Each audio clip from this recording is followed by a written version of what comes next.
Before we begin today's matches, we here at the WNS wanted to acknowledge the conflict in the Ukraine. Our thoughts are with the fans, teams, broadcasters, alongside everyone else in the world affected by these uncertain and difficult times. For those joining us in the broadcast today, we hope that today's show will be a little bit of solace for these times.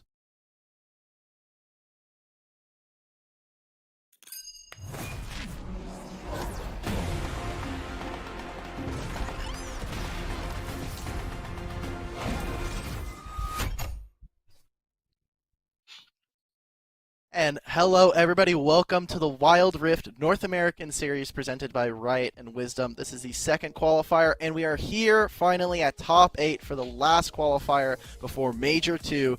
Malk Battery here again with the wonderful Michael Udall. How are you feeling? Are we excited for today?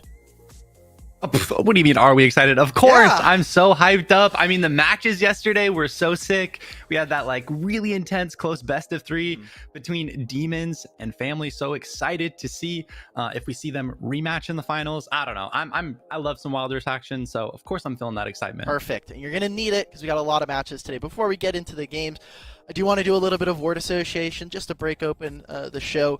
I'm going to give you a word or a phrase, and you're going to give me just the first thing that comes to mind. You ready? Twitch chat, you can play along as well. So the first word is going to be Ari. Charm. Okay. Second word is going to be first place. Sentinels. Hero. League. And the last one, producer Joseph, he who creates the greatest shows. Please send help. I'm blinking. He's blinking? McIntyre. Base. Awesome.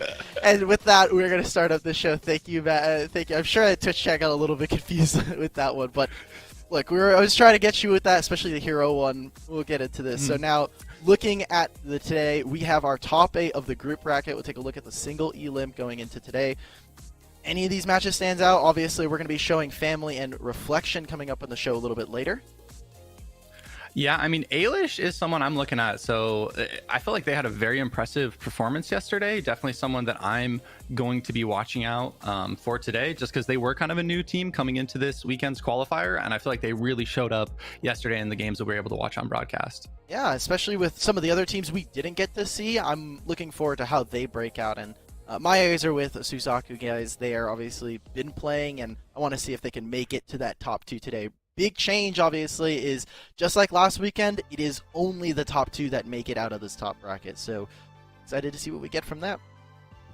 Yeah, definitely me as well. And it matters which place they get in as well, whether it's first or second, because that'll decide whether they're playing up against, the Titans that is immortal and a really, really good team in their own right of no more ego enemies. So yeah, it's definitely going to matter to the last match of, who gets first or second seed coming out of this weekend. All it takes is some really good Wild Rift action as we get to take a look at the Family rosters for today.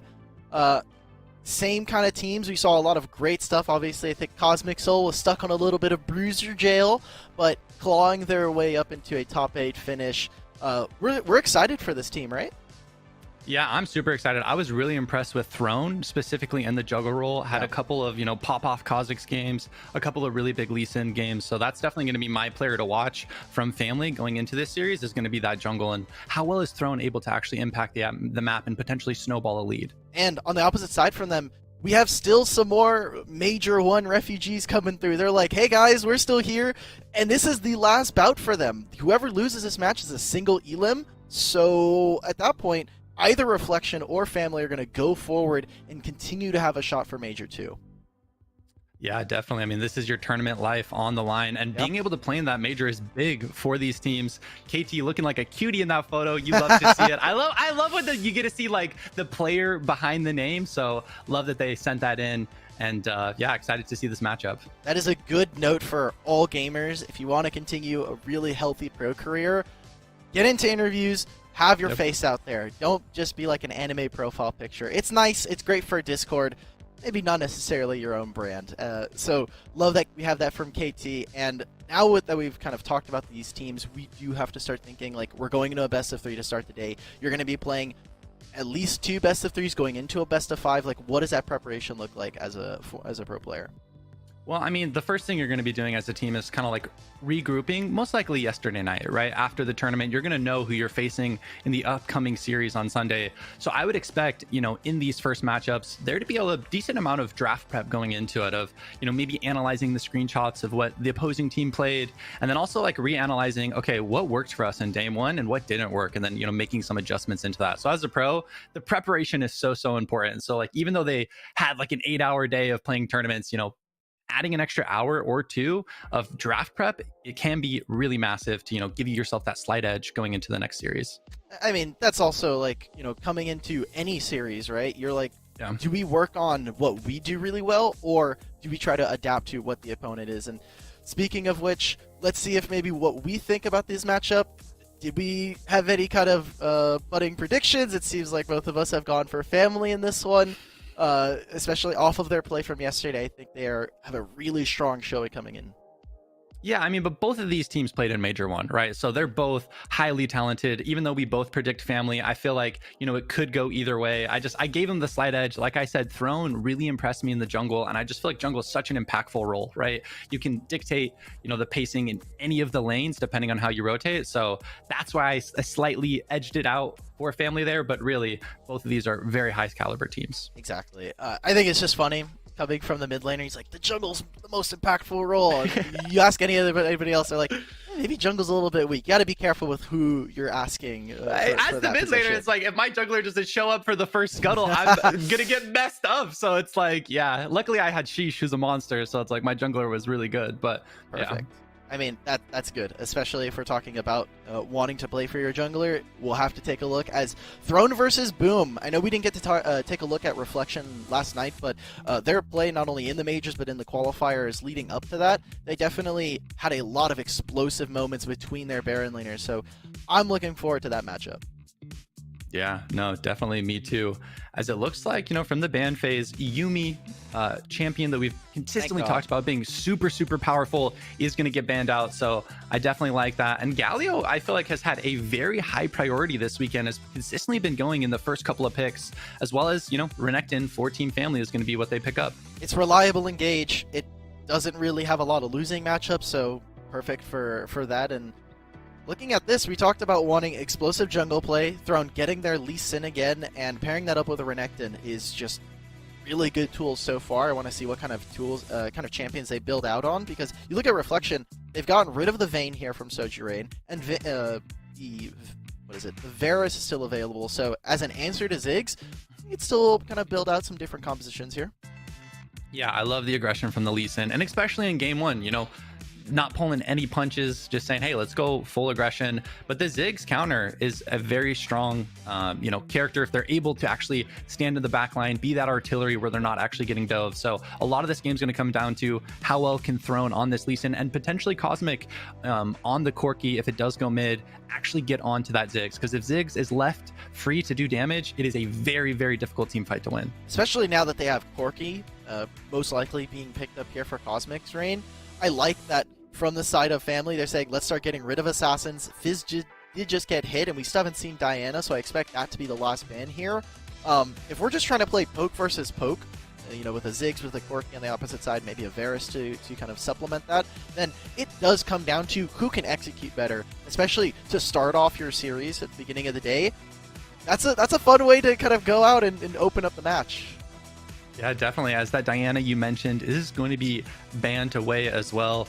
Neither of these teams wanting to actually have to deal with one of those assassins. There are a couple more in the pool, as speaking about another assassin. Okay. Not going to be a mid laner, but a jungler, Kha'Zix, is going to be taken away. I kind of miss the days when we had mid lane Kha'Zix. That was strictly a PC thing, but I'm hopeful that maybe he kind of like worms his way in and he's just like, okay, we have another AD assassin, because we're missing a lot of AD mid laners in the pool. Like Zed is really only kind of shown up. We have a little bit of Yasuo from Major 1, a little bit of Renekton here, but I want to see more. There's so much fun. There's so much exploration there still left. Yeah, definitely. I mean, Yasuo is very comp dependent in the sense that you need some other knockups. You need really high levels of coordination. And also, you need to be mechanically very strong on that hero because it's like you're either 10 death Yasuo hitting your power spike at 25 minutes into the game, or you're kind of, styling and smurfing the whole way through. But speaking about powerful assassins, they are going to go with the Akali, something that I feel like has had a pretty, strong performance this weekend and also a strong showing in Wild Rift. I feel like the competitive scene for the last like 6 or 7 months. So, yeah. Very powerful hero. The champion. It is a really good one, right? Like Akali has always performed excellently. It has so much value thanks to the flexibility of it. But we'll have to see, especially with Twisted Fate being taken out. The inherent kind of counter there that comes out, and with how squishy Reflection's backline is, if you take out the Ziggs, like we've been talking about, this poke composition just falls apart. They're giving all kind of the reins over to Osu, and I like that, or to Blanks, and I like the fact that we're giving a carry to Extirpate, because this guy on carries, when we see him in the Baron lane, looks fantastic. He's earned a ton of accolades for it, as well as the most improved Baron laner, so I'm looking forward to this. And I'm really liking the composition coming out here for Reflection. You have the Ziggs in the backline, able to throw down a lot of damage. And following that up, you have 4 beefy champions to basically zone and frontline for you, basically allowing the Ziggs to be a major damage dealer. So I like their comp so far. I mean, there are assassins on the other side, but a lot of it's going to come down to the positioning of the Ziggs. Are they able to get the jump on them? And if they're not, they're going to be in for a tough team fight, I feel like. Yeah, we were talking about setting up the front line so that Ziggs can do poke damage. On the opposite side here for Family, I think the last pick, Braum, is throwing me for a loop just because Gragas versus Braum is super awesome for Gragas. Gragas is like, okay, cool, you're going to put up the shield, well, I'm going to displace you with my ultimate. Even if you have the Unbreakable, Braum is going to be feeling a lot of pain. It doesn't have a ton of options when it comes to opening up the map, so looks like they're going to take the Gragas in support for KT, and I love this from Reflection. As long as they can protect their backline and trade damage, Family is going to be in a pretty difficult time finding openings. Yeah, definitely. And I feel like they're on a little bit of a timer because I do feel like Reflection's comp scales much better into the mid to late game because of that reason we mentioned of, you kind of have to get onto the backline Ziggs. And, once you're in the mid to late game, you're able to kind of anchor the bushes. But here we go. It is Championship Sunday. We are going to figure out who the top 2 teams are from this qualifier are, who is going to advance to Major 2. But starting it out, we've got game number 1 between Team Family and Reflection. Already just doing some 5 points across the map, making sure that they're covering their jungle entrances. And I like the point you brought up there that they are on a timer, right? Like Family, maybe if they can prioritize Rift Heralds, they can take a really early gold lead and start to suffocate Reflection out of the game.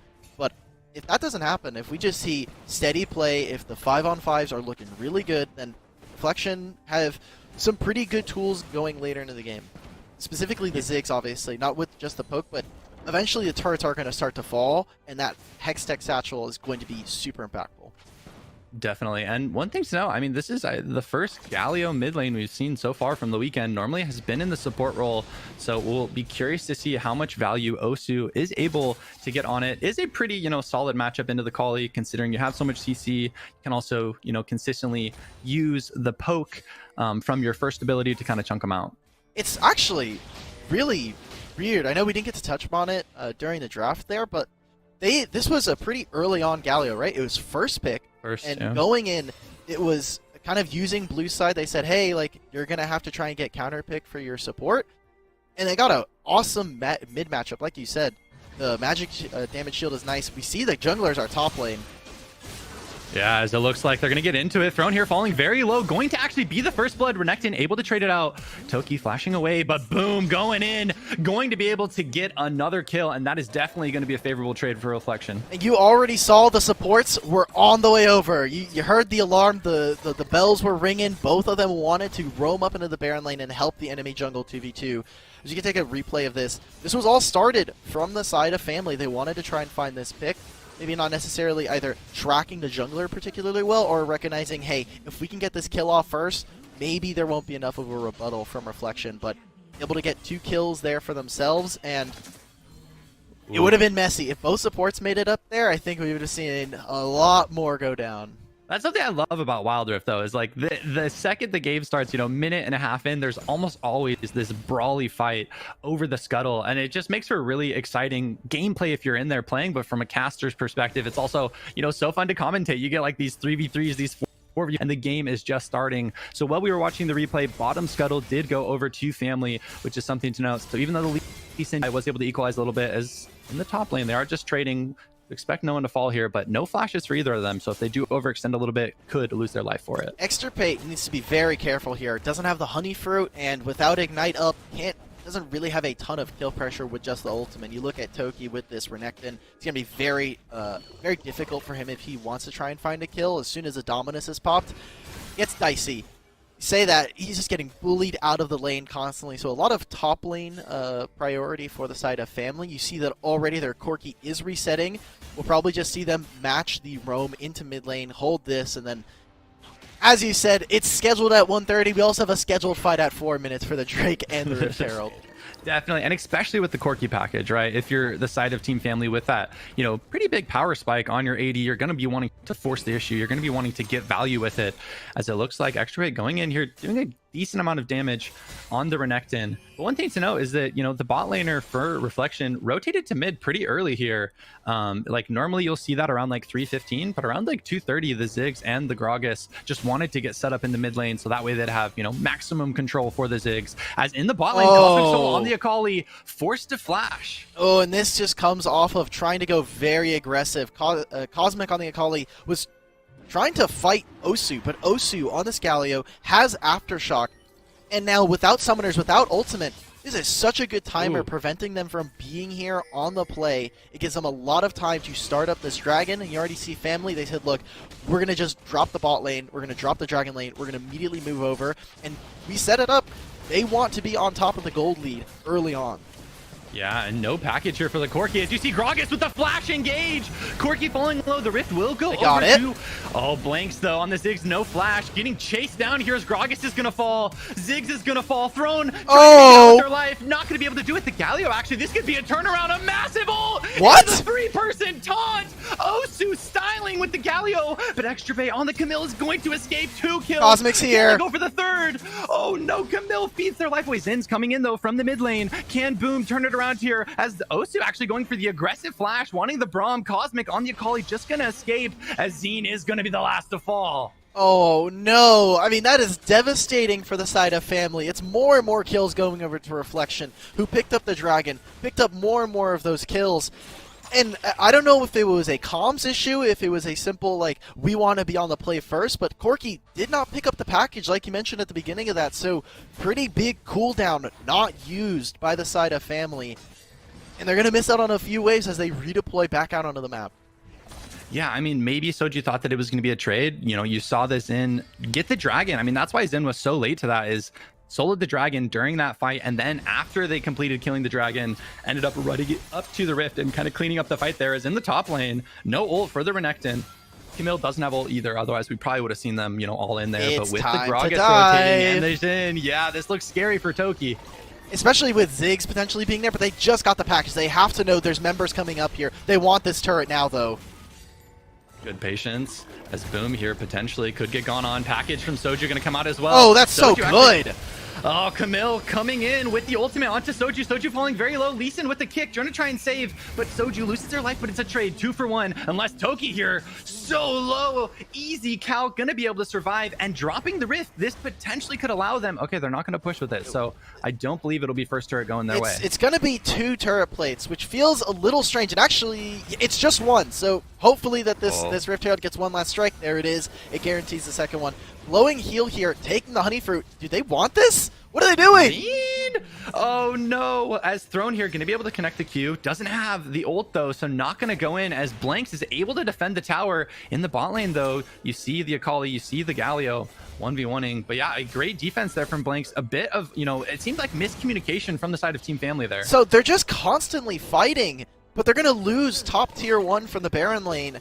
And it started off really good. They weren't fighting on Corki package. I thought KT and the usage of his ultimate there with the explosive cask separated a lot of Family from starting that fight, but then they just very optimally just walked into Corki package.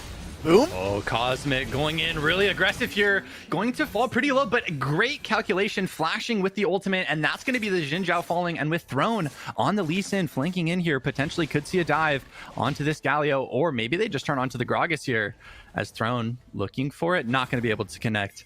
But yeah, a good look. As Ziggs the mid lane actually. Oh, but it's a bait. Look at this. I mean, it's Sojourn going down. And despite the fact that they found the kill onto Boom, what did they actually get for that? Where they were trying to set up for a dive. Cosmic's going to just get 2v2 here by the pretty beefy boys standing on the side of Reflection. And maybe they get this top tier 1. But killing Boom for this, I don't know if that's worth. Yeah, I don't know if it's worth either. I mean, that tower probably would have fallen either way later on in the game as Toki here trying to take out the Camille, going to activate the ultimate as well. Stun coming out, and that is going to be the Camille falling. And you needed that if you're the side of Team Family, as Dragon is spawning in about 20 seconds I mean, the game plan is just completely doomed here for Family. They now are, I mean, they're losing on side lanes with Camille going down. They are, they're losing, or sorry, that the Camille is kind of winning, but Cosmic is not able to influence this game so far. Galio is consistently getting a better lead, winning the 1v1. And I think matching this guy against the Galio is really bad. They need to swap them out. Let Renekton face Galio and maybe hope for a better matchup there. Yeah, as Soju is going to back, grab the package. Fam currently in a 4v5 for a little bit. Going to go really aggressive here onto Osu. Corki still coming in, and Galio is going to get blown up. Pretty much 100-0. Cosmic Soul on the calling the backline onto the Ziggs as Braum going to fall. And here Soju comes on the Corki. Is it going to be enough, though? Not going to be able to connect that last rocket as Blank walks out with a sliver of HP. The Corki package is simply just to get there, which means a lot of the damage that you could eventually have used to split up the team fight is gone. Throne goes down. They were trying to make the rotation over to the Rift Herald, but the Dragon is still up, and now Family still losing 5-on-5s, not able to get into the backline, and a lot of this falls on your solo laners. Can they get into the back? Can they kill Blanks? It just keeps on failing repeatedly. Reflection are playing this awesome. Yeah, and you know, only leaving the Jhin on the Dragon again. Don't want to give up the Rift for free. Actually, Cosmic Soul That's here, though. not in the Shroud anymore. Going to be forced to flash away, and he's going to lose their life as Renekton is now going to come in. Going to actually get in onto the Ziggs, do a decent amount of damage, but I don't know. Now that they've used all their gap closers, don't know if they're going to be able to get on that. Azine trying to finish it off, and this is going to be Braum falling, overextending a bit for the Ziggs as Blanks is going to be able to survive. Actually, Osu, Toki on the Renekton, able to trade 1-for-1, but continually we see them trying so hard to kill Blanks on the Ziggs, and continually they get out with just a sliver of health. And in the meantime, Extirpate is soloing Toki under their Dragon Lane turret, so everything going, I mean, the coin is landing heads for Reflection. They're going to try and trade for this turret. Throne wants to find this kill. No hook shot available. Should be able to get out. Oh. Yeah, as Throne here is going to be able to kick. No, the flash! Oh, that one hurts. That one hurts. That one hurts a lot, yeah. As Camille escapes with their life after getting a solo kill, after getting a tower, and just like that, it's been such a brawly game, but you have about a 6,000 gold lead now in the favor of Team Reflection. If you're Reflection, you're feeling on top of everything. You've gotten the Dragons, you may have given up the first Rift Herald, but they didn't get much. They got 2 plates out of it, and now you were able to get the second objective here. What is this dive? Beautiful stuff from them. Yeah, amazing play from KT there, going for the flank, going behind Soju, and with that, they're able to take down the mid turret, which is a massive component for them, as that just opens up so much map pressure, allows them to rotate up towards top, allows them to steal this red, as Gragas is going to get stunned, but is a bit of a bait, is going to use their ultimate. I don't know if they're going to be able to finish it off, but I feel like they maybe could have gone a bit more aggressive. Corki's dead, just get it down a little bit more, let Ziggs satchel it, but, you know, I respect them not wanting to, you know, overstay, as they are definitely in the driving position of the game so far. I'm going to be evil for you. I'm just going to say yes. Tell them to get in there. Yes. Yes, Michael Udall. Flame them. Tell them they should have dove turret. Agreed. Well, it's not dive turret. I just hit the tower a couple times, let Zig satchel it. That's what I was saying. Someone tank it. Someone tank it. Someone's going to die anyway. You already know how this game's been going. Look at this on a Soju. Ooh. Forced to package out. Was dead. Trying to save that. Oh, the heal. Oh. But that's a big cooldown. I mean, we continually talk about package usage, and tragically, Soju is forced to use it. I mean, that's ideally an ability that you want to use offensively, that you want to use to be able to dive onto blanks as the Ziggs, but has continually had to use it in a defensive manner or just to get into team fights to be able to do damage. Exactly. The package usage is a little bit known. Now look at how Throne, they're setting this up. They're going to trade another turret here. Expert bait. Oh, Soju, though, may lose their life as well. Okay, going to be, okay, a good bait coming out from Soju there, and they're going to be able to take the Camille. But Blanks here, again? Time after time is able to get out with about 1 HP as Osu is going to use the ultimate. Braum going to ult as well, not going to connect the stun, does get the slow.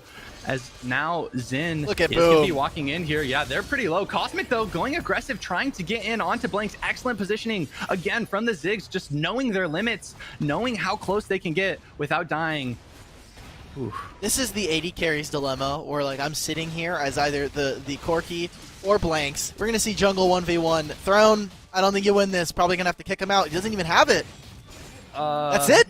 Okay. I mean, got the scuttle, I guess. Scuttle worth in all chat. That's what you say in all chat if you're Throne. Yeah, which I mean will be nice for the Infernal, but there's going to be a window. There's going to be 9 seconds where the jungler, where the smite is dead, and if Reflection quickly goes onto the Dragon, I mean, looks like they're opting for a play into the top side instead, as Cosmic Soul on the Akali is what they're looking for, but maybe they bit off more than they can chew, as a lot of damage is going back into the Gragas, as the ultimate is coming out onto Akali, and Jhin is going in. GA going to get popped, Zonya's going to get popped, but I think if you're Team Family, you just have to retreat, as you see Osu here on the Galio flanking in with the taunt, just going to get the support, but that is going to be a... I spoke way too soon. Zine, easy calc. Oh, that was KT. KT came through with the three-pointer. He threw the explosive cask, and it actually separated his team. And so Reflection, they spend so much time on that play that they're a little bit late to this Dragon. Throne is back up, so if we're talking about wanting to go for a seal, if there's a way for a fam to want to fight this, this is the deficit that they're in. They're going to have to go for some sneaky plays here, maybe look for something. So dangerous, especially as this game continues. They're losing more and more of these structures, and without some of their ultimates, or without some of their summoner spells, it's going to be pretty difficult. Yeah, one summoner spell to note is that Ziggs does not currently have Flash, so that is, remember, the main target for the side of Team Family. That's the champion that you have to get on and kill, as Soju has the package for this fight, and this is going to be a massive turning moment. Who gets this Infernal Dragon will definitely be in the driver's seat, could potentially translate it to a Baron, or if they get a full 5 team, might potentially end the game, as Cosmic Soul here is going to fall relatively low. The taunt, a good juke from Cosmic, but it's not going to be enough, as the Zonias comes out, and that's going to be a dead Akali. And that's it. I mean, the Dragon should just be theirs. Family, they don't even have enough damage to maybe threaten the Baron. And so now they're in a really awkward position where they kind of just have to YOLO it. Just go for something. Look for it. It's KT going in. Yeah, as it looks like here, the Ziggs will follow up onto Throne, but on the other side, it looks like Corki as well as the Renekton are trying to take down the Camilla. Soju's gonna get flashed on again. KT on this Gragas, having so many flash body slams, a not very easy mechanical thing to do, so very quick fingers for the Gragas player. KT has done this multiple times where he just goes right on top of Soju, and as the Corki, there's not much you can do. You're like, I can Valkyrie out, maybe I can flash out. That's about it. They're going to start up the Baron here. Reflection's putting the finishing touches on this game. And again, we're at it's like 16 minutes. These Ziggs with Baron alongside Camille, I mean, there's just no way you survive at this point. Yeah, Ziggs has Flash, Ziggs has Heal. Going to potentially back and get a Zonius here. I mean, unsure what their item bio is going to be, but if it's me, I probably pick that up just because another defensive tool could allow them to overdive into you. And this is looking like a disastrous situation for the side of Team Family, as Camille going to go in here onto Cosmic Soul, the ult, and instantly coming out for both of them, as Cosmic trying to escape here. Galio and Gragas rotating in. Same with Braum. Cosmic trying their best to survive. Zine trying to be the sacrificial hero. Look at and Osu. The flash taunt coming from Osu. And that is Cosmic Soul dying, but Toki on the Renekton collapsing in here. Zin is top, so potentially could be a good fight. Braumel not going to be able to connect, as Galio is just so tanky. They're going to lose so many champions, even though they're able to take them down, as Toki going in here trying to get some kills. A massive Zonias from the Camille, and that is going to be game number 1. Going to Reflection, as Boom says, I guess, I mean, I'm the only one on the next Okay, team. there I'm it winning is. The game. Hello? The homies are being summoned. Reflection take game one. I mean, right there, that fight is not even, hey, we can win this because we're so far ahead, but we don't necessarily need to win this. We have a wave being escorted in through the Baron lane. And with the Baron buff, it is just instantly over. Family, they tried their hardest in that game, but I mean, if that's what they have from the first draft, it looks a little bit scary. I know this is maybe a little too early to call, but I'm going to slam the draft diff button. I'm going to have to hit it.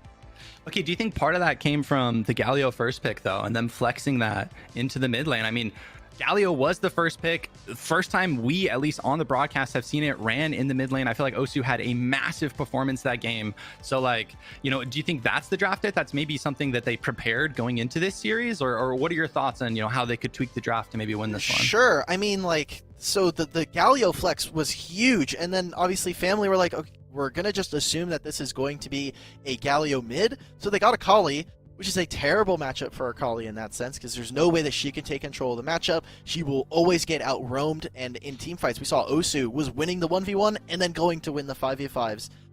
This was just insane coming out from the side of Reflection, and so Family, we're stuck in a predicament. They're like, well, we already have we're last picking for Braum, can't really do all that much. We even saw in the game, they weren't proccing the Winter Sprite. They weren't getting the stun there, so they were just missing out on a ton of value.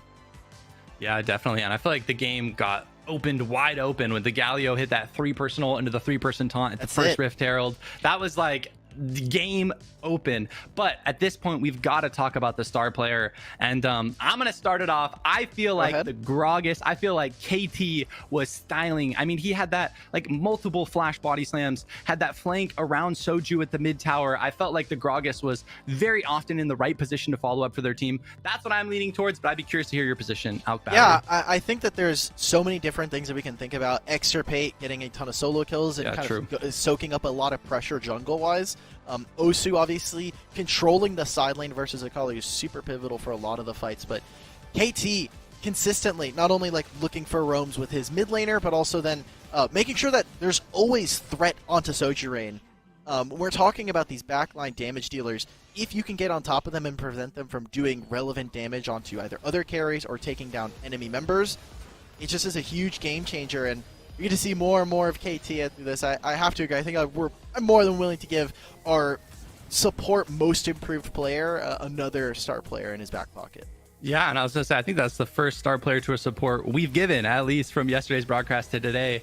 As you know, we are going to be watching the replays of the last fights here. This did look like it was going okay for Fam, but I believe Blanks on the Ziggs is going to make it out with like just a sliver of HP as you see Soju coming in here, and Ziggs again barely survives. But this was the moment. Oh wait, no, it was a different one. I was going to say this is where I thought the Galio had the massive, 3-person ult, but this is not going to be it. There's just so many times. This is another fight where Blanks barely makes it out. Another sliver of HP on the Ziggs, just saying I don't die, never. Come on. This is the Blanks comfort zone. Less than 100 HP. This is exactly where he wants to be. You're not trapped in here. Call an ambulance, but not for me. He's sitting there at 10 HP. It's actually a bait. It's like, just out of reach. The carrot on the stick right above them. They're trying to go for it, but I mean, so many different great plays coming out, and I think Family definitely felt a lot of pressure to get stuff done in the early game and just didn't quite hit. Yeah, and I feel like everyone from Reflection, actually, an argument could be made for them to be the star player. I mean, I know we ended up going with KT, but thinking about that game again, it was just like, wow, I really feel like everyone on their team was firing on all cylinders. And more importantly, it felt like they were moving as a unit, right? It felt like they were very in sync as to what they wanted to do, what the game plan was. And if that keeps up for the rest of this series, I feel like Family is going to have a tall mountain to climb, but we'll see what happens in this next game, because it's not over by any means. This is a best of 3. There's still potentially 2 more games to be played.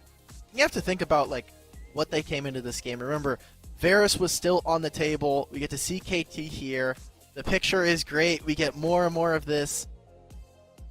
What I want to see coming out from Family next game is, again, more focus on the bot lane for Soju in the Dragon lane, but also, let's get Cosmic a good mid matchup. I think when we think about Family and a lot of their wins and losses is come down to whether or not Cosmic is a relevant member of the game. Because in this game, it was the Akali. We've seen Garen games where he is a huge influence in the game, but We'll come back to that as we do have the format for the rest of the tournament here. Again, if we're looking at the second circuit, it is 2 qualifiers, and big change coming out from the first circuit. It takes top 2, no longer top 4 to make it to the major, and from there, major 2. Michael, obviously qualifying for the WNS Season 1 champion is a huge boon for them. You don't have to play a major, so you don't have to play in those qualifiers. Well, and that WNS Season 1 championship, that's what all of these North American players are practicing so hard for. That's why they're grinding the ladder to have a chance to get some of this championship prize pool that you all see up on the broadcast. Like, that is what these players are playing for. They want that money, but they also want the glory of being able to crown themselves as the best or one of the best Wild Rift players in North America. As a player, that matters so much, right? Like, that's what keeps you motivated when you wake up in the morning or when you're grinding late at night. Is the idea that I could maybe represent my region at Worlds and ideally, you know, do a good job of it. It's a lot of money, right? And also the prize pool that you saw, it's side prizes 25,000. It's a ton of money if you're not just a, you know, because it's the top 4 that get a big chunk of that change. But the rest of it, if you want to be improved player, that's money in your pocket. And for a lot of gamers, they're like, I just want to play for regional pride. I want to say that, like, I was the best. The money is secondary for some of these guys, but it doesn't hurt. 1,000 in your back pocket for just playing some mobile games, I'll take that. And it makes it viable, right? For like some of these players, this is their career, right? This is what they're doing. You know, esports is a career. Like, as someone that's been doing it for a decent number of years, like, you can make a living doing this. And the fact that Riot's coming in, you know, supporting the grassroots esports scene of Wild Rift is so exciting to see, right? Like, we had the regional at the end of last year, but I really feel like 2022 is going to be the year where Wild Rift esports takes off. And I'm just so happy to be here with you, Alec, to be able to cast, you know, at least some part of it. And I'm excited to see what the future of Wild Rift holds. And I mean, we've got more games, right? This is just the start of the second qualifier as we get right into the draft here. Backs against the wall for Family. This is a single elimination bracket. So as soon as you take 2 losses in a series, you're out, and you're waiting until that next qualifier, Qualifier 5, which you can sign up now in the Twitch chat if you need to. But taking a look back at this game, bans are going to stay the exact same, and we're going to take away the Zigs this time away from blanks. Yeah, and I'll be curious to see if it's a gal. Yep, there it's going to be. And, you know, but at least game 1 to game 2, Family now knows that this can be flexed into the mid lane, right? So I would expect them to not just, you know, blind pick. Well, not blind, but I wouldn't expect them to pick the Akali in the 3-4 again, right? Because they know Osu can flex, you know, Galio to the mid lane, since that is a good matchup. And automatically, right out the gate, they're going to be taking away KT's Gragas. I mean, the star player of the last game had so many impactful moments on this champion, and I like it. It's a good flex as well, right? Like, we're talking about wanting to play with flexible champions. It's been a lot in the support role, but can be played in Baron lane if there's some kind of bad matchup. And especially with the armor changes, it's definitely really good into some of the physical damage Baron laners that we could see. With Fiora hitting the table, this is most likely going to be for Extirpate. I know we saw a lot of it in the jungle yesterday, but Extirpate was a really, really good Fiora player in previous qualifiers, so excited to see what we get from Reflection there. Yeah, and another champion to talk about, Throne, is now going to be on the Kha'Zix. I mean, unless we see a mid Kha'Zix, like, no. like, I'll go say, I doubt that, though. It's not mid anymore. We're getting Ari, baby. I love to see it. You know, we're going to be seeing charms left and right, and a lot of this game is going to come down to how impactful is Cosmic Soul. You know, you're asking for it. This is a champion that is very feast or famine. You either pop off or you're going to be feeding a little bit, and we're going to see in this upcoming game what Cosmic is going to do. I'm sure for Family and their homies, they're like, we don't want to do any feeding. Maybe a little bit. We do a little feeding as a treat, you know, just for the audience. But it's like you were saying, Ari looks either really good or tends to look kind of sit in the background as a secondary character, and I want to see Cosmic step up on this roster. Obviously, talking with Soji Rain, he's like, I want to show my individual skill, but Cosmic is another player coming in as a last-minute addition to this team alongside Soju. So they really need to kind of put it all in the line, because if this is your last game of the qualifiers, you want it to look good at least.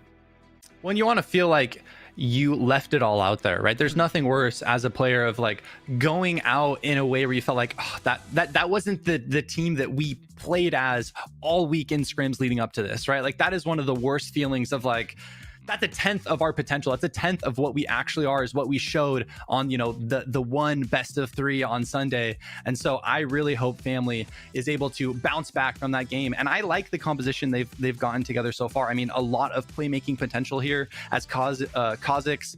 I mean, Darius as well, going to be able to get some dunks, but I would maybe like to see with their support. Actually, it's probably going to be Gragas support, but I was just going to say a little more CC, because as an Ahri, it's really nice if you have other tools that the opponents have to be afraid of instead of just your charm. Otherwise, it's easier for them to play around it.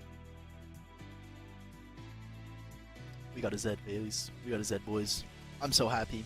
I'm so happy, man. We missed Zed all throughout the broadcast yesterday. He was getting banned. No one was picking him when he was up. And seeing this up against the Ahri, there is so much backline kill threat. I mean, you have Galio, who can follow up not only on Wukong, but the other 2 members here with the Fiora and the Zed. I think this is such a sick kind of draft coming out from Reflection. You know that there's not a lot of tanks from the side of Family. My eyes are now on this Darius and Gragas. How do they mitigate these backline threats from Reflection? Yeah, definitely. And the team fight for the side of Reflection looks very strong, as it's going to be the Lucian rounding out the composition. I mean, a pretty solid laner, also has, you know, a dash in their kit, so they are going to be able to provide themselves a little bit of peel. You know, as you were mentioning, Darius and Gragas are going to have to peel for the Lucian, but Lucian can also help keep themselves alive a little bit. So I like them picking up an AD that does have that. But we've got a draft ahead of us, Alec. I mean, which team are you leaning towards? Which one are you liking after this? Like, is there a comp you like? I'll be honest, both of these compositions kind of just look like we picked champions that we really liked to play. Like, there is obviously a lot of kill threat from both of these teams. Reflection is lacking, I think, a little bit of proactive crowd control tools. Like, you're waiting for Galio to maybe go in first, but he's a really good secondary engage, and not necessarily wanting to be in the front lines, like going first. So these are just a conglomeration of champions that we're just picking and hoping to see what sticks, in my mind. Especially with the Lucian coming out last. Doesn't particularly do well with a ton of damage being thrown at him. We'll have to see how Soju's able to perform on the day. Yeah, but here we go. Game number 2 between Reflection and Family. Family's back is up against the wall. This is their tournament life on the line. If they want to keep their hopes of making it into Major 2, we're going to need to see them pull out all the stops. We're going to see Cosmic hitting all the charms. But here we go. I'm hyped for it. I mean, we're going to see a scuttle fight, I'm sure, in about a minute, and it should be a brawly one. I feel like in that last game, there was so much team fighting all over the map. Everybody, please go ahead and make sure that your calendars are marked. We've got the 1:30 Scuttle Duel. We've got the 4-minute Rift Herald Dragon Dance. And from there, you know, the schedule gets a little bit more hectic. But for sure, especially when we're talking about, for the side of Family, wanting to put it all out there. I think, kind of touching a little bit on what you were saying, I think the most deadly line of any tournament or team is, I don't want to leave a tournament saying, I could have done more. Yeah. And I mean, it's hard when you lose to not feel that way, right? But like, there are losses that hurt way worse than others. And as KT, you know, it looks like the bot lane just going to be exchanging damage. So I was watching a movie yesterday. I'm not going to say the name because it's DMCA, but there was a line in it that I really liked, right? It's like a baseball movie. And they were talking about how they hate losing way more than they like winning. And I really related to that as a player, because it's like winning feels good, but also losing feels way worse than winning feels good. And, you know, I know I'm not alone, having talked to other players that way. So it's like, yeah, that's just a concept that I guess is, you know, something to keep in mind for these players of like, they hate losing. Winning feels good, but they hate losing. Yeah, of course. Like, winning is nice, and sometimes you get really good wins. Sometimes you get wins where you're like, that counted as a win, technically. That's a stage game, you know, we take those. But losing, obviously, is just like, it can come in all different forms. You either get stomped, you have a really close game that it falls apart, and in high-pressure situations, obviously losing is a bit of something you take a toll on you. As we didn't even, you know, we got the baseball references in there. We're talking about win-losing for competitive players. I don't see a scuttle fight. I think we may have lied to the audience. Yeah, I mean, I guess, but we might see a bot dive here as you see Ahri as well as the jungler rotating down here. I don't know if KT and Blanks have checked this out. Cosmic on the Ahri is going to go for the charm. Not going to be able to connect. Blanks with the preemptive flash, though. Yeah, a massive taunt from KT, zoning off so much. That could have been disastrous for Reflection, but Family, you know, unfortunately wasn't able to get it. So I love that in concept, right? You Yeah. have Cosmic with the ultimate, you can go in and out, dodging turret aggro, but the wave just wasn't there, so you can't really dive. If maybe there was a stacked minion wave for the side of family, I could say, okay, force them out, force them from, at least miss some experience and gold, but there's not enough of that, and they're not tanky early enough to kind of go for a tower dive. So a little bit risky. I like the idea from family. Execution does need a little bit of work. The consolation prize is they don't lose all that much, and Blanks' flash is down, especially coming up with the Dragon and Rift Heralds here at 4 minutes. Could be something that is punished. No, definitely. I mean, I think if you're the side of family, that's a win, right? Like, it could have been a bigger win, but that's still a win. Them not having a flash on their ADC, especially as Blanks is most likely going to have the package in the first fight, may have to play a bit more passive since they don't have that secondary escape tool after they do package in, as objectives are going to be spawning in 30 seconds, and we've got an Infernal Drake. Ooh, Infernal Drake to start off the map as well. Like, we're talking about the importance of this Drake fight, of this dragon. It comes down to this, like, you have a constant scaling portion of the game with this. When you have this in your back pocket, you will always have more combat power. Even if you're behind, it might make up for some gold differential there. So we'll have to see early recalls here. Corki waiting in base. Ari wants to try and finish an item. Does have Luden's Echo here, so could be something that they look for. And we might even get a bit of a later scuttle fight as you see both teams are kind of backing off from the objective. Gragas actually able to stall Osu's back in the bot lane. I know it just looks like a little thing, but that could be big. If we do get a dragon fight right now, Zed potentially won't have their first completed item, as in the top lane, Fiora gonna throw the ultimate out. Both of these Baron laners just exchanging some damage. But yeah, at this point, both just going to back up. But yeah, I like this from family. Knowing that they stalled the Zeds back, they're just going to start up the dragon. And now Osu is going to be a lot weaker, as the dragon is going to fall down to about 2k. The package is here as well. And this is going to be the first fight as Boom on the Wukong going forward. Dragon down to about 1k. There it is. Osu with the follow-up onto Soju, but Zed instantly falls. And the question is, who gets the dragon, as Corki is able to trade the Gragas. Ari falling as well. And it looks like Throne able to flash out. Is it going to be enough, though, as Blanks is going to connect the rocket, and Wukong secures the dragon. And family, they may have won on the Baron lane with the 1v1 coming out from them, but the dragon goes over to Reflection, and a fantastic Corki package coming out from Blanks. The fact that they immediately blew up some of the opposite members, Cosmic Soul, unable to put down damage in that fight. It was looking dicey. We saw Zed go down pretty early in that team, and we were like, maybe there's potential for them to turn, but Boom on the Wukong provided so much DPS. KT as well with the crowd control. Fantastic fight there. It was a little bit sloppy, and still, gold is even. They traded, but they have the dragon in their back pocket now. As it looks like the Fiora is going to be the next in their sights. I don't think they're going to be able to get the kill, but chunking her down to about half HP is nice. Could potentially be the go button for them to start hitting this rift, but they're a bit slow on it. So Fiora may be able to get back. And in the bot river, you see Ari, you see Zed, both of them rotating up, and it looks like we're going to have a full 5v5 brawl potentially. They have a numbers disadvantage right now while they're waiting for Fiora. They won't be able to get this rift tail, but they should be able to maybe fight. Oh, as Cosmics will be able to secure it, but they lose the Gragas, they lose Zine, as well as Toki on the Darius, so they get the rift, but at what cost? And they need to be careful here, Throne. You cannot die. If you go down here, you see a huge loss in terms of the gold swing for the side of family. They're going to grab this first tier 1. They have enough members up here. Trinity Force for extirpate should make light work of this turret. The assassins are going at it. Cosmic, he's just dead. Ooh, Osu styling on him, still has flash too, and that is going to be the solo bolo for Osu, establishing dominance in the mid lane this game. So, you know what's funny? Something that we didn't touch on today, but we definitely kind of harped on a little bit yesterday, is the electrocute changes. I know you were a big fan of them. I might have to hold that as, can Osu get out? He sees them in vision, knows that they're coming. Oh, a good patience though from Throne. Actually, the Galio follow-up is KT barely not going to connect. The taunt coming out. Throne going to get blown up by Boom on the Wukong. And it is all Reflection for the last couple of minutes, as actually Zine going with the ultimate. Gonna be able, oh wait, maybe a big no, okay, Boom's going to die. Ice Bake way too soon. I really, that's okay. All right. Yes. All right. Surely. Awesome. He's dead. It took him a little bit, you know, like they had to walk him down just a tiny bit, but they finally do get it. You know, good for family there. I'm glad that Osu's still showing off. Extirpate, going right on to Soju Rain. Ooh, the baits though. Oh, it's not going to be enough though. Zine was waiting in the bush. Soju was baiting, used the exhaust, and I thought it was going to be massive as the Rift Herald is going to be dropped in the mid lane.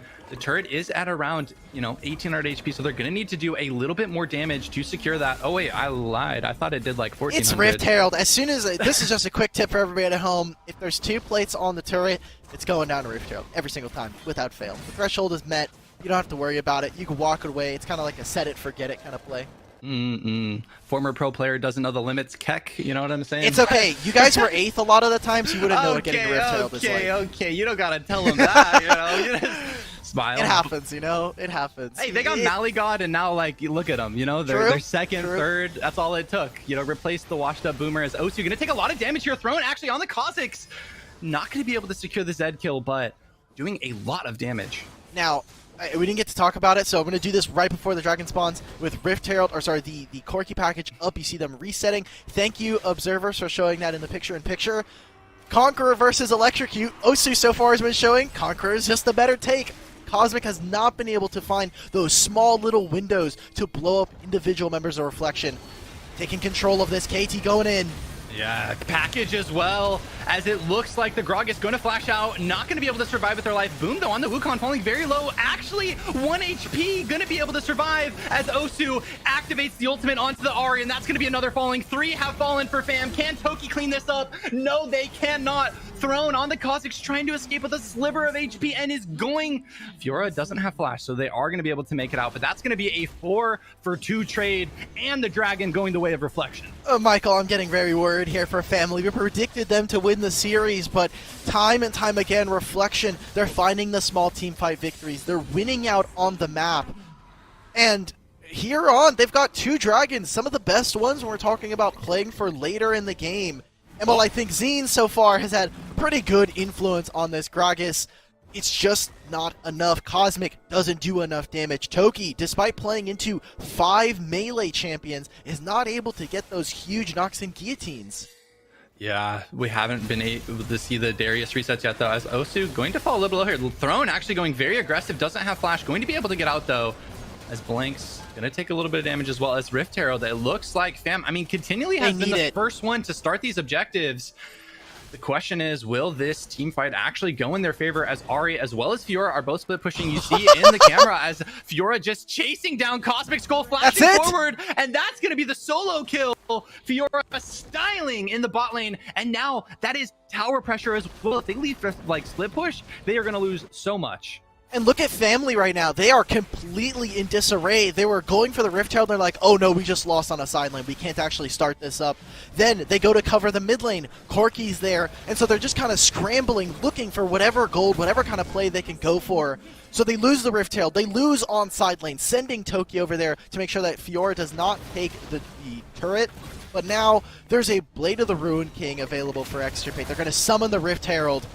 It's looking more and more dire for family as Reflection are looking to go 2-0 to start the quarterfinals. Yeah, Monka S, our predictions, as the Rift is going to be able to connect, leaving that mid turret at about 400 HP, as the charm is going to come out. Looks like it will be a support falling, as KT is going to die. No, wait, okay, I continually thinking it's going to die. KT, and with the turnaround, the Gragas is not going to be able to connect it, as Wukong going in, going to get charmed, going to fall very low. They don't have Darius. They should be able to win this. Like Soju actually killing the Fiora. That's a massive shutdown, as thrown on the Kha'Zix is going to die. Look at Toki. Toki jumping in, didn't get the ult reset, so not able to finish. Okay, they are able to finish off Blank, and that's going to be a 4-for-4 in what I thought would be a way worse team fight, actually. He gets it! The flash charm from Cosmic! Massive play! Getting the 5-person team wipe. It looked terrible, and they turned that around. And they finally found it. It comes off of a pick onto KT, and Toki is able to stack up the hemorrhage, finally finds these kills. And it is just the fact that they have a numbers advantage. It's only 2 members. Blanks just now gets into this fight. And Cosmic in the back line. It gets Osu here that maybe makes this fight look a little closer. But Maybe you called it a little bit earlier from yesterday. Ahri looking OP when the charms are landing, when the damage is done. We get to finally see Cosmic be a huge influence here, kind of finally stepping up.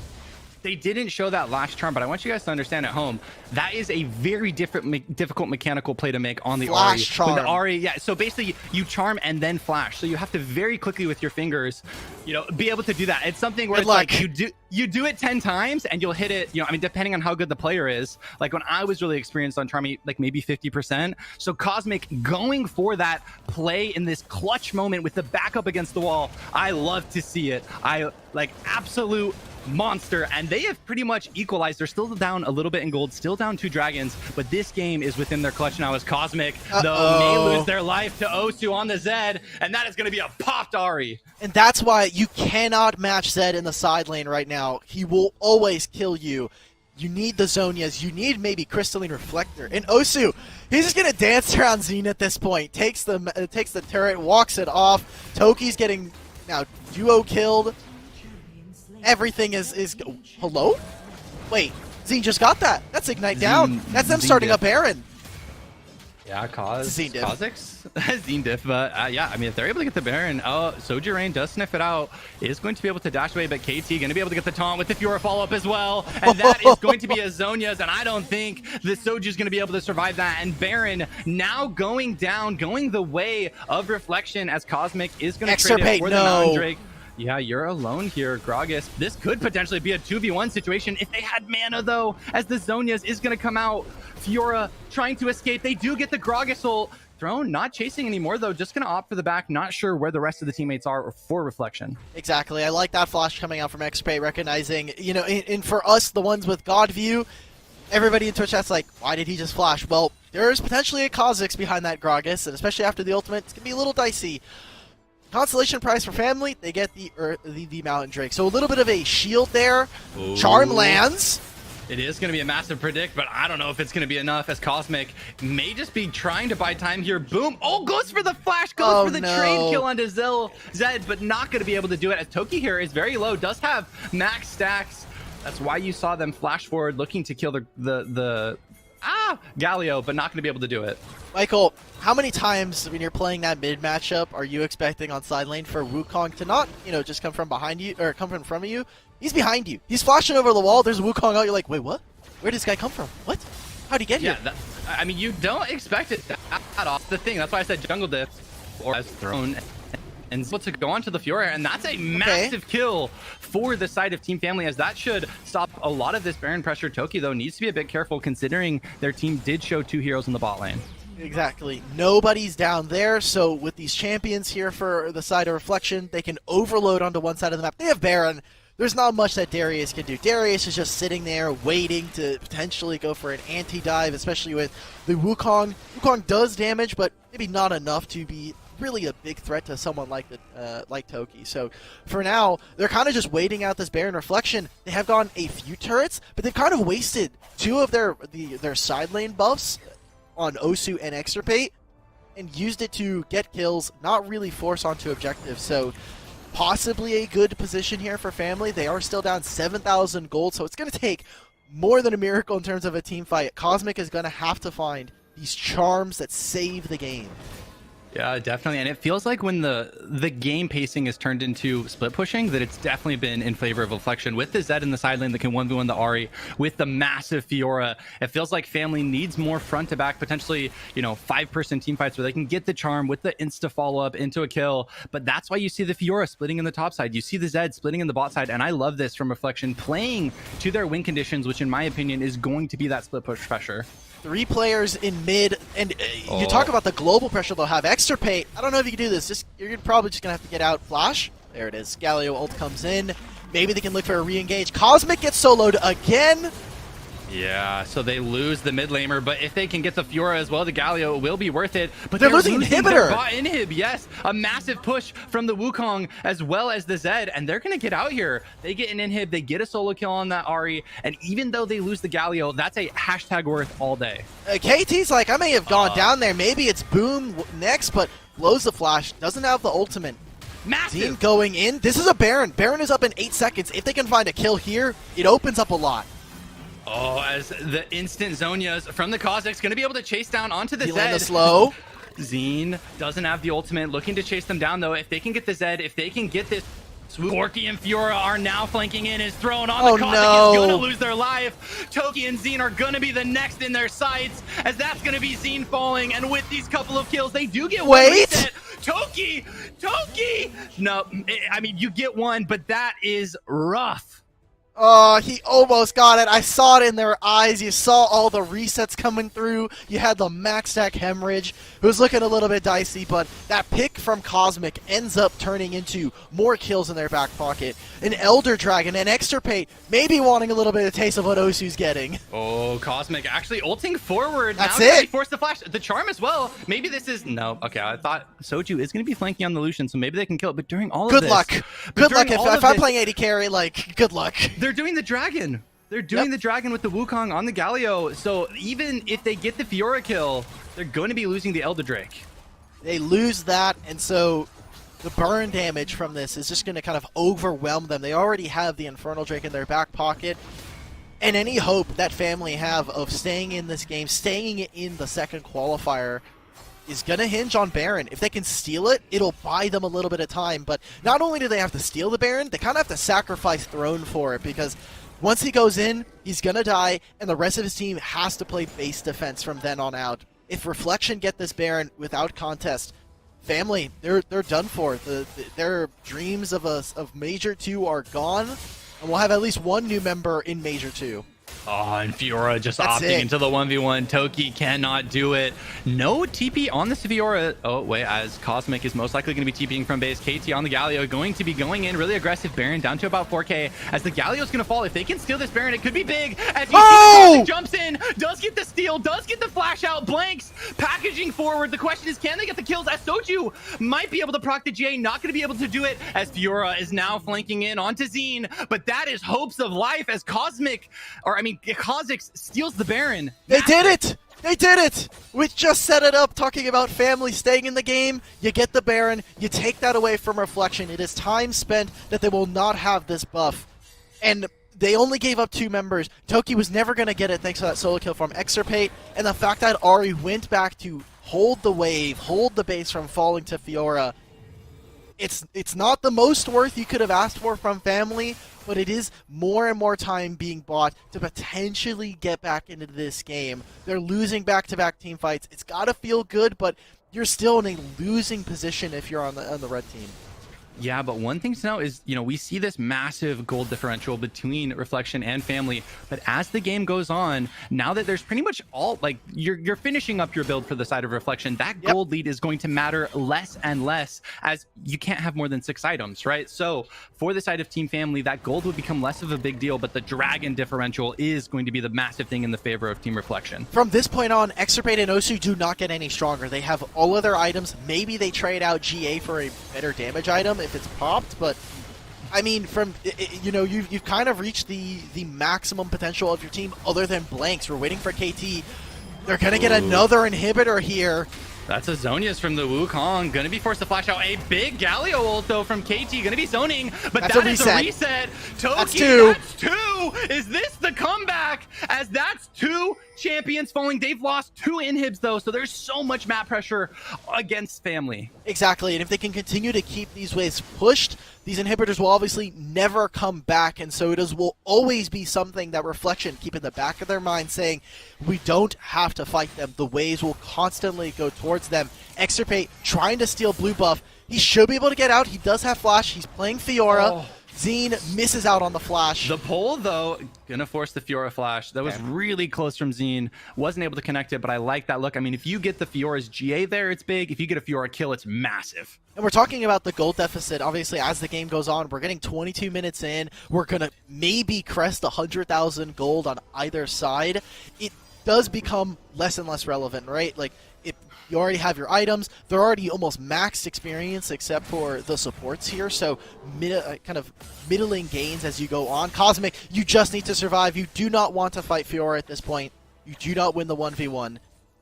They can't catch up in terms of itemization.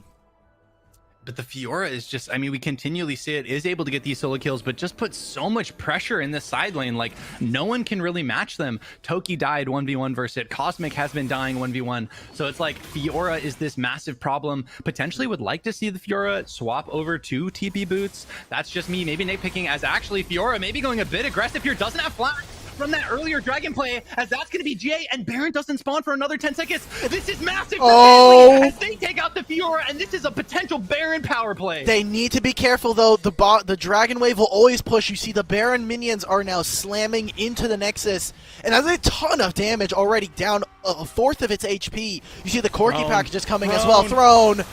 Oh, the Wukong follow-up as well, as the jungler instantly falls. Charm not able to connect. Soju Rain flashing out, does have the GA. Double pull from Toki is going to be big. Can they get the reset? Get it? That's the hope. That's the dream. That's one. We're seeing Toki dunk, as the Wukong is going to lose the GA, and I'd expect to see them get dunked again. That's two for Toki on this Darius, doing so much. What a late game we are having right now between Reflection and Family. It's going down to the wire. Oh, and the Nexus still hasn't fallen. It's 2,000 HP right now, so it is slowly being whittled away at. This is the point of the inhibitors constantly being down.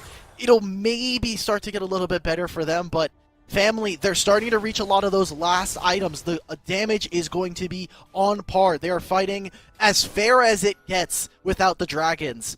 And it does stop the Baron for the side of Reflection. They cannot close this game out quite yet. Getting picked on the side lane. The fact that they're surviving Cosmic. Oh, this is super deadly if he gets this. Yeah. What? Ignite! No! Loses their life, and this is going to be an opportunity for Reflection to go for the Baron, as actually Fiora on the bot side may opt into a 1v1 on Darius. Maybe needs to be a bit careful here, as their team is going towards the Baron. Doesn't see Throne, as the Cosmic coming in here. Toki as well. The ult invuln being used. You see TP from Wukong going to the Baron. They recognize that's their play. An Extirpate survives here. All he has to do is just cancel recalls. You see Soju is here. Zine is looking for something. Could they go for it? That's ending the game. Oh, Baron gonna be taken out, and Osu with the map awareness just says, team, just buy time. I got this. I'm taking out their Nexus. Don't tell anyone. And that's going to be Reflection, you know, stamping the 2-0 victory over Family.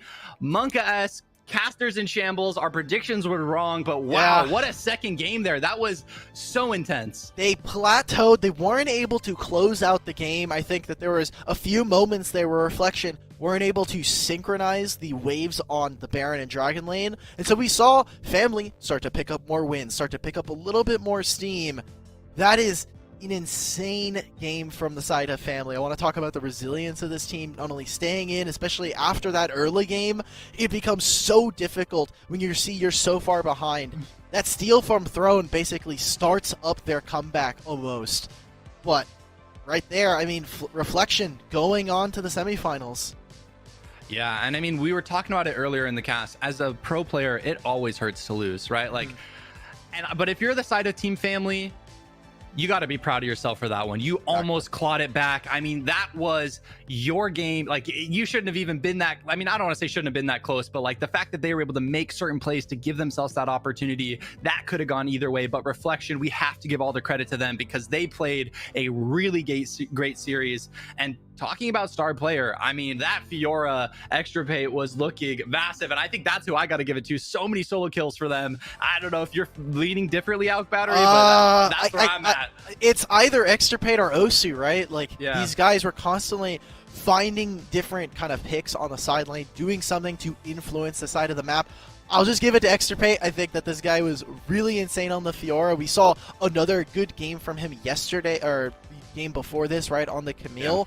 So congratulations. It's funny that the guys that got the most improved player award from Major 1 are also the ones picking up star player again individually in the first series. What can we say? Really They're awesome. styling, you know? They're scaling into 2021. The future Wild Rift pros that we're going to see, as this is going to be one of those solo kills we mentioned. Osu doing a great job with the ultimate, juking out a lot of the damage from Cosmic Soul, and having the perfect calc, knowing I can just walk away, they're dead. As this fight here is a pretty big one. The package from Blanks definitely getting so much value, as I actually think for the side of Family, they end up turning this one around with Toki going for the 3-person pull, and then able to get a couple of dunks off of it. Toki did a pretty big performance. I think also kind of redeeming a couple of the games that we saw yesterday from Toki. Was kind of having a little bit of a rough time in the matchup during the first part of the qualifiers, but definitely in this series, I think stepped up a lot against the side of Reflection, and so I'm really glad that he could have a little bit of a redemption arc here in the second qualifiers. But I mean, we're just seeing kind of the importance of solo lanes, right? Like, not only just your mid lane, but your Baron lane needs to be firing on all cylinders, not only to win in the qualifiers, but then to also, you need to be able to win against some of the best here in North America going into Major 2. Yeah, you definitely have to. Sorry, I was just losing it watching Cosmic. It's an Ari play, of course. Flash. It's beautiful. It's so hard to do. Like, and the confidence to pull it out in this second game is just something I have to commend. As a player, you know, what your confidence state is like in these games definitely matters because it affects the type of plays that you end up going for, right? If Cosmic wasn't feeling that good on the champion, they wouldn't have gone for that. They would have just, you know, maybe flashed and then charmed. But like, to go for that really difficult mechanical play, because it can look terrible. You know, if you don't properly time it, they die. Right, that is a dead Cosmic, but the fact that they were able to hit it was beautiful. The line between, oh my god, that was a great play, and Twitch chat losing their mind keck Wing, it's pretty thin for a lot of plays. So great stuff to see from the side of Extirpate here, as they are 30% of their team's damage. I mean, we saw him do the 1v1s both on Camille and Fiora, and now coming out of this game, I mean, the fact that they were able to blow up the side lanes, it's so difficult to deal with Fiora. That's why we saw the side of family. They had to dedicate more than one member a lot of the times to try to at least deal with the champion. Yeah, definitely. And, you know, Extirpate, as you mentioned, was balling out on that game. So much split push pressure. But also, one final shout out to Osu at the end there, the awareness to just say, okay, y'all are on Baron. There are other people bottom. I'm just gonna go hit their Nexus, and we're gonna end it via that way. So getting the solo camp, I mean, that's one of the coolest things as a player, of like looking at the score created in a tournament game, and it's just you on the Nexus, and you're like, yeah, feels good. I like that. Yeah, there you go. You're in the end game screen as well. We finished off our first game, but let's take a look at the scores going around. Maybe see if maybe some of the other teams have already finished. Ailish taking a 2-0 over one side. Demon and Suzaku, and Saints and Yon. Saints and Yon, the fact that they're 1-1, I'm getting a little bit worried. We had Saints as our potential kind of winners for this tournament, definitely the front runners for this qualifiers. And after this, we're actually going to be going into Suzaku versus Demons. We're going to be catching their third game and finishing out the quarterfinals there. Oh yeah, it's going to be exciting. I mean, a game 3 is always a fun one because these teams are pulling out all the stops. This is, you know, their tournament life for both of them. Both of them want to make it to that major number 2, and to do that, they have to win this game. So going to be excited to see what they are cooking up for us in this series. Probably going to see a bit of, you know, different drafts just because each team has their own specific play style that they like to go for. But like you were saying, Saints versus Yon, pretty crazy that it's going that 1-1. I mean, I hope that, I don't know, I'm not going to be too biased, but I'm friends with Black Camel, so I want to be able to cast him a little bit. But friends with some of the Yon players as well, so I'd be happy to watch them as well. But yeah, like, I always just love seeing series go the distance, because that means that we've got parity, we've got good games, and that's what I want to see for, you know, the North American Wilder scene, because that means it's a healthy scene. You've been waiting to see Black Camel on the screen. I know. Literally since yesterday. They asked us, like, what matches do we want to start for today? And you're like, I need that Saints game. But well, we should see them. Again, we're talking about, like, just even yesterday, right? They went a full 3 games, if I want to make sure that I'm correct. They went 3 games against Ailish as well. Yeah. So, is, you know, our power rankings of the teams making a little bit suspect? This was the same Saints that took Cloud9 to 3 games in the last qualifier, especially coming into this one. They were looking like potentially the best team. Maybe we were wrong. Maybe, you know, we have to kind of reevaluate some of the power levels of these teams. Well, I mean, it's kind of hard as casters knowing the specific power levels of the team, especially because we don't get to watch scrims. Like, we don't know what the last week or two of the scrimmages amongst these teams looked like, right? Like, power rankings are always kind of in flux, right? In like the top 4, like, you generally have a better feel, but even then, it's like from patch to patch, things can change drastically. That, you know, potentially one hero or one individual player can get a massive buff just if they're really good on a, you know, champion like Ari, or let's say a Zed, and that gets a massive buff in a patch. So power rankings are always in flux, especially when, you know, on stage you maybe get 9 games a day on the show, but behind the scenes, like you're saying, scrimmage wise, like there is like 60 plus games being played potentially in a week, depending on what your scrim schedule looks like and how often you're doing. If you're doing a single, double, triple block, you have so much more data that everybody behind the scenes, we could be like, oh, I mean, I think the big storyline coming into this year was obviously Sentinels last year was obviously a building project to try and go into further tournaments and try to do well, and we didn't get to start seeing that success until the end of the year and even now. Yeah, no, definitely. I mean, that's a testament to those players. I mean, putting out a lot of work, as well as I want to shout out their coach, Pierce. I know he's really stepped it up the last month or two, as well as helping them, have more organization. Like, having a coach is a massive buff as a player, because they take a lot of the weight and responsibility of like how to improve and get better. I mean, obviously every player cares about that, but like they help make it more organized and structured so that you have goals and do get better. But we are getting into the draft, and already it is completely different from the last series. We've got a Thresh first pick, followed up by the set. So not going to be a Galio first pick. And we get a Brand here as well. So a champion that I really like to see, a mage that throws out a lot of damage. And we're talking about the support counter picks. Well, for the side of Suzaku, you have Brand who can flex into multiple roles, definitely as much more of a dragon laner than the mid lane, but support set versus Thresh is a really good set-sided matchup. So I'm interested to see here from the side of Demons, what do they respond with? They obviously have very powerful champions here in the side of Olaf and the Jace, but what do they pair this up with? I think they're lacking a little bit more frontline, some people who have more proactive crowd control. It's going to be difficult for them. We'll have to see what their response is here against Suzaku. Yeah, as Xin Zhao is going to be the pick for Suzaku. And with that, they've got two very beefy frontliners with the set, with the Xin Zhao. Would expect, like that kind of frees up their support. Set can flex into the Baron lane, can potentially be a support. But if they wanted to go some sort of an enchanter, wanted to have a very poke-heavy bot lane, they could look for that. Personally, I feel like in this meta, it's so like tank friendly. I feel like tanks are so powerful. But Stove has been, a support player that does really like those Namis, does really like some of those other enchanters. We're talking about how tank friendly it is. Well, if I'm Brand, I really don't want to play against tanks. It takes way too long to proc your passive and to go for your ultimate, set that all up. By the time you're doing that, Olaf, Garen are in front of you and killing you. You're silenced, you're dead, and your passive is of no use if you're dead, unless you're Karthus, and he's not even in Wild Rift yet, so can't really do all that much there. Sag. I mean, okay, what champion do you want to see in Wild Rift? Like, if I'm a marksman. Every single AD carry I've talked to, every single dragon laner I've talked to, almost all of them anyway, we want to see Aphelios in the game. I know the UI might get a little bit wonky, but I really want to see this champion. He's been my favorite since release, and has been obviously a big proponent of the meta ever since. Yeah, definitely would be a really fun addition to the Wild Rift scene. But here we go again. We got another Zed coming out for this game. I mean, we saw Osu play really well on it in the last game, and I'm excited to see. Oh, we got a Fizz, another assassin. I love that. I love that we're getting assassin matchups. I'm not sure if I'm really a huge fan of Ziggs, because Ziggs just feels like a lesser version of Zed, and especially with the nerfs that he did receive on this patch, I think Fizz definitely is getting tuned down out of competitive play. So for Demons, I think they're kind of just running a lot of damage, and I'm not sure if I kind of like it. They all do a little bit of different things, like Thresh can help heal. You have Fizz, who can play at long range when you're using the ultimate, kind of fishing with it as a kind of a joke. But you have Jace, who can play alongside that and switch into melee range alongside Fizz.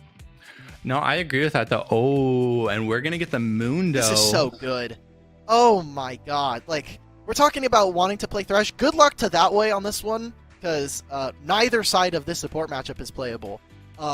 Thresh can never do any kind of damage or put any kind of crowd control down onto Mundo. The hooks never land thanks to Mundo's passive. And Set, same thing. He just runs you down and he beats you in a support 1v1, especially in a 2v2 as well, provides way more damage. Yeah, and I definitely agree with you. Looking at the composition for Demon, it feels like they kind of want to do multiple different things. I mean, Lucian, Jace kind of want to be doing the kite back. Thresh is pretty good as well with that. But Fizz and Olaf, once they click Ragnarok, once they click their ult on the Fizz, you kind of have to go ham. You kind of have to get in there, do your damage, because they have those massive cooldowns. So it feels like their team is a bit torn. Whereas when I look at, the other team's composition, it feels like it's much more, we got a lot of beef, we're going to activate the Zed ult, we're going to have Brand thrown damage into you, and it's like, can you actually kill our tanks? And it's going to be the test. But here we go, we're getting into it. Remember, everyone, this is game number 3 between Demon and Suzaku. We're going to see who is going to continue on into the tournament here, as this should be an exciting one. A completely different draft setup than the last game we had, but we get the Fizz, and he's looking like a cute little doggy in the mid lane. I didn't know that the Mundo skin, I knew that it had a car, but I didn't know it made like the cartoonish like turning sounds. So I just like broke me when I heard Stove go into the bush and you're like, "Brr," and I'm like, ooh, what? But yeah, it took me out of it for a little bit. You're like, oh no, is there a car swerving? Well, I live pretty like in a like the back part of like an apartment complex. So if there's a car coming, we got other it's big monk ass. Yeah, that guy must have used the new TP change. He's got unleashed car teleport. Well, we can talk about this off break as to how we can do the logistics of that. But talking about early game, when we were talking about the Olaf, it's really difficult, I think, to find any lanes that you want to gank, because Zed has non-committal engage thanks to his Shadow, and this top lane matchup is kind of Armageddon for the most part, because if at any point the Jace goes in, Set wins this matchup and we'll just blow him up. Yeah, so for the Jace, just kind of wants to be poking. Suki potentially can look for a lot of damage, though, if they are able to get the pull in. So we see a scuttle trade here, as Olaf is going to be rotating to the bot side jungle, Jhin on the top side jungle. So both of these teams saying, all right, we don't have to brawl in the early game. We're just going to take the trade. We're going to continue farming up. But Olaf is going to potentially... Okay, I thought he was going to look to invade the blue side, but with Xin walking over, looks like they are not going to opt for it. No, I love this coming out from Demons. They said, look, Lucian has a little bit of a better time early game clearing out the minion wave, and while Griff does take a bit of a bad trade, finds a hook! A massive flash hook from the Thresh, but they're not going to have the damage follow-up, but they are going to be able to force out 2 flashes as well as the heal, so, you know, a summoner advantage for the side of Demon. Really good job, and now they should be able to invade. You see the pings coming out, Sumio taking the time after pushing in the mid wave. They're going to try and steal this buff.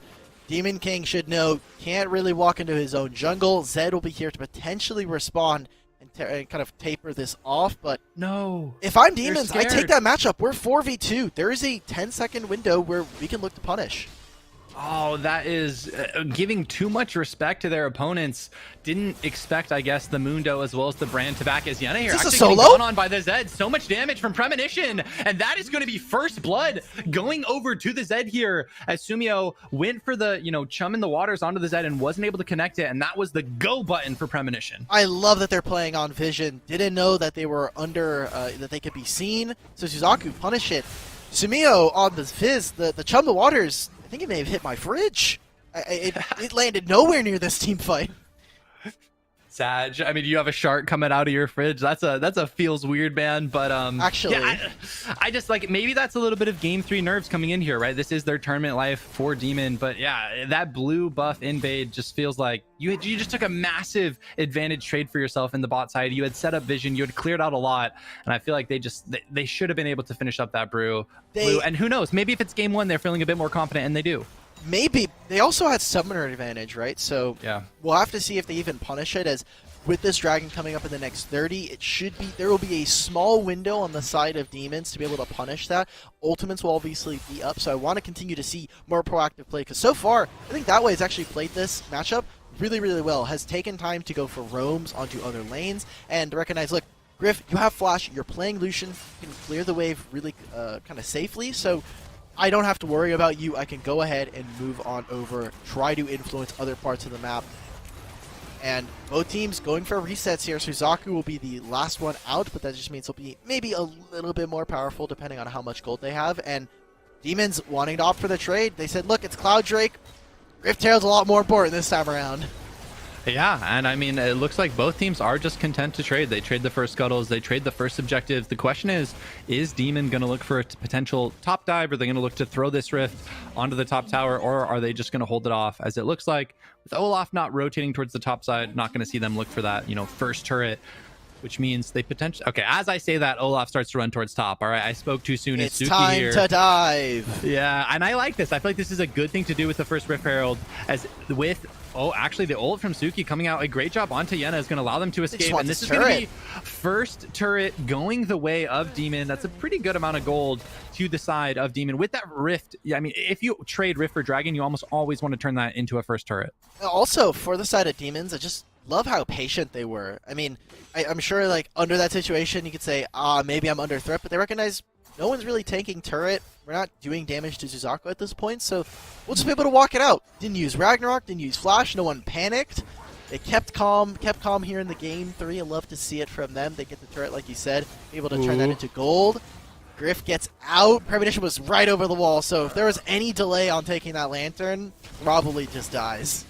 Yeah, but great positioning from that away on the Thresh. Going to be there to save Griff as the Lucian. As in the bot side, you are going to see Fizz as well as the Zed 1v1ing against each other a little bit here as the ult is going to come out.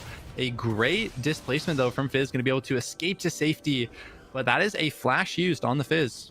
That's flash down, but that's Premonition's Ignite and the ultimate. So Demon King can have to just walk this out. And from the side of Suzaku, I kind of want to see them turn up the pace a little bit. As soon as they're able to find the pick onto Griff, maybe force out a summoner, he's going to be a lot more dangerous for them. I think Brand just takes way too long to clear minion waves, as we see here, having to blow all of his mana. So he has to immediately recall. I mean, for now, we're just watching them kind of wait until the next objective. Yeah, and I mean, the Thresh that way, I continually forcing out summoners from the, opposing champions. The last 2 times we see Brand Flash has been because of great positioning or a great play from that way. So in this next fight, that is definitely a cooldown to watch, as Brand doesn't have an escape. If I'm in comms with my team, that's a massive cooldown that we're tracking for the next fight of, hey, this Brand is a very easy kill target, doesn't have Flash. If we get, our Olaf on top of him, if we get our Fizz on top of him, it should be a very dead Brand, as that way here could potentially look for a hook onto Stove or Izerboa on the Brand. And I'm looking at this from the side of Suzaku. Who stops their backline? Like, yeah, I think Set has such an important job in this game, but Mundo as a backline peel is not great. Like, he kind of just slows them, and if you're Fizz, if you're Olaf, you don't care about those. Those are not hard crowd control, so can't really do all that much, especially now with the Knight's Veil here for Stove. He may be able to mitigate some of that CC, but Demons, I think, are going to have a pretty comfortable time as the game goes on, even hunting from Fog of War to look for stuff, and it's all on these Assassins to open up this game. Yeah, as Premonition going to flash forward as well as the ult, but not going to be able to connect the kill onto the Thrash, as actually Fizz here is going to face check, going to be able to walk away. Yena, though, and Griff with the collapse. Are they going to be able to get onto Demon King here? Does have the flash. Go. Oh, as the Chum the Waters is going to come out as well. Olaf doing a decent amount of damage, looking for the Mundo, as Griff actually going very aggressive here, going to be tanking to the face the Jinzhao, the flash forward, as that's going to be 2 champions fallen. Yena, the next in their sights. That's 3 for the side of Suzaku. Boa on the Brand, going to die. No flash from earlier, as Thresh is going to try and peel, but Premonition on the Zed wants barcode, wants the Jace, but that's a double. That's the turnaround. That way, zoning so hard. The blind hook able to connect it onto the Zed, buying so much space for the Jace, buying so much space, but it's not going to be enough, as Premonition will finish them off. And that's a just great minion there. He just tanked up the hook, which wouldn't have changed the results of that. Demons, what are we doing? We played a little aggressive. I mean, I specifically on Griff, thinking that he could find the kill, but Xin Crescent Sweep is up. You have Izerboa firing away at range. I think it is such a dangerous kind of look to go for. Flashing forward, going forward with the Relentless Pursuit. Ends up in a pretty massive win there for Suzaku, who, again, are pressure to actually make things happen in this game. Be proactive. Look for setup plays. They get the Rift Herald here for the side of Demons, as they get the Dragon on the opposite side. I like this from the side of Demons. Getting this objective means that they can play for turrets, take down more of the standing gold, and set up good, advantageous positions, taking down more turrets. Yeah, but they are on a map. Well, I mean, the next dragon they have to contest, right? Because otherwise your Elder Dragon is going to be way weaker. So Demon will definitely have to look contest next dragon. And if you're Suzaku, you're really happy with who got the kills in that last fight. Premonition on this set has 3 kills, has a massive gold lead. And you see that big damage going down onto Griff. And you see that gold on Premonition allowed them to get that kill there, and this Zed is just going to continue snowballing, as they're going to be able to get this first turret. And now Griff, kind of in this weird position where his Fizz is not able to find looks, find kills onto multiple members. Brand is kind of unabated, firing away. No one's answering Suki in in the Baron lane now, so that's just another turret for free. Demons didn't have to overwork anything. And Griff, it takes one pick and it blows up the game.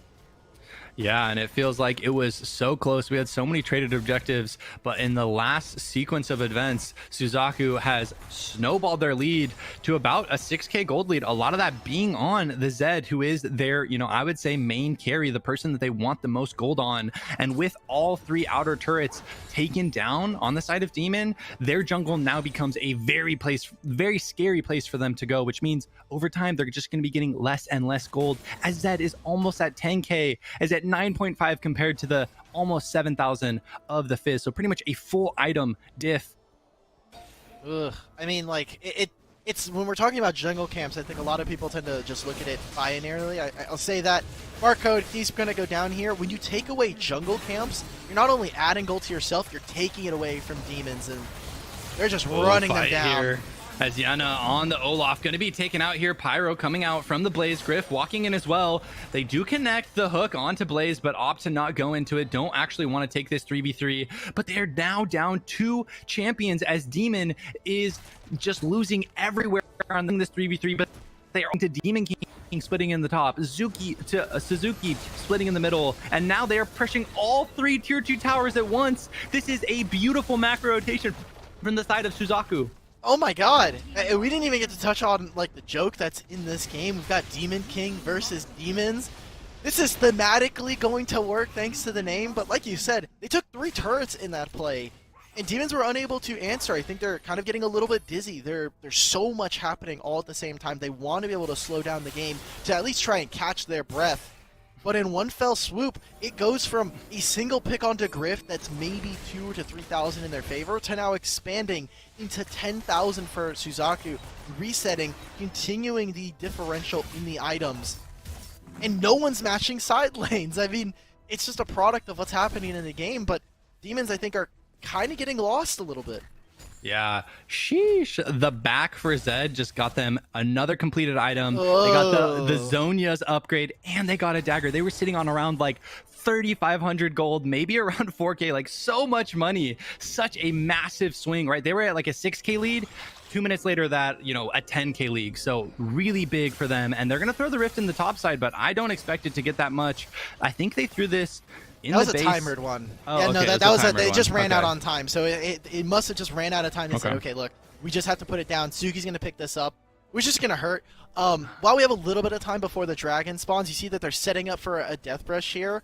Before this game started, Istra put in the public server, try to look for something onto Barcode there. He said, can someone send me the brand build that Rest uses? Which is super funny to think about. You may be able to even get it on the top 3 players. I know that that's something that was really good to add into Wild Rift. Like the top 3 brand players in the region, you get their build that you can copy. I'm glad that Mr. Bill was looking to crowdsource his build though. Hey, if you don't know the answer, ask someone that's, smarter than you. I can't do that during a test. If there's a moderator during taking my test, I can't just like go over and be like, hey, Michael, what's the answer here? I'm going to get expelled. They're going to kick me out from the test. I guess that's true, but like, it's not the same in a tournament, like all knowledge is fair True. knowledge. So, but yeah, this is scary situation. And, love the shout out from my boy Rest, Sentinels ADC player, a monster. And he's been doing really well, I feel like, on a lot of those mage in the bot lane. But let's talk about this game as Baron is getting started up there, 2-manning it as the Zed, as well as Stove on this Mundo. This is excellent play from them, feigning like they have 5 heroes, because obviously if Demon knows this is a 2v5, they hard engage, but they don't know where the rest of the champions are. And with this aggressive play, that is going to be a free Baron for the side of the red team. And with that, I think they're going to be able to solidify this game 3. It would take a miracle for Demon at this point. Even with those 2 members in the mid lane, right? Like you have Premonition and Stove just standing in front of them. From Demons, what are you going to do? You can't engage. You don't have any proactive tools. That way, almost died. And he didn't even get Zed ulted. He was kind of like a side product. He was standing next to the person who got Zed ulted, and he almost went down. And so, yes, maybe they can feign for it. I do love that. You know, if this was a bit more even game, this would have looked really, really good. But they're just kind of throwing around their walls at this point. Premonition is ulting anyone he wants at this point. Oh, yeah. Did look a little scary for a second, but really not at all, as Yena's going to get blown off. The Chun the Water comes in as Sumio is looking for the Zed, not going to be able to get it. Griff going in really aggressive, able to take out a support Mundo, but that's not the kill you need. As during all of this, Suki in the top side saying, I'll take your top inhib, I'll take your mid inhib, thank you very much. As Premonition on the Zed going in, going to lose their life, but they're going to be able to get the game. They're going to be able to get the full team wipe. And that's it. I mean, that's Demons losing out on the series. A full game, you know, best of 3 here from them. Suzaku are going to be moving on into the semifinals. Looking forward to face off against Alish. That is a really insane kind of... I really wish we could have seen the other 2 games just so I can kind of see where the temperature check is. But this is a rather deathless game. I know it's 18, but considering the game we just came out of and looking at yesterday's qualifiers, it's a rather clean one. Suki was constantly in a side lane. Would you be surprised if their damage numbers are pretty low? Yeah, definitely. Well, and the thing is, I mean, looking at the gold graph, it was a very even game, you know, going up to about 7-8 minutes. And then Premonition, as well as the rest of Suzaku, were able to just open the game wide open, get a couple of picks, able to get all 3 outer turrets. And then that sequence where they got all 3 tier 2s, that felt like the moment where the game just completely changed. And you see the damage, Premonition at almost 20k, but a pretty low damage overall. I mean, in some of the other games, we saw that Fiora earlier almost having 50k. So a pretty... I would say peaceful game in the sense that they would just trade objectives, but I think that played into the hand of Suzaku as their comp seemed to scale a lot better into the late game. They just utilize side lanes so much better than Demons, and as soon as Suki was able to sit there on the turret, get the double knuckle up brawler, I mean, you just kind of take the game at that point. And we're looking at star players here for Suzaku. I feel like with how kind of slow and steady that game was, I think a lot of people would be, well, no one did anything flashy, so how are we going to identify a star player? For me, I think Demon King's like early proactivity on the Xin Zhao was very helpful for his team. But also, I mean, Premonition's pretty sick. So you take your pick of the litter here at this point, Michael. I mean, mid player bias. I got to give it to the Zed. I feel like Premonition, I mean, topping the damage by a pretty good amount, had like 7 kills, had a lot of impactful kills as well, where they pretty much would 100-0. I mean, remember when they got Griff in the mid lane and it was just like a tick of enough, and that led to them getting mid turret as well as top turret. I feel like a lot of the kills that Premonition were able to get were very clutch and were kind of the moment, you know, when they need it. And here's going to be another one, as Premonition is going to just go onto Yenna here, knowing their limits, knowing that they can take on this Olaf and securing themselves first blood. So yeah, Premonition is going to be my star player. Agreed. I'm not going to lie, with how this game went, that felt like it was a whole lifetime ago, that first kill. It felt like a whole different game was being played. Because at a certain point, it just became Suzaku running the map, running the table. And they're playing on a really, really good 4-man core. It's a little bit different than what we've seen from a bunch of the other teams in the qualifiers. So I'm interested to see how their style kind of develops as we get through, as they've really just let Suki take down turrets. As you see in this clip, you can see it in the minimap, he's just hitting mid-turret this whole time. Yeah, Suki, I feel like did a really good job in the split push turret, but this is the moment I was talking about earlier, knowing how much damage they had and able to take down the Lucian, and this led to mid turret falling, this led to top turret falling. But I feel like this clip is just, you know, Premonition time after time ulting a champion on the opposing team and doing so much damage. But this was the sequence where they got all 3 of the towers. This Premonition here going to go on to Barcode, going to just get another potential kill for themselves, and this was the fight that ended up ending the game in favor of Suzaku. And they're on all 3 lanes. Istropo walks down. I mean, what else can we say other than, you know, we swapped our priority yesterday or last night. It was Ari's OP. I'm glad that people are again catching on. I feel like champions kind of just like fade in and out of like the player consciousness a lot. I know we talked about Senna coming and going pretty early on last year, but Zed, he was so good. He's still good. He hasn't been nerfed. Electrocute got buffed, but he's still taking Conqueror. Like, this champion is broken. Yeah, and look at 69% kill participation. 40%. Yeah, so much damage. Breaks the 1,000. I think that's the highest GPM we've seen out of any star player. Breaks the 1,000 mark, has 1,048. I mean, if you ever break 1K in a competitive game, you are smurfing it. Like, that is a massive moment. So just the stats all across the board for Premonition looking beautiful. Mid diff. It wasn't draft diff. It was mid diff this time around. Looking at Suzaku, pretty dangerous team. Obviously, I could be wrong about this roster, but I'm not sure if this was Suzaku's mid laner that they've had in previous tournaments. I could be wrong. Just probably gonna have to double check that on the break. But Suzaku again are just looking strong, and I'm now kind of interested as they go up against Ailish. That'll be our matchup after we take a break. What the kind of, we're talking about the stylistic matchup between these two. What does that look like now, right? Like, we're talking about Reflection. Saint are still in their game for some reason. Guys, finish up. You guys are, I don't know how this game is going that long. I guess they're trying to copy our game 2 between our first series from today.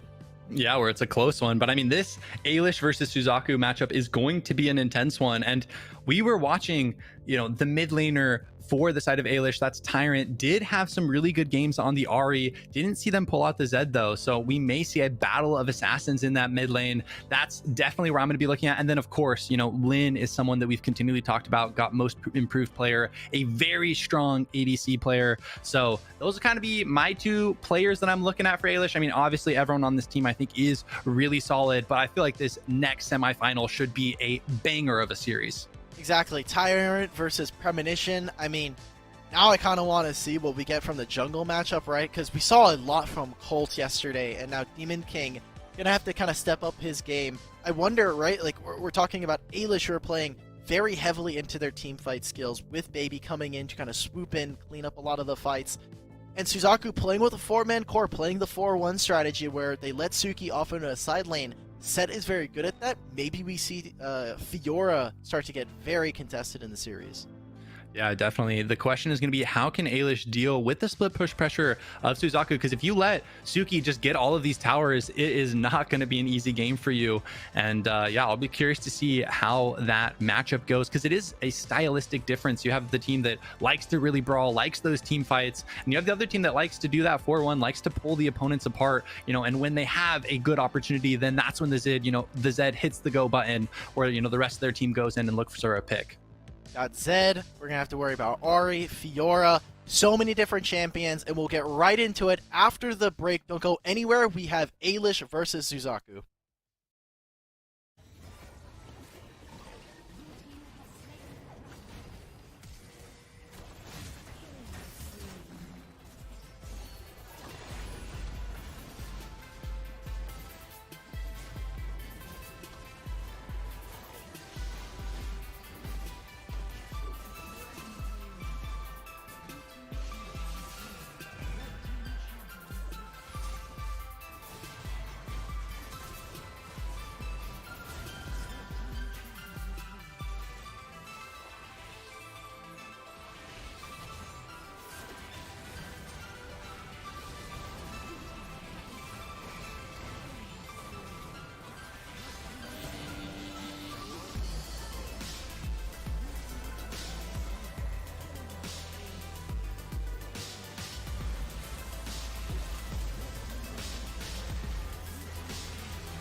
Welcome back, everybody. We're here for our first semifinal, still a best of three between Ailish and Suzaku GG.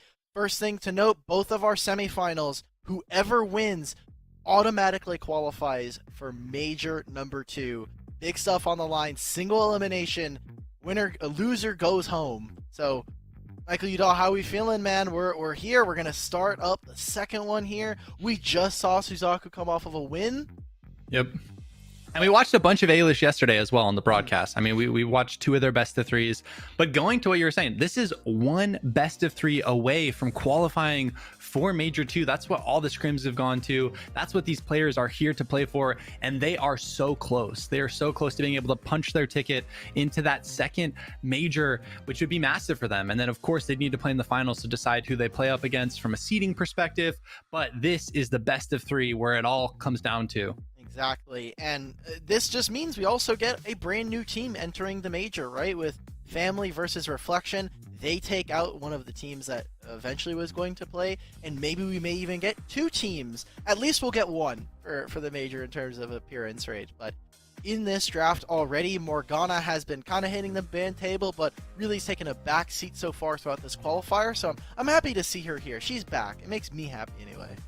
Yeah, and a first pick. I mean, again, every single one of these teams have different priorities on what champions they feel like are the strongest, as we are going to see the Darius picked up for Suki. I mean, we've seen a couple of set games for them, and they were able to get a lot of value in the split push. Part of why I think Ailish banded away. Suki has been looking very, very strong on that champion, so putting a little bit of respect on their name.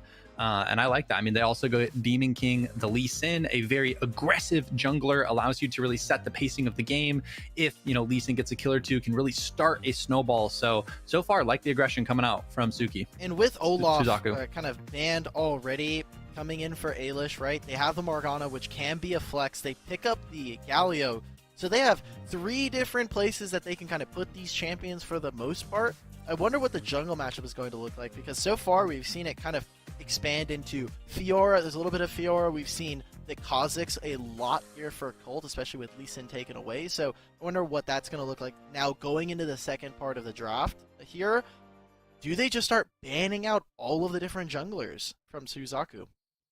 Potentially. I mean, I also don't know if you've seen Colt play it the most, but I feel like Xin has been rising in priority over the weekend. Also, looking at their composition with these 2, pretty squishy champions as far as the Morgana and the Jace, having a beefier frontliner would be a very good way to round out their composition, as we're going to see the Ziggs picked up a very strong AD in Wild Rift. Almost always will go into that bot lane, as, just provides a lot of tower defense, as well as a very strong ultimate in the mid to late game.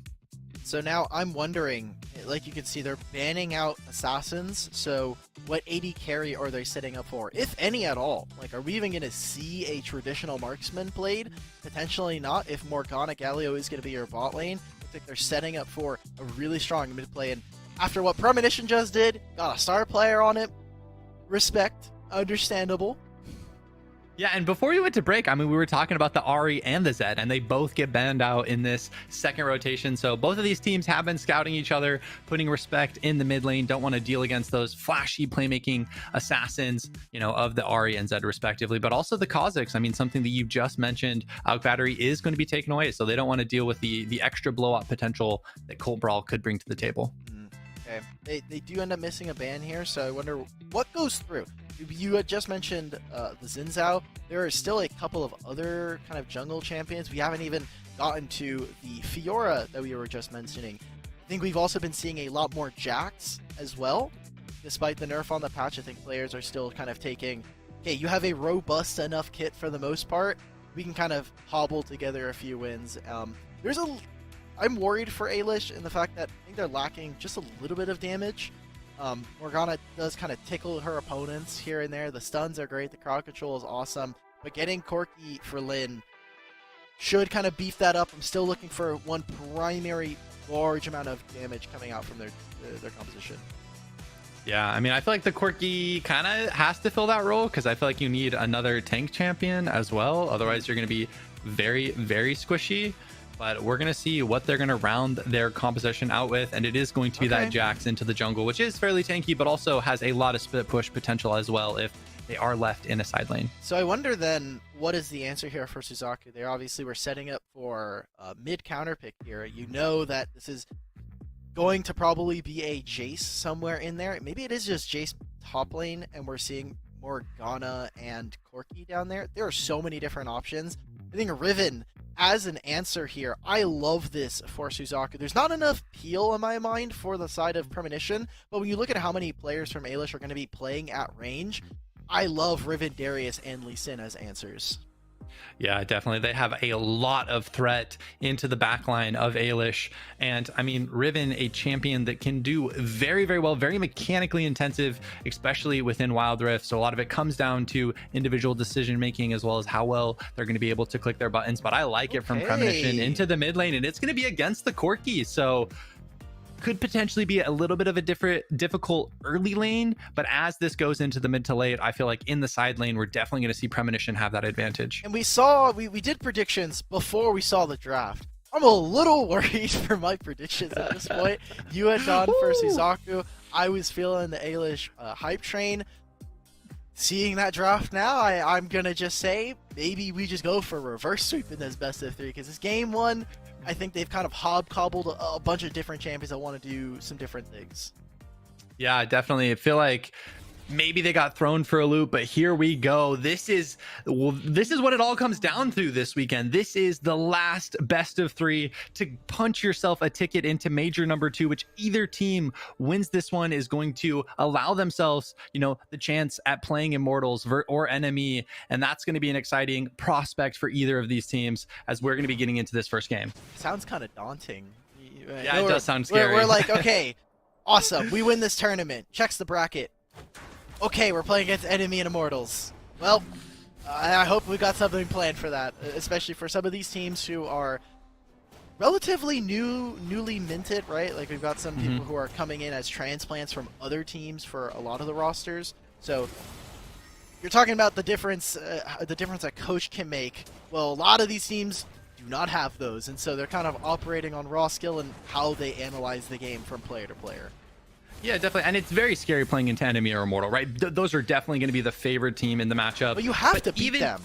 Yeah. But even if you get to play against them, that's valuable learning experience, right? That's something where you can go back and watch the VODs and, pick apart how they were able to beat you and what they did that you don't do, and as a pro player, like learning from the best teams, like getting Raffle stomped by the number 1 team is one of the best ways to learn if you let it be, as actually Demon King here on the Lee Sin taking a decent amount of damage, but actually gonna go back in with the QS double flash used for each jungler as Premonition on the Riven is going to fall very low. And with the Braum rotating up, this potentially could be a scuttle fight, but I don't think so, as Lucy Lee just opting for the trade.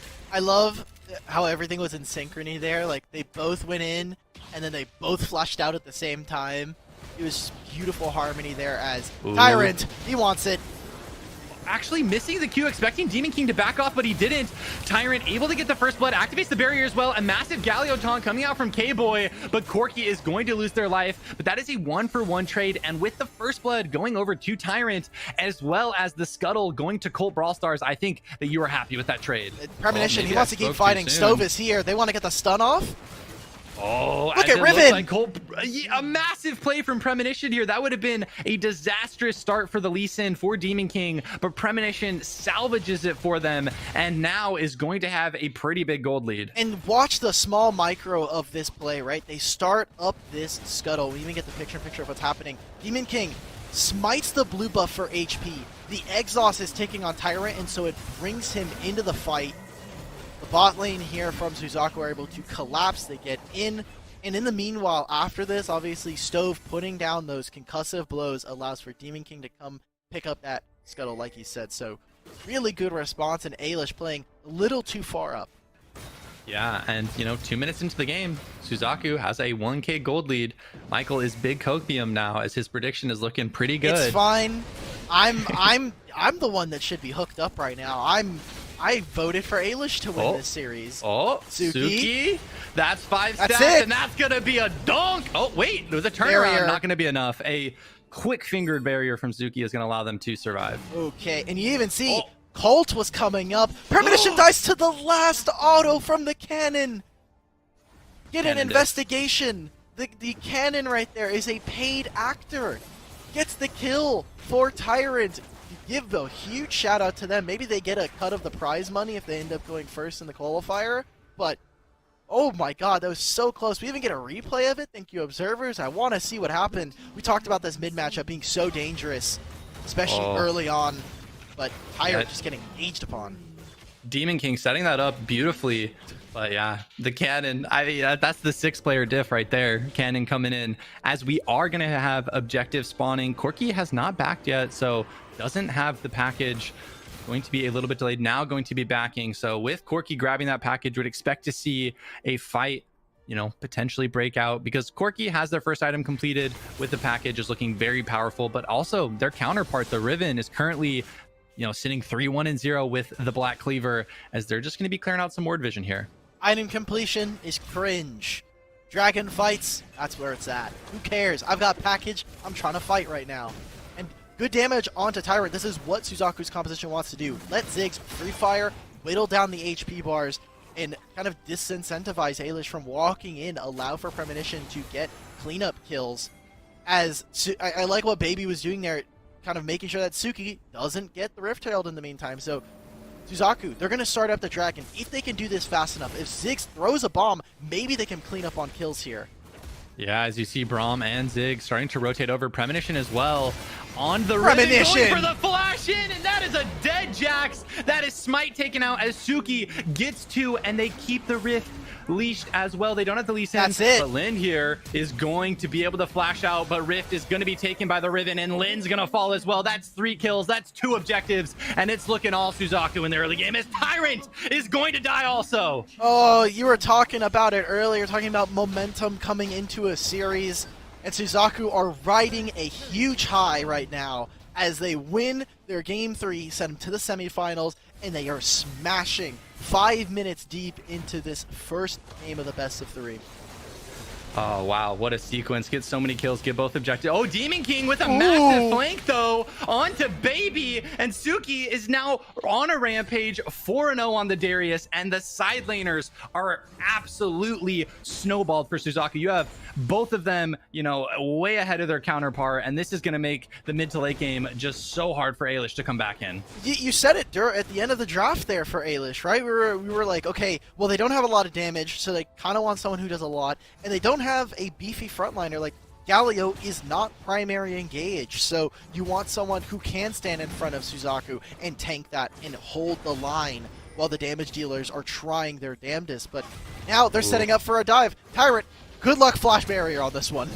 Oh, does get the flash off. Going to use barrier as well, but yeah, I don't know what you can really do there to survive, as 3 champions are going to take out their life. As you see, Premonition here now going to be hitting the tower with the rest of the wave coming in, maybe able to completely finish it up. Will definitely, with Demon King walking over. So that's going to be another kill, another turret in favor of Suzaku, and this game went from bad to worse. Ziggs is never going to feel kill threat from a Morgana Galio while under his turret. So look at this. Colt, he wants his red buff, but I don't know if this is the buff for you, guy. Demon King does get hit by the Galio. Oh, going to be able to flash forward with the taunt. Zonia's coming out, going to be able to get the Lee Sin, but Lin in the backline is going to get dunked on by Suki. Jace is the next one in their sights. That's 2. Suki wants Tyrant as well, and they're going to be able to get them. That's 3. Are we going to be able to give him the Quadra? Suki saying, come here, K-Boy, where are you going? Give me the highlight play, and here it's going to be... Wait, did Braum steal it? No way. Oh, there we Quadra. go. Oh, Boa, though, in the mid lane is going to die, but I mean, I think you're really happy with that, as Premonition might be able to equalize it. Not going to actually be able to, but now Suki with the Quadra is going to be massive. You say you want to be happy about that, but if I'm Mr. Boa, I'm going to be like, man, I really hate Jax. That champion is annoying. As we get to see, this was a really over-aggressive look. Your team is behind you. I think the Galio ult also comes just a touch too late after the Dragon's Rage kick is there. You see Suki getting all of the resets, so now has fully stacked Hemorrhage bleed on his on the Darius, and Mr. Boa firing away constantly. Riven is so difficult to deal with for this team now. Both of the solo laners, like we had mentioned before, are completely snowballed, and from here it's a slow bleed for them. Byron going to fall 3-person taunt, but it's not going to be enough. As Jabroa throws the ult in, and K-Boy is soon to fall. Lin as well as Baby going to kite out here. But on the bot side, looks like there's going to be a 1v1 between Suki and the Jax. And that is, I mean, that's a gold diff if I've ever seen one, as Suki just destroys the Jax, as Lin is going to be the next to, oh, not fall, as Demon King is actually going to lose their life instead, as Premonition, what are they doing? doing? As well. A bit of an overchase. Lin with the massive bait, and that's going to translate to 2 kills for Baby. It's hope. I don't know if they're going to be able to bring it back, but it's the first step. Exactly, and Tyrant maybe finds us onto Stove, has to invest the flash as well. Ooh. The big one, it lands, but it's just not enough. Suki's here, gets him on vision. Good luck. Boss has arrived, but it's a 1v4, so Suki properly will just back up there, doesn't want to, you know, hand over the massive shutdown gold that they would get, as a 9-0-0 Darius is on the Rift. But secret? Yeah, this is 10k gold. My secret cap, I'm pretty sure he wins that as well. No one can kill him on the enemy team. Ailish looking to try and trade. They want to go for Rift Herald here, but I think it's just way too late. They don't have enough damage on this. They're taking it pretty fast as it is. Suzaku could look for a response. Ooh. Someone finish it, guys! Finish it! Oh, and it is going to be down to 11 as Stove here is falling low. Riven, though, the K-Boy ult is going to do a decent amount, but it's not going to be enough. As you see Suki going in, gets the first dunk, as Tyrant is going to be taken down by Demon King, and Premonition cleans up the rest. Checking my notes, Michael, and I'm like, well, we got the Rift Herald, guys. That was a really good fight from the side of Suzaku, specifically playing around Suki, and I was worried. Ailish, they were caught in between 2 different plays, and once you do that, you're split up, your focus is not on one target, and while the Rift Herald finally does go over to K-Boy, they are still so far behind. It's almost 15,000 gold at 11 minutes, and you look at the itemization, they're always going to be behind. They have a Ocean Drake in their back pocket, and the next one coming up is going to be Infernal. Okay, cool, you canceled the back. Baby, you're lucky that you're playing on Fog of War, because if Premonition knew where your enemy or your teammates were, he would have just solo killed you. Yeah, I know. That's what I thought. Like, Baby instantly jumps in, and I was like, I don't know if you actually want this fight. But, you know, looks like that's kind of the nature of Fog. Premonition didn't know where the rest of the team was. And with that aggressive of a play, it kind of screams that they've got backup. So just respecting that, had a lot of gold in their pocket, and now has 3 completed items on the Riven, so is officially online. And same for Suki, is able to get that Sterix, as Premonition going in onto Baby, saying, how dare you stall my back, you're gonna lose my life for it, as actually Premonition is going to be able to get the kill. Here. Oh, Stove coming in, the taunt. Is it going to be enough from K-Boy? The ult from What Braum is this massive. champion? Premonition surviving, gets 2, is going to be able to get the 3rd as well as K-Boy. That's a triple for Premonition. Oh, and in the mid lane at the same time, Tyrant's going to have to watch his team fall. He'll die to bleed. He'll die to Stove instead as the game ends here. The mid wave is coming. Maybe Cult and Baby can make a change with their death timers coming up, but Ziggs at least makes this an inhibitor trade. Suzaku are defining game 1 with a huge victory. Yeah, definitely. I mean, if Baron spawned earlier in the game, I feel like this one would have ended. But Premonition there styling with the triple, and I love it. Stove going for the flash steal as the support, saying, guys, I want to have some of the fun. Give me one too. I mean, Premonition, really good 3v1, or 3v2 there. Playing with Stove, they were able to finally make it out. I mean, you look at the healing, it has the death stance, you had already finished the Solar Charge Blade. Just margins. If maybe this was a little more even, maybe we could have seen Premonition go down there, but the gold now is just almost insulting a little bit for the side of Ailish. They are so far behind. The Baron is going to spawn, and they can't really walk into the pit without dying. The Ziggs bombs are going to completely bait them out.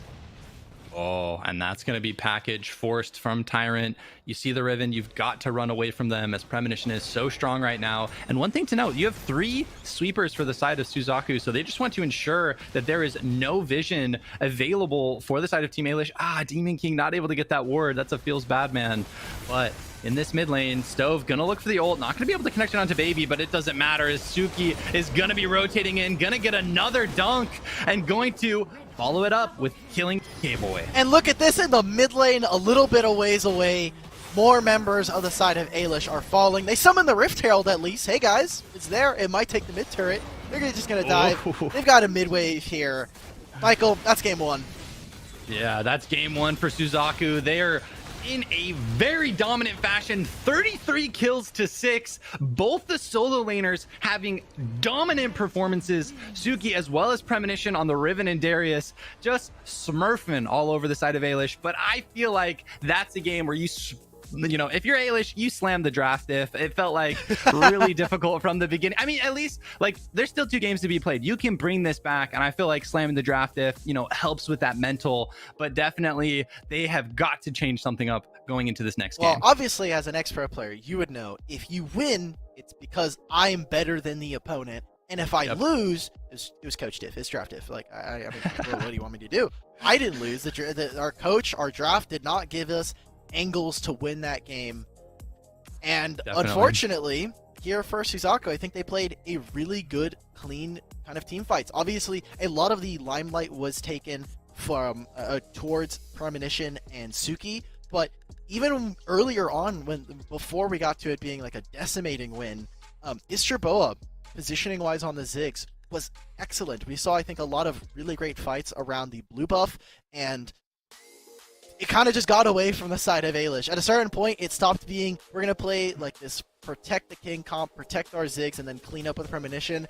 It just was, okay, our solo laners will just run over you. Yeah, and I mean, looking at that game, as far as star player goes, I mean, I feel like everyone on the team played really well, but for me, I got to give it to Suki on the Darius. I felt like so many impactful dunks. I mean, Premonition was playing out of their mind as well, but Suki was 0 deaths at the end there. You know, I feel like really that nail in the coffin moment where they got the quadra, and I feel like because of that, Suki has to be my star player.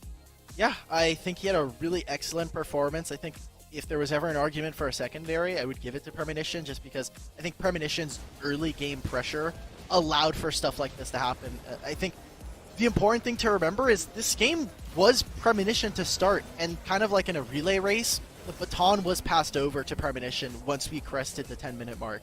After that, Darius just took over the game, and from there on, I mean, we saw Suzaku stomp it out. We'll watch more of this highlight reel, but it's not a lot of good glimpses for Ailish if you're a fan. Yeah, that was a massive moment too from Premonition there, stopping the Jax from getting the scuttle. But the solo in the top side from Suki, well, Demon King as well going in here. This is the MVP cannon play as you see it here. The final shot taking down Premonition. But one thing to know, I feel like Demon King and Stove both did a really good job at like being there to help set up the kills. You're going to see Demon King go over the wall here with the kick and boom. And like, you know, we talk about Premonition, we talk about Suki as kind of these star players, but oftentimes it's because of the support from the jungle, from that support role, you know, Stove on the Braum, that kind of set them up to have these MVP moments. It is obviously like when we're talking about star player, I know we were talking about this during the break, as what creates a star player? Is it the person who we've given the responsibility, or the team has given the responsibility to carry the game? Or is it the person who is, you know, facilitating those? Definitely, Demon King earned his keep in that case, kind of as a role player playing as, hey, I'm going to create engagements, create windows for our team to find picks. You know, I love the thing about Wild Rift. You know, you get the MVP, and then there's like SVP for someone on the enemy team because they give them an award. I think the SVP for Ailish is that anime. We're not giving it to a player because, honestly, if I'm one of the players in that game, I don't know how you feel about Michael. I'm like, we kind of got a little bit steamrolled. We're gonna give that to our cannon minion for giving Tyrant one of the 6 kills in the game. And I mean, the flashiest one of them all, definitely. Yeah. You know, the turnaround. And I know I said it coming out of draft, and it kind of is a meme of like draft diff. But I felt like they didn't have the tools to bring it back once they got behind, right? Like I feel like it was a very difficult game for them to do that. As we're gonna see Suki here coming up with a 14-0-2 scoreline, breaking the 1K gold per minute, almost, you know, 50% kill participation, doing 20% of the damage for their team. A very, very strong performance from Suki in that game. He's picking up a lot of it, and even though the damage numbers are pretty low, it's just that Suki's coming in and providing that cleanup role that maybe we would have expected from Riven. When we talk about the Ziggs composition, it is Ziggs whittles down the HP bars, gets them low, and someone comes over, gets the kills, and obviously the team then turns that into an objective lead, either with Drakes, Herald, turrets, whatever it be. So you see the damage number, you're like, star player got 21%? That's kind of strange. Well, guess what? He came in, he pressed the ultimate button. Feels good, man. But as Darius, that's what you're supposed to do. You know, it's like you're supposed to come in at the ideal moment. If you're able to instantly get all 5 of your stacks procced, it's massive. But also, I mean, we were talking about how we were toned between Premonition as well as Suki. They both, you know, did a lot of damage, had a lot of impact. But as a whole, I feel like across the board, Suzaku, everyone on their team had a very stellar performance in that game number 1. And I feel like Ailish is going to have to go back to the drawing board, is going to have to change something up if they want game 2 to go differently. Thankfully for them, right? It is a best of 3. They have another game at least to play and try to fix up whatever happened in the last game. Obviously, again, it is a single elimination bracket. If you lose here for Ailish, you go home, you wait until Qualifier 5. And Suzaku, they're comfortable. They're like, okay, we're coming off of at least 2 wins. I don't know exactly like how the series panned out in the last one. We only got to see game 3, but they're coming off of a dominant win there, another one in this. And I mean, Suzaku have been performing relatively pretty well across all of the other North American Wild Rift tournaments. So I'm excited to see them maybe make the push finally into making the major. Yeah, and I mean, definitely have some strong players on the team. I mean, Stove in particular, one I want to shout out is the brother of MTS, you know, Sentinel's Baron laner. Ooh. So that's, I don't know if you knew that, but yeah, they're brothers. There's no shot any of us knew that. Right? No Seriously? way. Oh yeah, and there's a bit of a rivalry, you know, between the two of them whenever they play, which is funny. Of course, you know, brotherly competition, but that's something to know of, like, you know, their brother is on a very good team. And so, you know, they talk about strats, you know, they get each other, you know, talking shop about how to get good at Wild Rift. And so that's just something I would love to see personally, of like, I love that brother matchup. So if, you know, Suzaku is able to qualify, is able to play against Sentinels, it's like definitely a bit of a grudge match. Oh my God, Michael, not only smurfing the casting desk, but also giving us free narratives. This is so good. Now when we have time to fill, it's the first note we're going to hit versus Sentinels and the side of Suzaku. But we were into this draft, and I'm already noting they've gotten rid of the Lee Sin, but the Darius went through for Suki. This is going to look a little dangerous, especially when we're talking about that 4-man core. Strong solo laners are going to be needed here from the side of Suzaku. Yeah, and they secure the Ziggs as well. I mean, had a very strong performance in the last game as well. You know, just is always a artillery threat, right? The second you see Ziggs on the opposing team, you're like, oh my gosh, I have to either dive them, I can't let them sit free and just throw out damage. And Stove getting the Braum again, I felt like they had a very strong performance on it in game 1, and I like this pickup. They get themselves the same bot lane. You know, they have 3 very strong power picks and haven't really shown very much with their composition. Feel like they really could go either way. Exactly. And now Ailish picking up the Fiora that we were talking about. They are really low range, and while they're putting a lot of eggs into, I think, the Fiora basket, I am interested to see what they pick up as a ranged marksman or any ranged position coming in, because Morgana's already banned. We're taking a look at mages. I think we haven't seen Varus today. I don't know what happened. North America, did we just say, Varus lost? Results-based analysis, I don't really like this champion anymore. It must not be good, because this champion is still excellent, especially for Ailish. If they want to pick it up, is available to them. And I like this from the side of Suzaku, banning away the Senna, taking the weight. They're probably just going to ban away either another mage as well. Yeah, I'm not sure. I mean, mage, you also could potentially, they banned Ahri last time. You know, maybe that's another champion that they don't want to have to deal with. Is okay into the, you know, the Ziggs, because you can get in onto the back line. But Ailish, you know, throwing respect Premonition's way, saying, no thanks, we don't want to deal with that Riven again. We're just going to get that out of the champion pool.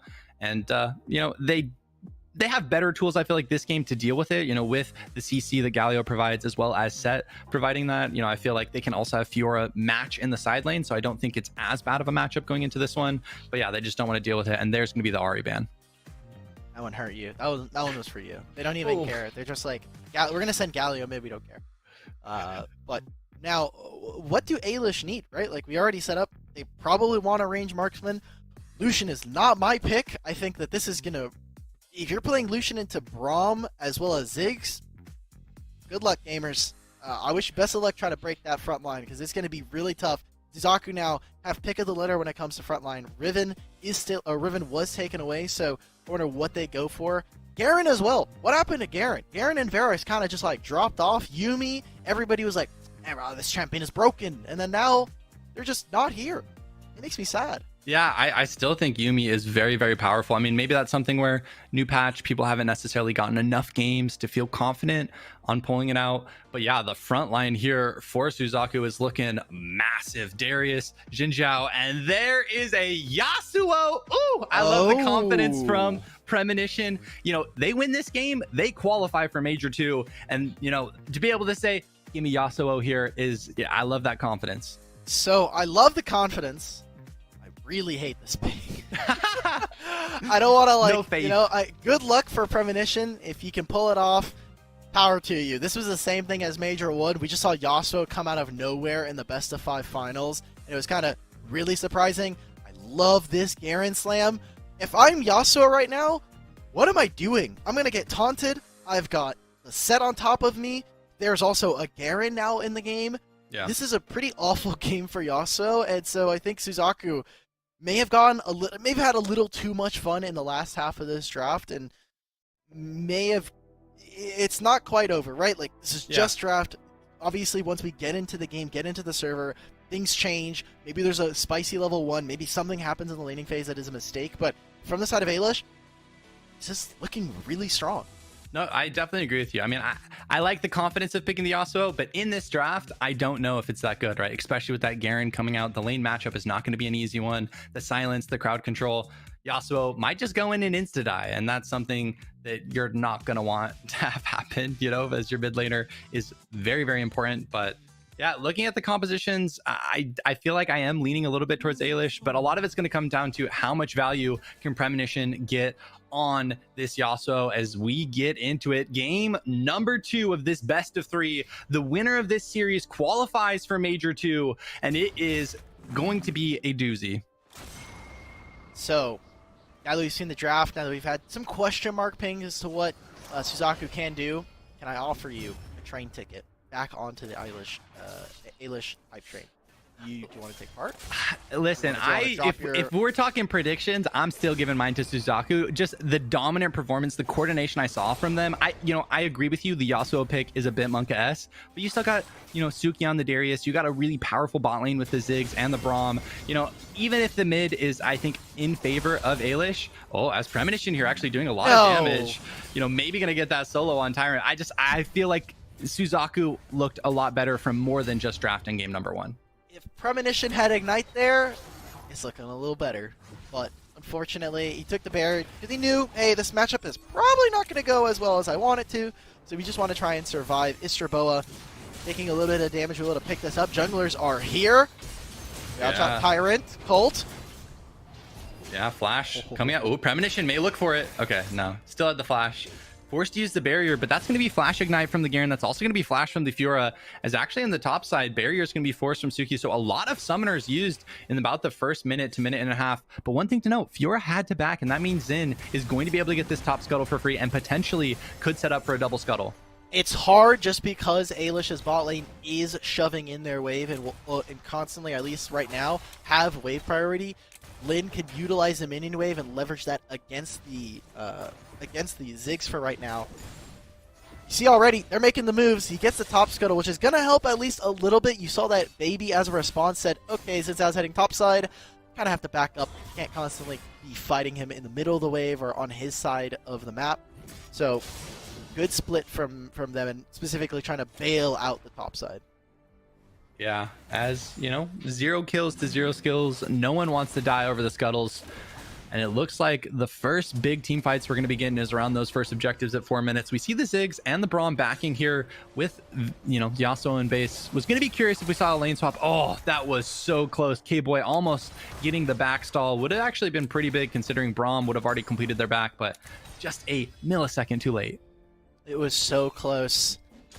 I think in the grand scheme of things, probably wouldn't have affected all that much. It's just annoying, you know, when someone stops your back at the last moment. It's like, dude, another 6 seconds, and maybe you have to stay for that wave, and you're like, whatever. But for right now, we're gonna see them now rotate into the mid lane. Ailish gonna be the first one to this play, catching this wave, so it means that Premonition can make the movement onto the other side of the map here. And we're here on timer. It's time, Uncle Udall. It's time to fight for river priority, so we can maybe look for a dragon afterwards. Yeah, and I like this look. Yasuo does have the 5, so if they're able to get the knock-up, Lin, you see instantly flashing there, respecting the Yasuo damage if they are able to get the knock-up setup for them. But that is going to be Xin Zhao's ult going to be down for a decent amount of time, so potentially a window for Ailish to force, as Suki here taking a decent amount of damage from the set. Oh, Ignite coming out, actually going to take some tower shots, and that's going to be flash forced, and oh, the ult. Wait a minute, wait.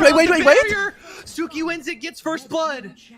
Oh my god, Suki, that was so close. You saw that they were playing on margins between the two of them. I'm sure both thought at certain points during that fight, I think I win this. Comms are probably going a little crazy between the both of them, but Baby just barely able to get out of that one. And now, Tyrant, it doesn't matter what lane match we kind of throw up here. Mr. Boa, right now for him, gotta be careful, Tyrant. I was gonna say, like, yes, he takes all of this poke, but he can drop into Fog of War and regen all of it. Yeah, but I think because of that poke, because of Darius having the rotate, that is going to be the Mountain Dragon definitely going the way of Suzaku. The question is, are they going to contest the Rift as well? You see Braum rotating up. Ziggs is in the bot lane, but is going to start rotating up. So this could be a fight over the Rift Herald. Ziggs can ult in. Actually, doesn't have any mana, as you see. Premonition and Stove walking in here. The massive knock up into the Yasuo ult, but this is a 3v5 currently. Stove forced to flash out. Premonition looking to a decent amount of damage. Ziggs ult coming in. Stove gonna lose their life, but did buy a lot of time as Demon King coming in here. Tyrant going to be able to get the execute as Demon King falls in the back to Wait a minute. Lucian Wait. gets 2. I'm liking this. Look at this from Ailish, but they're super low. Look at how low all of these HP bars are. If Mr. Boa had a little bit more mana, maybe they could connect onto some more kills, but huge win there for Ailish. You get to take a replay of what exactly happened there. It's a really messy fight. Yasuo getting a massive wins last breath, but you're seeing the just how difficult it is for all these melee members to walk into Galio and Set. Yeah, and Tyrant coming in and just getting the finishing kill onto the Darius as well, so weren't able to get those dunk resets. But Premonition on the Yasuo not dying is pretty big, right? If Yasuo is able to get, you know, that 3-4 item power spike, we'll be able to just one shot later into the game. So definitely very happy to get that, you know, champion snowballing. You say, you know, I know we were talking about Yasuo earlier as like the 10 and 0, 0, 10. Premonition. I think this is a little bit different. Oh, going for the solo. Gonna be able to get it on the Set as well. That's a big kill.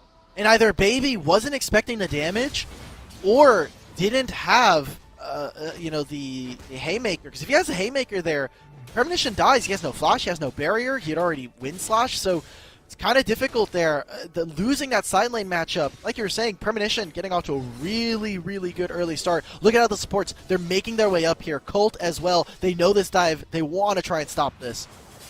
Yeah, as Demon King actually just going to opt to go onto K-Boy. The taunt will come out. The 2-person knockup from Stove is pretty big. Off screen, Ziggs is going to get the solo kill onto Lucian, and this is a potential dive opportunity. Actually, Demon King very low here. Ignite's down. Is forced to flash. Oh, Suki, though, is starting to get some stacks. If they are able to get them all, could potentially look for the turnaround here. Is going to be forced to flash, but look in the side lanes. Yasuo and Ziggs getting so much value. And they're going to take this mid turret. And talk about turret plates. They just got 6 plates in the matter of a minute here. As Ziggs unable to finish that one, but Premonition should be able to get this, if not just trading his life for. Who's going to match right now? Tyrant. Why are we chasing a Ziggs? He can wave clear infinitely. You should just go to try to pick up this wave. The bot lane as well. They're going to summon Rifttail, try to get something as a response as Darius goes down in the Baron lane to the jungle. Lin on the Lucian, gonna get hit by the Yasuo ult, and that is going to be Premonition still going more aggressive. Actually going to be able to potentially get Cabo here. Maybe, oh, the stun not able to connect. Plate. But that is a dead Yasuo going a bit too aggressive, and that's shutdown gold for Tyrant.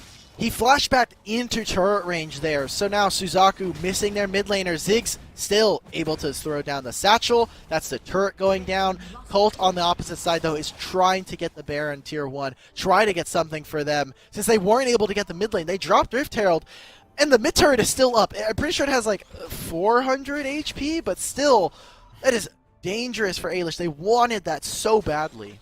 Yeah, they definitely did. But getting that solo, plate gold onto the Fiora is pretty big. I would say Fiora, Colt Brawl Stars is going to have a heavy pack to carry. Really needs to put their carry shoes on, their backpack on, because the Fiora in the side lanes against this Yasuo is going to be so important as the mid to late game rolls around.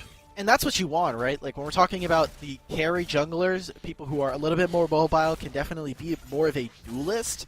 Fiora is perfect. If you put resources into her, you will get wins.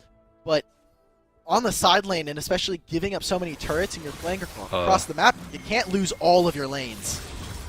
Premonition going in here, the silence! Silenced. Yeah, this in though, and that's gonna mean a Yasuo is falling, and now Demon King, the next in their sight, is going to get stunned by K-Boy, but they don't have the follow-up as Stove and Izerboa are going to be here. So they trade a support for a mid Yasuo. You'll take that any day of the week. Especially Tyrant, we're talking about this matchup, is so dangerous. And with Fiora back in base, unable to answer, they will not get this dragon. They should be able to grab this mid turret for Ailish and move straight into Rift Herald priority. Now, they'll be a little bit late. They'll be missing a couple of their ultimates. I wonder if you should just go to Baron lane and take this turret instead. Yeah, that's what I was thinking. I think they had time to go up and get both of those turrets, but it looks like they're going to be opting for a fight around the Rift Herald. This looks like it's going to be a 5v5, and whoever wins this is going to be in the driving position for the rest of this game. This is Ailish's life on the line as Yasuo gets the two-person knock-up onto the Galio, onto the Garen, and they're able to finish one as in the back, Suki on the Darius forced to flash out. Look at Premonition. Though, doing so much damage. That's two. I wanted a pop-off performance on the Yasuo, and we're getting it as Premonition gets the triple. They're just too scattered. The fight splits up. You see it geographically. One of them moves north, the other moves south, and the whole fight just breaks down. Ailish not able to group around their melee carries. Premonition and Stove, they're trying to show off, kill Tyrant. They use their flashes. I'm sure they're feeling a little hyped up after that, but I mean, it is just, kind of the last kind of finishing touches here for Suzaku as they're doing some flourishes as we get to see the replay. Yeah, and it all starts out with a beautiful setup from Premonition, not even using anyone else's knock-up. It's a massive moment here, and I mean, at this point, it's hard to pull it back when it's such a strong early game, but yeah, I don't know, the Yasuo play is just, it's clean. Looking good. It's looking clean. I love it. Oh, it is definitely looking very strong. Again, it was a champion that led to Immortals winning their series. It granted them a few wins. Same thing to Enemy in the first game since they were able to pull it out. But afterwards, we're seeing more and more of it here. Premonition, another kind of our melee assassin kind of players. We have so many of them in North America. I mean, you think of Premonition now with the Zed and the Yasuo, but now you also have Molly, who's playing a ton of Riven. A lot of melee experts that we have here in the region. And this is beautiful. I mean, I'm glad we're getting in-region meta. I kind of want to see what they can do against more of the traditional comps that we're seeing globally. As Suki able to just walk it out. His turn is 82 HP. Just hit it, please. Yeah, there we go. Just hit it. Okay, but you get the Darius kill, but at what cost? As you see on the top right hand of the screen, they will pop the rift, and this is going to be a tier 2 and an inhib falling. So it's like, yeah. Oh, Premonition. Premonition, going hamski, may be able to get a turnaround kill, but yeah, just gonna walk out. Oh, as K-Boy going for the flash taunt, gonna be able to get two. They recognize they're in a desperate position. Galio's going Look to at die, the bombs, but a massive damage from the Ziggs, and this is a potential game-winning situation if they are able to translate a couple more kills. Okay, they are just gonna back off. If they win this game, they go to Major 2. They recognize the stakes at hand. But yeah, you killed Suki, but you lost so much for it. What was that? I mean, even if Ailish didn't look for that, you wouldn't have lost those two members and still giving over a lot of map priority. I think the big win there for Suzaku is the fact that if that play had not happened from K-Boy, they very most likely would have just walked mid and taken that tier 2 as well. So they're just winning across the board. Suzaku looked unstoppable in this series. Yeah, definitely. And I mean, I like K-Boy looking for that. Honestly, you feel the desperation coming in. Your team's down, you know, probably around that time, like 8,000 gold. Now, currently 9,000. Like, your back's up against the wall. You need some sort of massive taunt play, some sort of big engage. And if they can actually get the pick on the Yasuo up here, it could be big, but they're not going to be able to do it as they just back off. But yeah, it's like desperation is hitting in. You need to look for a massive outplay. But Fiora on the bot side in a very scary situation. Run. Suki's here as well. Stun's gonna land. That's their hopes and dreams done. I mean, there's a fight going on in mid lane, but the dragon is spawning in 5. Baron is up. Premonition. Premonition, dude! He is styling so hard, jumping all over the screen, able to get 2, gets the knockup. Premonition gonna get flashed on, does die, but able to set up Tyrant as well as the set to fall, as Izerboa is going to try and chase down this Garen. Stove, a great division of resources as well, as you see Xin, as well as the Darius just starting to start push mid, and this means, okay, I thought they were gonna have Darius push mid while they okay, no. This is where we're gonna get serious with Suzaku, right? Like, they already won this series at this point. We can start nitpicking some of their decision.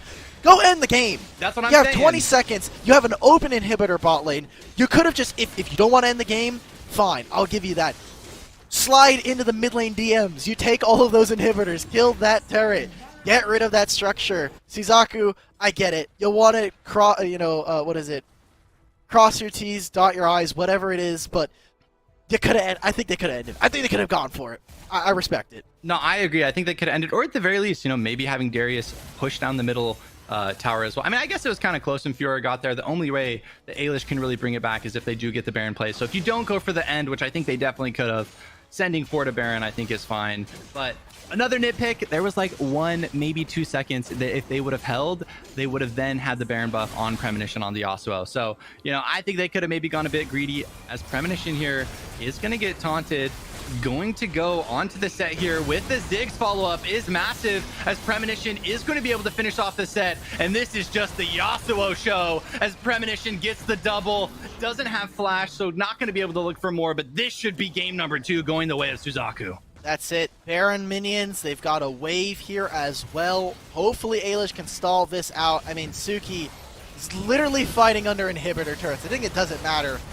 That's game. That's what we call space, as their team is going to be taking out the Nexus. And Alkbatter, you have any thoughts after we watched the Yasuo play? I know you were a little critical of it in the draft screen. Like, just curious, checking base with you. Ailish, I love the second part of their draft. It looked good, but it kind of just got player gap. There was a little bit of a hands. Look, Suzaku played it well, right? Like, I don't want to take anything away. I don't want to mitigate their win here. I think they played really strong Wild Rift, especially with the composition that they had. I think Stove also stepped up a lot in this game. As the Braum, there are so many stuns that you need to be able to land, and I think every time I watched, there was a concussive blows going off that allowed for someone like Premonition or for Istroboa to really hammer away on the win. So, great job there. If we're thinking about star player, I think we all know Twitch chat. If you want to take a guess on this one, I'm sure Twitch chat. There's a lot of things you can get wrong. Star player on this game, I think, is impossible to do so. Yeah, I think we all are in agreement that it's got to go to Premonition on that Yasuo. Not like oftentimes in a Yasuo composition, you're waiting for your teammates to set you up. But there were multiple times there where Premonition went in, had massive, proto belts forward, flashes forward to set up their own play, to set up their own 2-person ultimate. And yeah, I mean, the fastest hands in the West, that's what we're going to call Premonition, because sheesh, like, it is not easy to be flying all over. And, as someone that would, very consistently feed on Yasuo, I gotta tip my hat to Premonition for that performance. Don't worry, 99% of players would also feed on Yasuo if it was them. So it's all fair, all love in games. This was a cool 1v1 between the 2 Baron laners, but yeah, I have to agree, there was not a lot of setup in terms of the ultimates, and that's why I was a little bit worried, right? Like, Gragas was banned. It was typically either this Braum ult that we see here, or, like you said, Premonition doing it all himself. He's a self-made man in this game.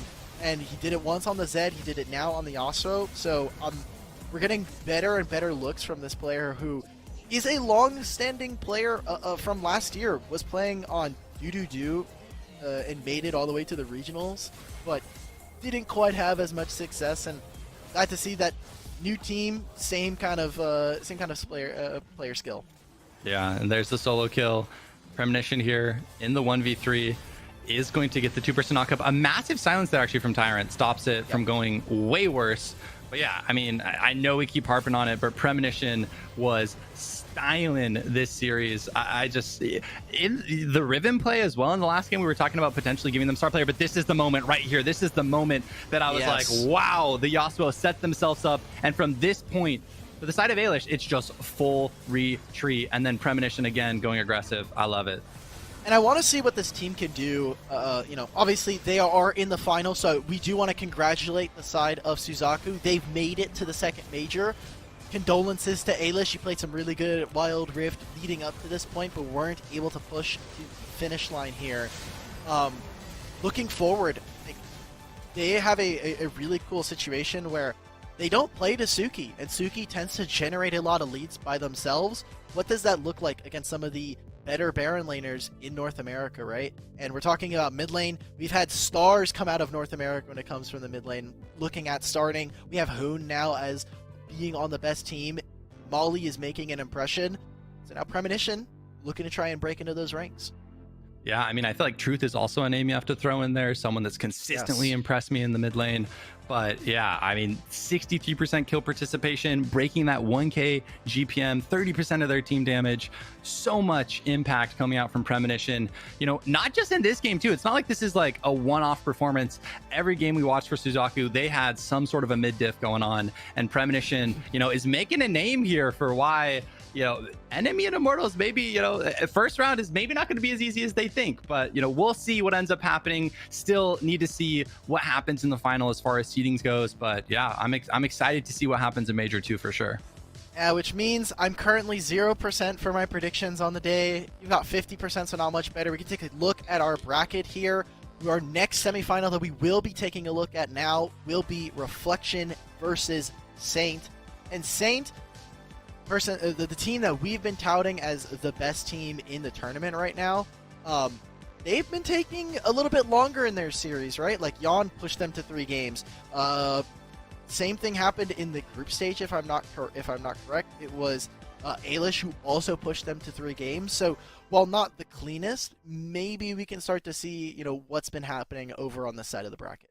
Yeah, and I'm super excited to watch this upcoming series. I mean, I've talked about my boy Black Cam so many times on the broadcast, but we got to talk about Reflection for a moment. I mean, they had a very dominant performance, a 2-0 over Family. And I mean, KT on that support was really impressing me. Osu had a massive, you know, mid Galio game to completely shut down Cosmic Soul, you know, on that Akali. So I feel like Reflection is not going to be an easy team to beat at all, and definitely is going to give Saint a run for the money. I'm curious to see who's going to end up winning this one, but yeah.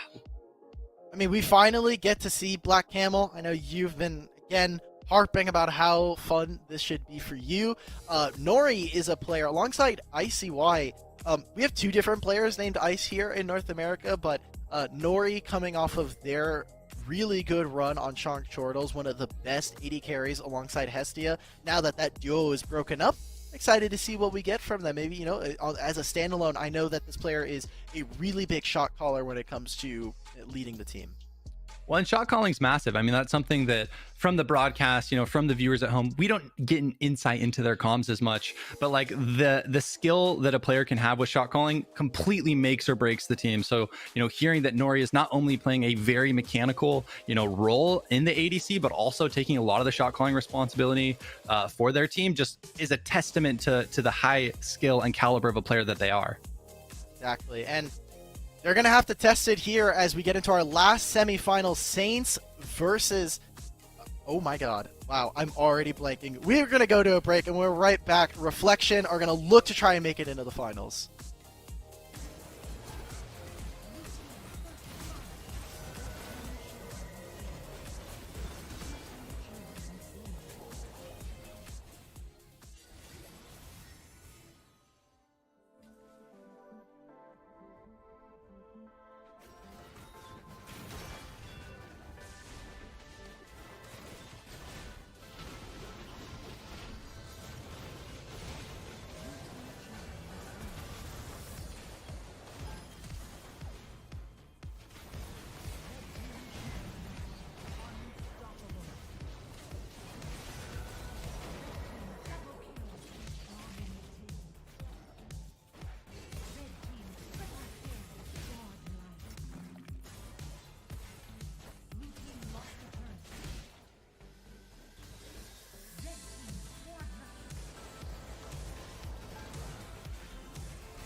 and welcome everybody. We're back. We've still got one more semifinal in the second qualifier before we get our two teams going to Major 2. I'm Malk Battery. I've got Michael Udall here with me.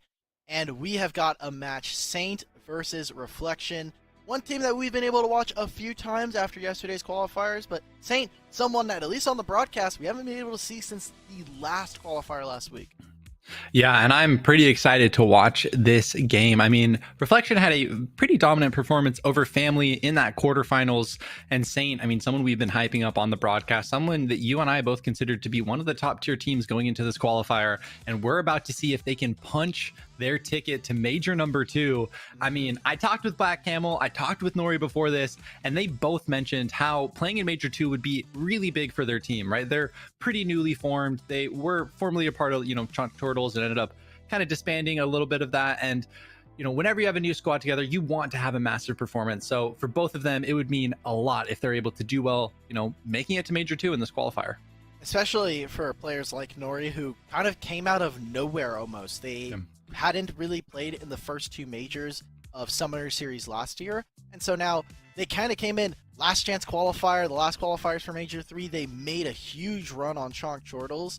And so I'm excited to see what by themselves, what Nori can do without Hestia. Because as a duo, they were stomping and by and far and away one of the best bottom lane duos that we saw from the Dragon Lane.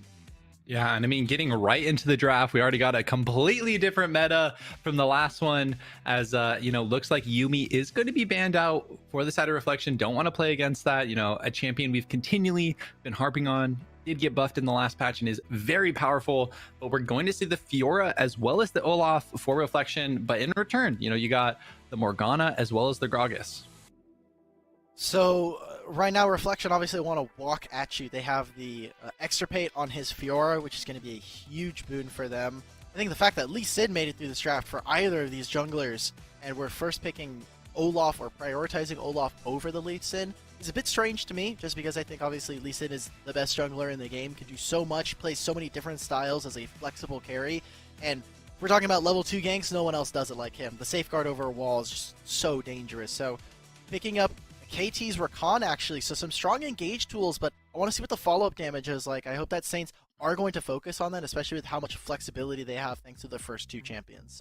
Yeah, definitely. I mean, talking about KT, a player that has impressed me continually in the matches that we've watched of them, and now has Rakan, one of, in my opinion, the highest playmaking potential supports that you have, can get so many good engages. If you, activate your ultimate, get a 2 or 3 person charm, it can be absolutely game changing. So I'll be curious to see how much of an impact KT is able to have with the Rakan in their hands.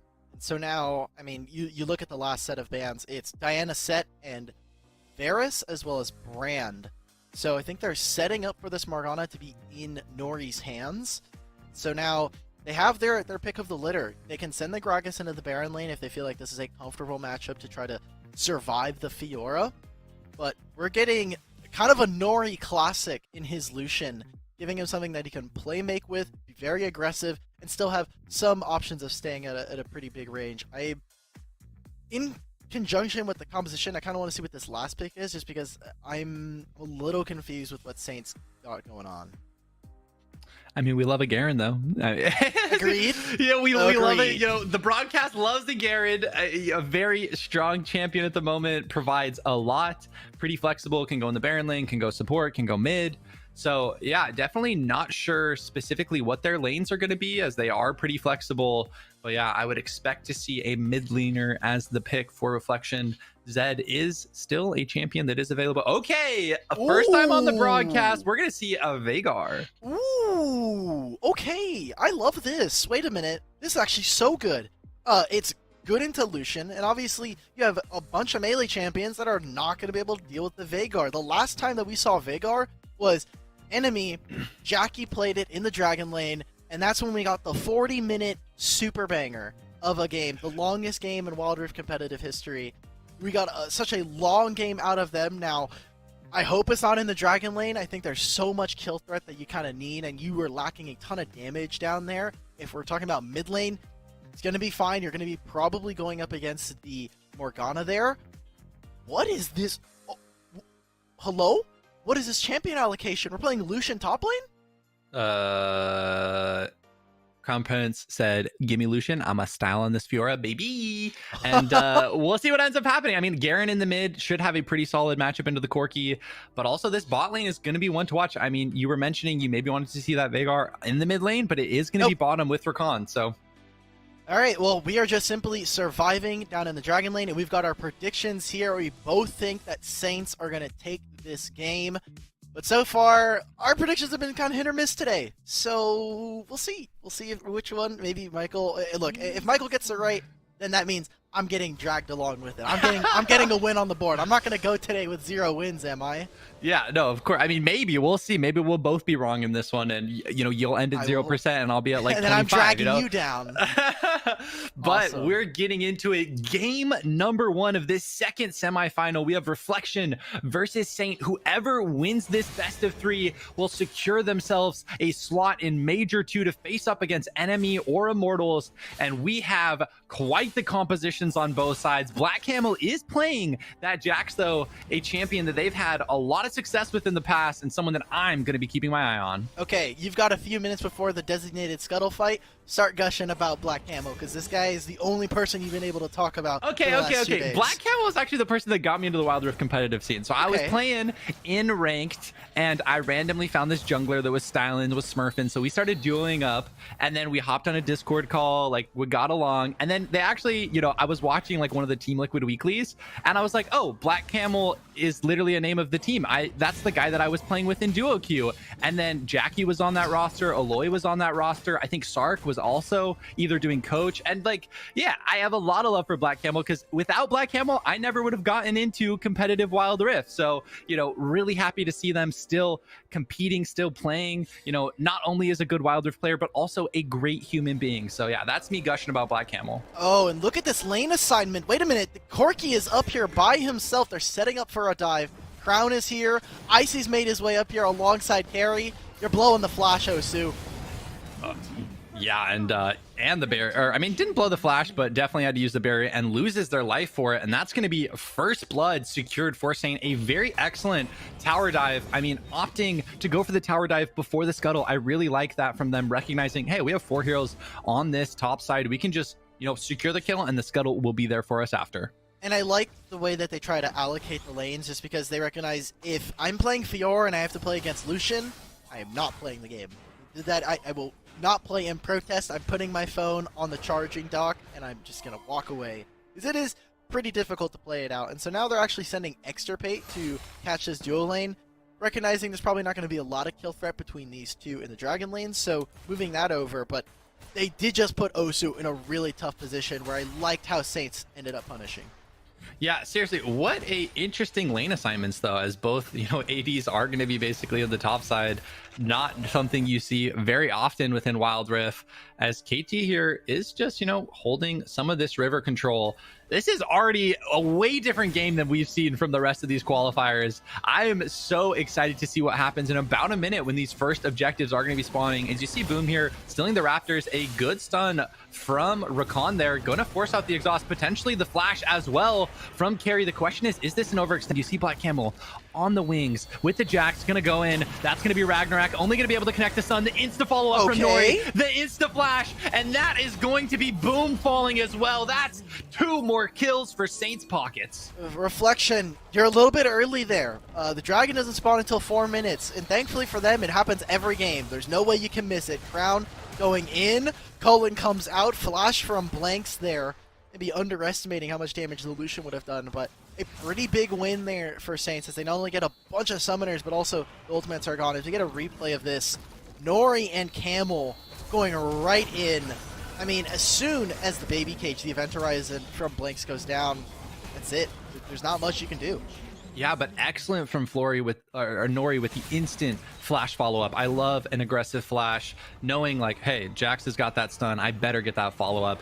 And it leads to a couple of kills, which means going into this first Dragon, we're gonna have a bit of a gold advantage. The question is, I don't think it's enough to be massively deciding. This really could go either way. And with the package being picked up by Osu, the side of Saints have to respect that. It's all about making picks, especially when you can control terrain so well with the Corki package and with the event horizon from Veigar. So need to watch how they do this. does Saints ever just make the trade? Remember, they made this change to Rift Herald so that people didn't feel like they could just go straight to Dragon, then go right into Rift Herald. It seems like, there we go. They're just going to say, look, it's Ocean Drake, cut our losses here. Extirpate needs to be able to hold on because, I mean, if he can maybe get shoved into this, maybe they can look to contest him. Look at how fast they're doing this Rift Herald. Did they just slam this into the Baron lane and accelerate like some of their carries? I like that play. I mean, you see Jax starting to go up there. Jax, Lucian, Morgana, like that's all three of their carries, and I think this is 100% the right move. I mean, Icy on this Garen is going to be really hard to dive. They can look to try and tower trade, but like into a Garen, it's not easy, as you are going to see Icy activate the ultimate. Going to hit the honey fruit. It's not going to be enough. His charm comes out as well. Them. I maybe spoke a little bit too soon. Feel like Icy maybe could have played a little bit more passive there, but in the top side, first turret will go the way of Saints, and they won't be able to get a turret in their own as an equalizer. They didn't either. They didn't use the Rift Herald either. Just trying to brute force how many auto attacking champions they had. So with the Sheen procs and with how far ahead Crown Prince is right now, they got that, and they can still utilize this at a later point, right? Like in the next coming minutes, once they come off of resets and redeploy out onto the map, Saints can turn this into another turret. If not, simply 2 plates. It's obviously not what you want to go for, but sometimes you just got to do what you got to do. Now, Camel has Trinity Force. Huge item power, kind of power spike for him. Have to see how they utilize it. Yeah, but all eyes are going to be on, what play do they look for with the Rift? Oftentimes in competitive, you'll see people hold this until the next Dragon phase, and what you'll do is you'll drop it in either, the far side lane or the mid lane and use that as kind of space, use that as zoning for the opponent where you put them between a rock and a hard place. Okay, you either go defend our Rift in the top side or in the mid lane, or you give us Dragon for free. And if you, come fight Dragon, we maybe kite back a little bit and let our Rift get value. And if you go defend the Rift, then we're getting a free Dragon. But they're just going to opt to throw it down in the mid lane, and I like this. Mid turret is so important, and if they're able to secure this, it's going to be big. Look at how much damage they do to this. Veigar can't blow anybody up right now. Nobody's in threat range, so they'll drop the Rift Herald. And you were talking about like wanting to gain mid priority, wanting to have the first say on moving into river and controlling the vision. There is nothing on the side of Reflection that crosses their own jungle. Yes, they get one in the mid brush that goes into bot side river, but look at another turret as well. They are straight up bullying Reflection. Ooh, the flash follow-up from the Gragas Crown Prince, kiting out, using the shield. Looks like Rakan gonna be able to finish it off KT, but at what cost? Is Olaf here gonna get exhausted? It's not gonna be enough. They're not gonna be able to take down Nori as Black Camel with the flash forward, and that's blanks falling. That's 2 kills. That's 2 turrets. But on the other side, Fiora is getting a lot of gold into their pocket, being able to take this entire gold out, farming up there, and the Fiora is the champion you're looking at to match Black Camel on this Jax. Need to get something as we get a replay of that. I want to see how aggressive we saw Crown Prince play that, because he dashed forward for this, trying to look for something onto blanks. And I mean, I'm glad that KT was able to pick up something here, but see how powerful Nori is. And now we see the Dragon lane duo, or sorry, the jungle mid duo here for the side of Saints come through and push a Reflection into a really uncomfortable position. Now we have Rift Herald Dragon spawning in the next minute or so. I'm worried here, Michael. Like, Reflection are 4,000 gold down, and while there's not a lot of gold in their back pocket, they have 3 turrets they can very easily play and force Reflection to kind of just pick up waves. Yeah, definitely. I mean, what do you mean you're worried? Our predictions, PogChamp. Yes. Yeah. Yes. But I mean, we at the end of the day just want to see really good Wild Rift gameplay. But Infernal Drake is spawning in 25 seconds. They have an opportunity here for Reflection. You have that package. That's a massive cooldown. And if they're able to take this team fight, is Boom actually is going to jump over KT as well. This is okay. They are just going to be able to back off. But yeah, I expect to see a big fight here over the Infernal Dragon as package is picked up by Osu. You see this, they're making pings. They want to go for this Rift Herald. Saints, I think expecting them to challenge for this mid priority. Okay, good. I was worried because I saw Camel back, and if he would have finished the recall and go back to the spawn platform, they wouldn't have been able to get a Dragon, and Reflection would have gotten the Rift Herald without any answer. And so now, after pushing the mid wave, we're going in for a team fight. Rift Herald getting leashed, and you see Camel and Crown Prince are on their way. Yeah, and they got the Infernal Dragon to boot. Osu does have a package, but I mean, if you're the side of Saints, this is already a victory. They got a for pick you. on the Actually, blanks. Nori hits a massive binding, and that's blanks falling. Black Camel jumping into the back, gonna take down Wait, they're the Fiora. fighting on it, though. A massive package, though, coming out from Osu. I don't think it's gonna be enough, as that's 4 falling, and Saints lose 0 as Crown Paints escapes with their life. Do you know how far ahead you have to be to live through a Corki package? Oh, Nori! Oh, Nori, I don't know about that binding. You almost got some of your teammates killed, but ends up not mattering in the end. Gets the flash out of Boom. They're going to take more and more turrets. The Rift Herald is just a formality at that point. It's just a binding. I just want to see this from Nori. Gets stunned and thinking maybe Boom was going to tank that. The fact, look at this. They're all fighting on top of the package burn damage. Doesn't matter. They live. I mean, Nori as well, though, having a massive ult there. I believe it got, 2 or 3 people rooted. So much percent damage coming out. And at this point, you have a 10k gold lead. You have an Infernal Dragon. You've gotten every single outer turret, including the tier 2. Saints is in a massive driver's seat. Black Camel, I was hyping him up on the broadcast, and he is delivering, currently sitting at 10k gold, 3-0-4. And I love to see it. And he's a majority of where a lot of that gold lead is, right? Like, some of it is in Nori, in Icy, but 4,000 out of that 10 is in Campbell's back pocket. And Jax, despite the nerfs, still seems to be rocking a pretty good win rate here in North America, and they're playing it pretty well. Taking away just like what the champion can do. He is consistently looking for backline access, going right onto Blanks, going right onto Osu, and Corki doesn't have a lot of ways of getting away from that, especially with a proto belt. He's going to stick on top of you.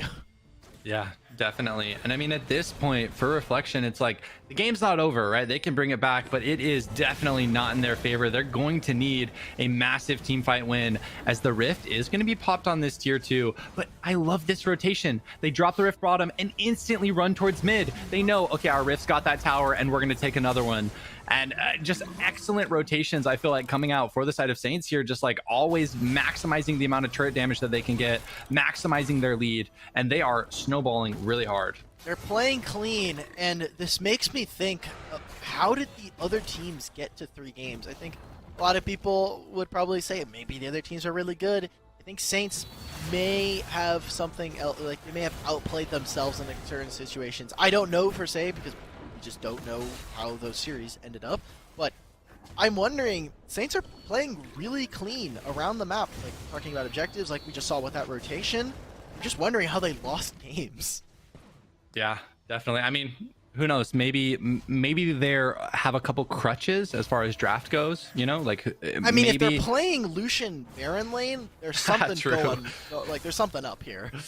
I guess that's true. I mean, but that's the thing is, who knows? Like maybe if they lose some of these key picks, right? They first pick that Morgana. Maybe if you take that away from Nori, maybe they don't have as strong of a performance. Maybe if you take Camel off the Jax, they don't have as strong of a performance. So we'll see what happens as the series progresses. But Osu, talking about this next objective, is going to grab that package, and this is it. This is their last ditch effort to bring it back into this game, but they are walking into no vision, and this is a very scary situation. There's so many bushes where you can die from. If Veigar can control space, that is when he's good, but walking into Fog of War, Veigar's not amazing. He can use the second ability to kind of scout out where he wants to go, but Dragon, Baron, both of these objectives are really good takes here for Saints.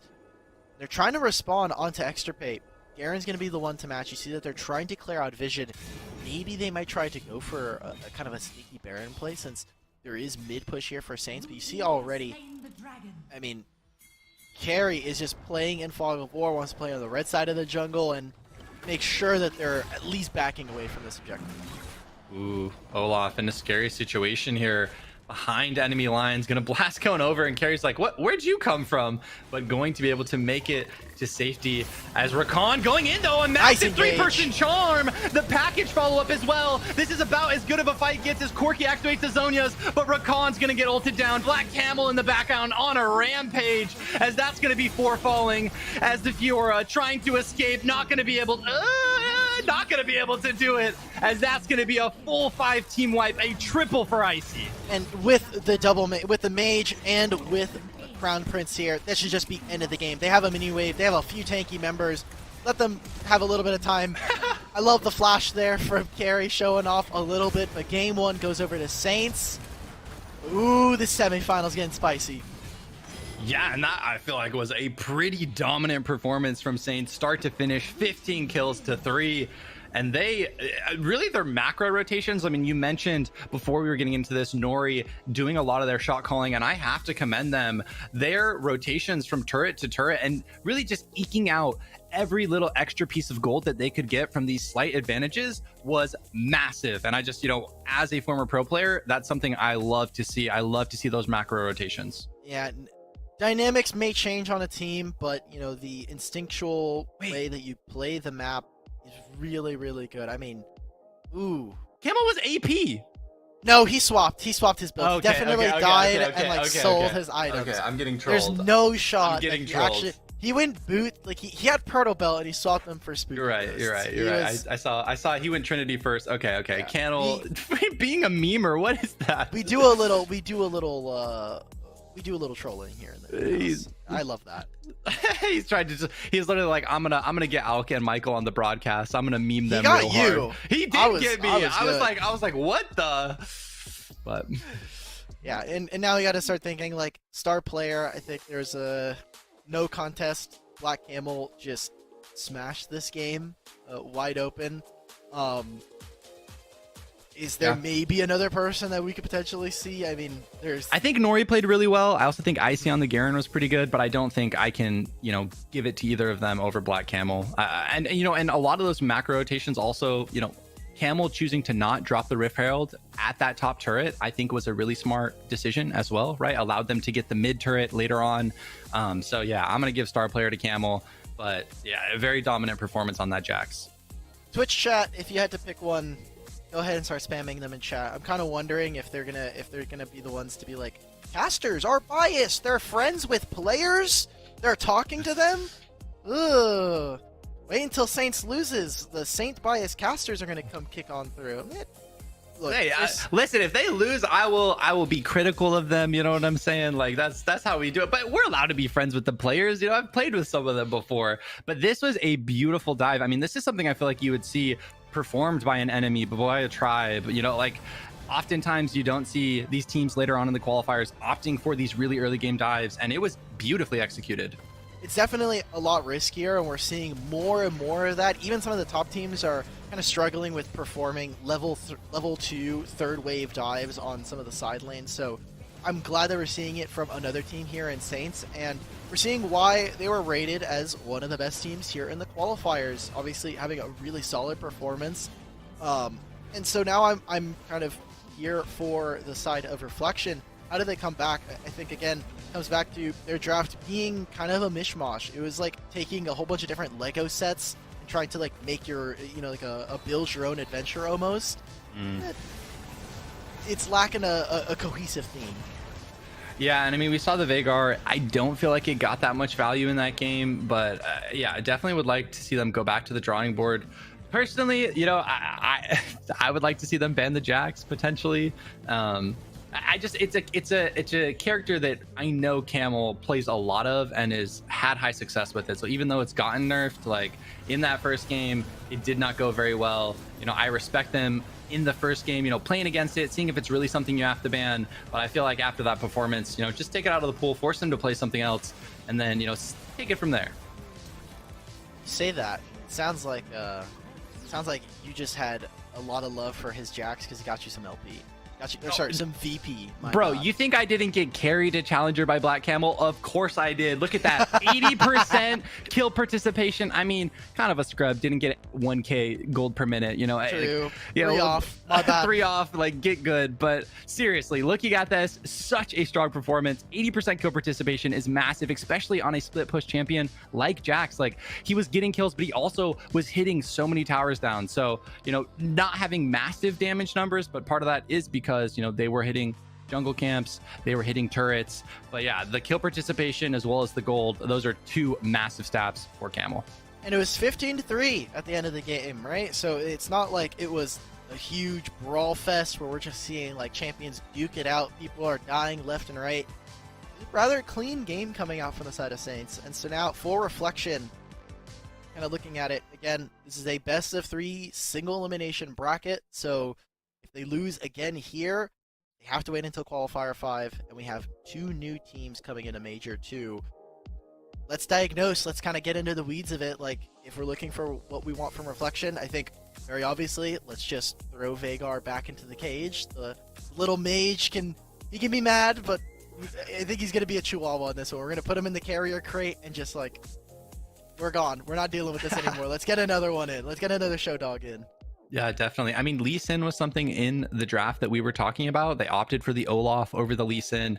You know, I think the early game aggression from a Lee Sin is really powerful. So that's something that maybe I'll be looking at, of getting themselves a more aggressive jungler, someone that can impact those side lanes as well as that mid lane a bit more in the early game. Because yeah, I just feel like with Lee, you open up a lot of playmaking potential, whereas with Olaf, it's very much, you know, I'm just running at you and hopefully I can chase you down. So I think it opens up some extra tools for them there. Especially with the tools that we saw from the side of Saints. Like, you have Olaf, I'm going to try and auto attack you, and then he looks across from him, he has to auto attack a Garen. Maybe he's running straight for Nori, but Nori's like proto belting and dashing away, can flash as well. As soon as you flash over a wall, Olaf is like, all right, well, who's next? And then he sees across from him and he's like, okay, there's a Jax with Counter Strike.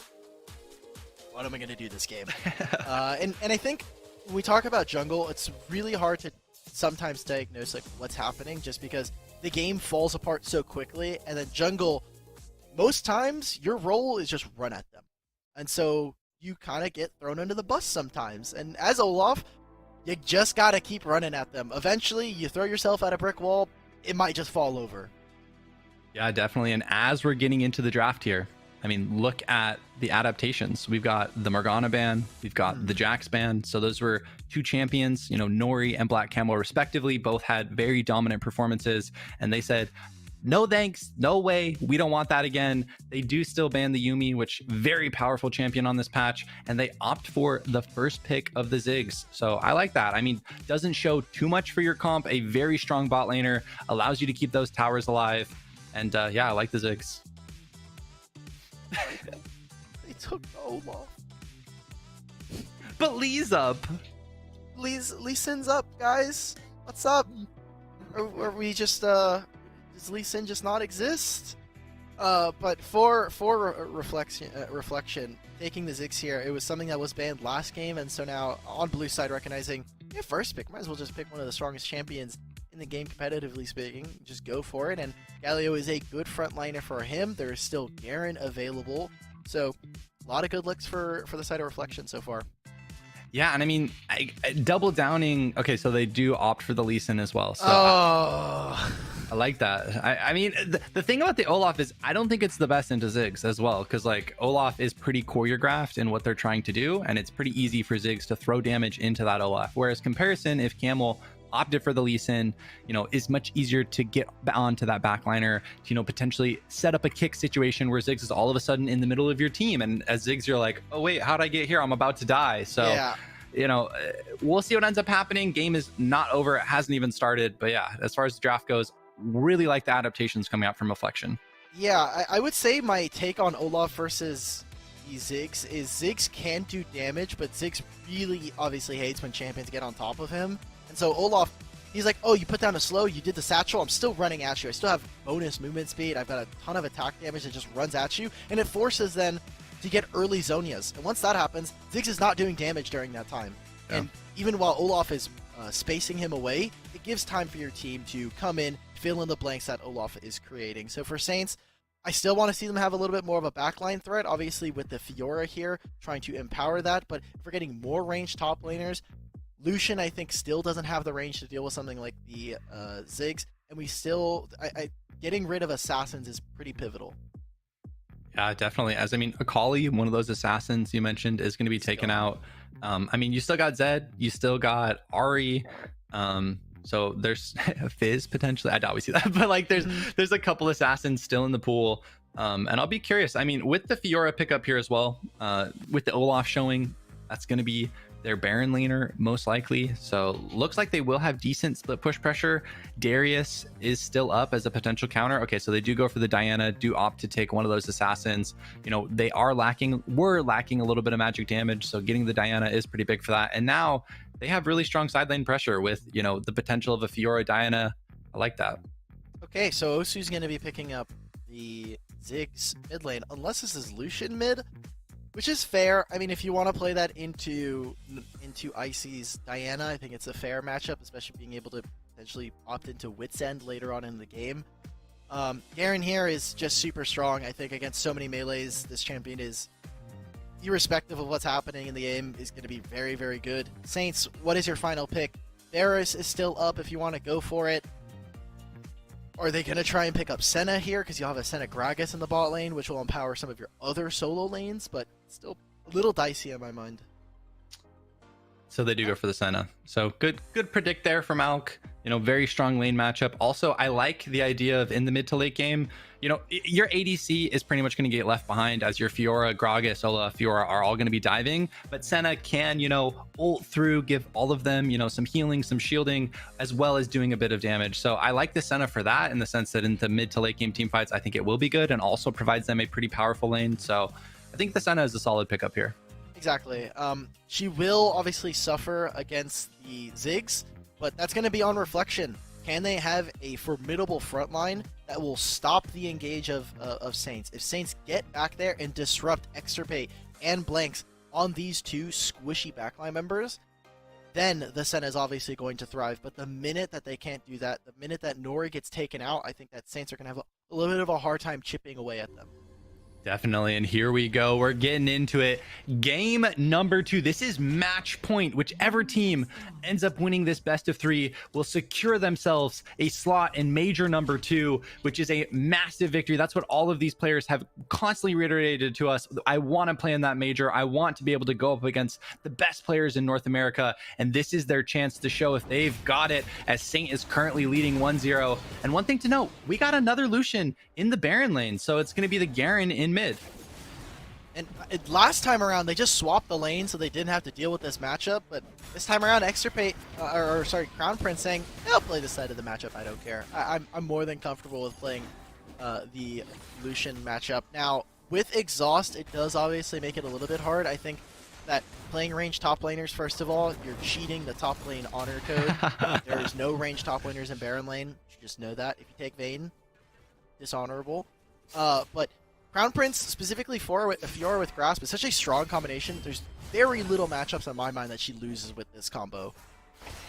Yeah, as a very early rotation from both supports, you see the Galio and the Gragas here in the mid lane at 1 minute. So this kind of screams to me that both teams are very highly prioritizing getting that scuttle priority, as Senna and Ziggs are duking it out in the bot lane. Flash actually forced a great job from Nori. That's a pretty big cooldown. And with that, I think they should have bot side scuttle priority. Exactly. You see Senna already moving up, and they really want to try and get this. The fact that Blanks threw that flash makes me, I have a few question marks, as I don't think he was under kill threat there.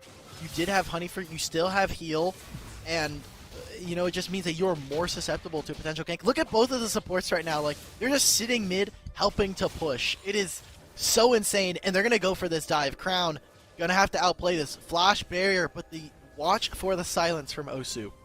Yeah, Fiora is pretty decent into these dives. Does have the invulnerable frame. Gonna be able to get it. Actually jumping in onto Extirpate, trying to get the trade kill. Not gonna be able to do it, but I like that look from Crown Prince. They do end up giving the first blood over to Osu on the Garen, but that was a valiant attempt from Crown Prince in the 1v4. And a clean window there, as Crown Prince will miss out on that entire wave, and there's nothing for there to be a response from the side of Saints. Maybe they go for this dive. Blanks has no flash. Okay, yep. So they get the kill here. Someone please. You guys have to finish the kill. Okay, there it is. The wave is there. Hamel's dead. Yeah, I mean, waiting around just a little bit too long. A great rotation from Osu on this Garen, and what a brawly early game. We see 2 dives. I feel like they could have, done a little bit more damage to Blanks there, but because of, the slow kill, they end up losing Camel. And now, last game started with a 1k gold lead in Saints' favor, and this time it's not quite 1k, but definitely around 800, 900 gold for the side of Reflection. So the dive just takes way too long. Obviously tank turret for a really long time. Going 1 for 1, Fear Reflection feeling very comfortable about where this game is right now, as maybe carry. I don't know if he knows that he's not on vision, trying to play in Fog of War. Maybe if Extirpate ends up going a little bit aggressive and also covering since KT is here. coming back to the first dive, there was nothing that Saints could do. Diana was back in base, so they couldn't even get anything done in mid lane. And again, good calls there from Reflection to answer the dive, get another kill in their back pocket. We have Dragon spawning in 30 seconds. I think it's a little bit tough now. Again, Blanks is going to have his flash up in this next fight. If you're Campbell, got to be a little bit worried. Yeah, definitely. And the Garen has had their Black Cleaver completed for a minute. Currently 2-0, leading the gold. Osu going to be so impactful. I mean, this champion is so powerful as they are going to be setting up the... Oh, okay. I thought they were going to go for the bush, and they would have had the perfect timing for Icy if they were waiting there. But boom, wanting to get the back before the dragon spawns, wanting to complete up their item timing. As KT here on the Galio is going to be able to escape. I do not want to be on the same side of the map that this Garen is right now, especially with how strong they are. Olaf hasn't finished a Black Cleaver as well. So it looks like even though they're on Vision, they're going to start this up. Icy is fighting for this, but Osu should be able to push this way first. And they're now stuck in this weird position where they're losing out on top on Baron lane minions. Ziggs will always be able to clear a minion wave super, super fast. So this means that Reflection can drop into Fog of War and immediately move into River. Yeah, definitely. As Lee is actually going to start running towards the rift here, they do have a ward on it for the side of Saints. So once they see Lee start up the rift, could be the go button for them. As you see Camel now starting to hit the dragon.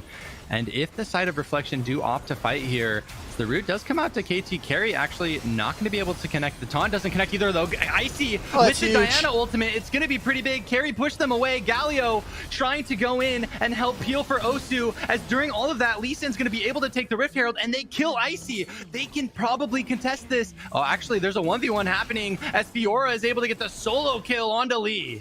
They got the Rift Herald, but at what cost? The fight was looking dicey from the side of Saints, but they play it out. They're finally able to whittle away at Osu. Boom falls solo, and they crash this wave into the Baron lane. It takes a while for them to finish. That Dragon Nori will pick up more and more souls, and we're talking about the scaling aspect of this team.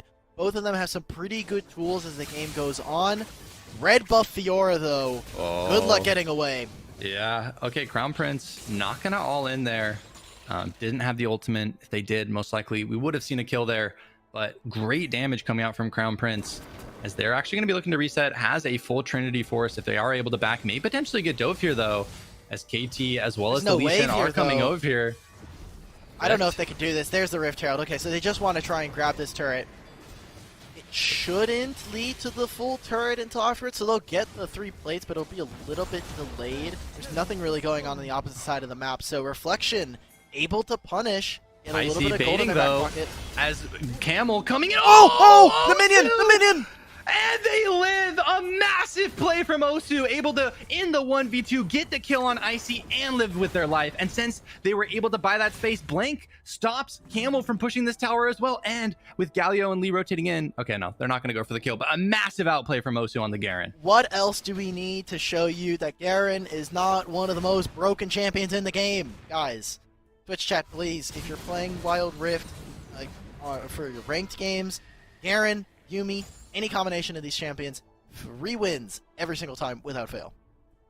Yeah, definitely. I feel like Garen, I mean, we talked about Yuumi as the champion of the patch. Can we talk about Garen as the champion of the patch? Because seriously, I feel like that Beef Lord is just so powerful. And I've been loving people, you know, the adaptation of running it in the mid lane.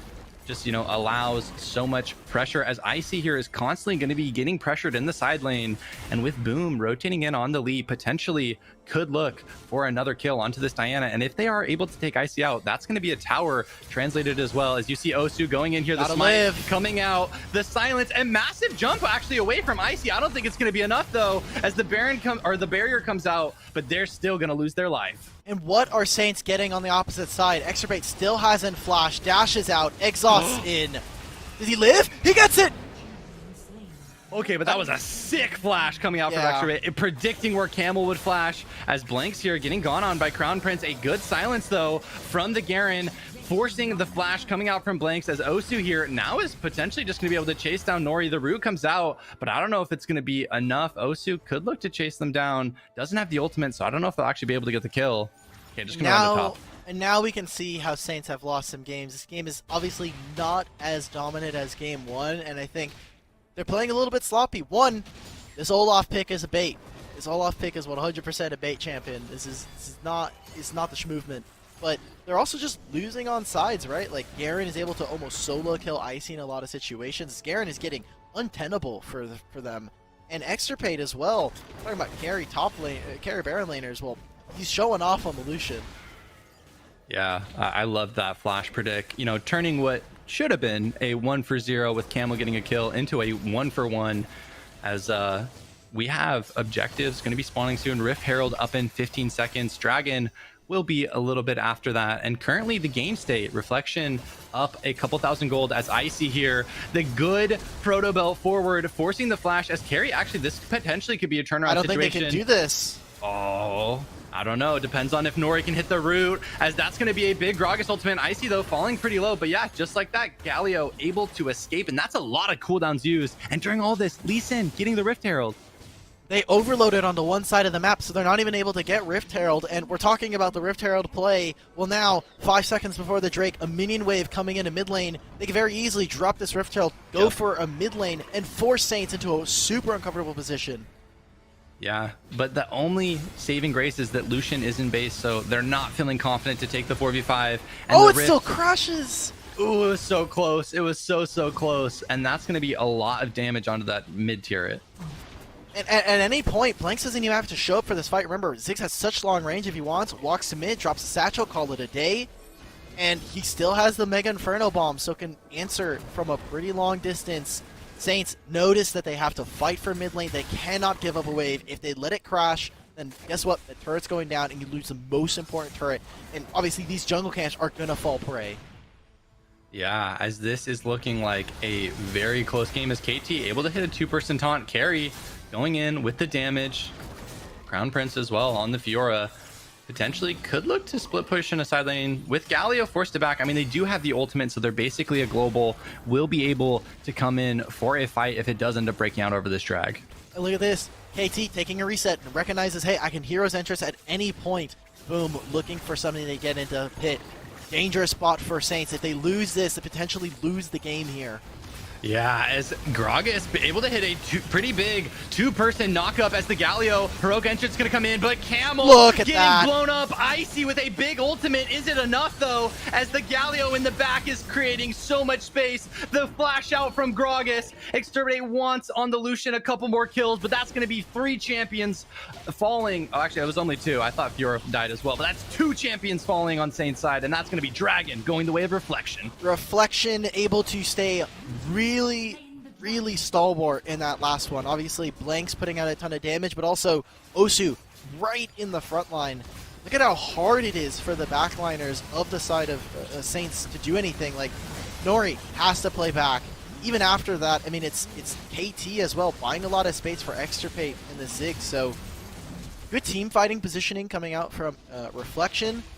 We're starting to see some of the flaws of Saints. They don't actually have a ton of damage. They have lots of crowd control, lots of ways of being a nuisance and whittling you down maybe with an Olaf, but people, when we're talking about consistent, reliable damage dealing, it's just not there.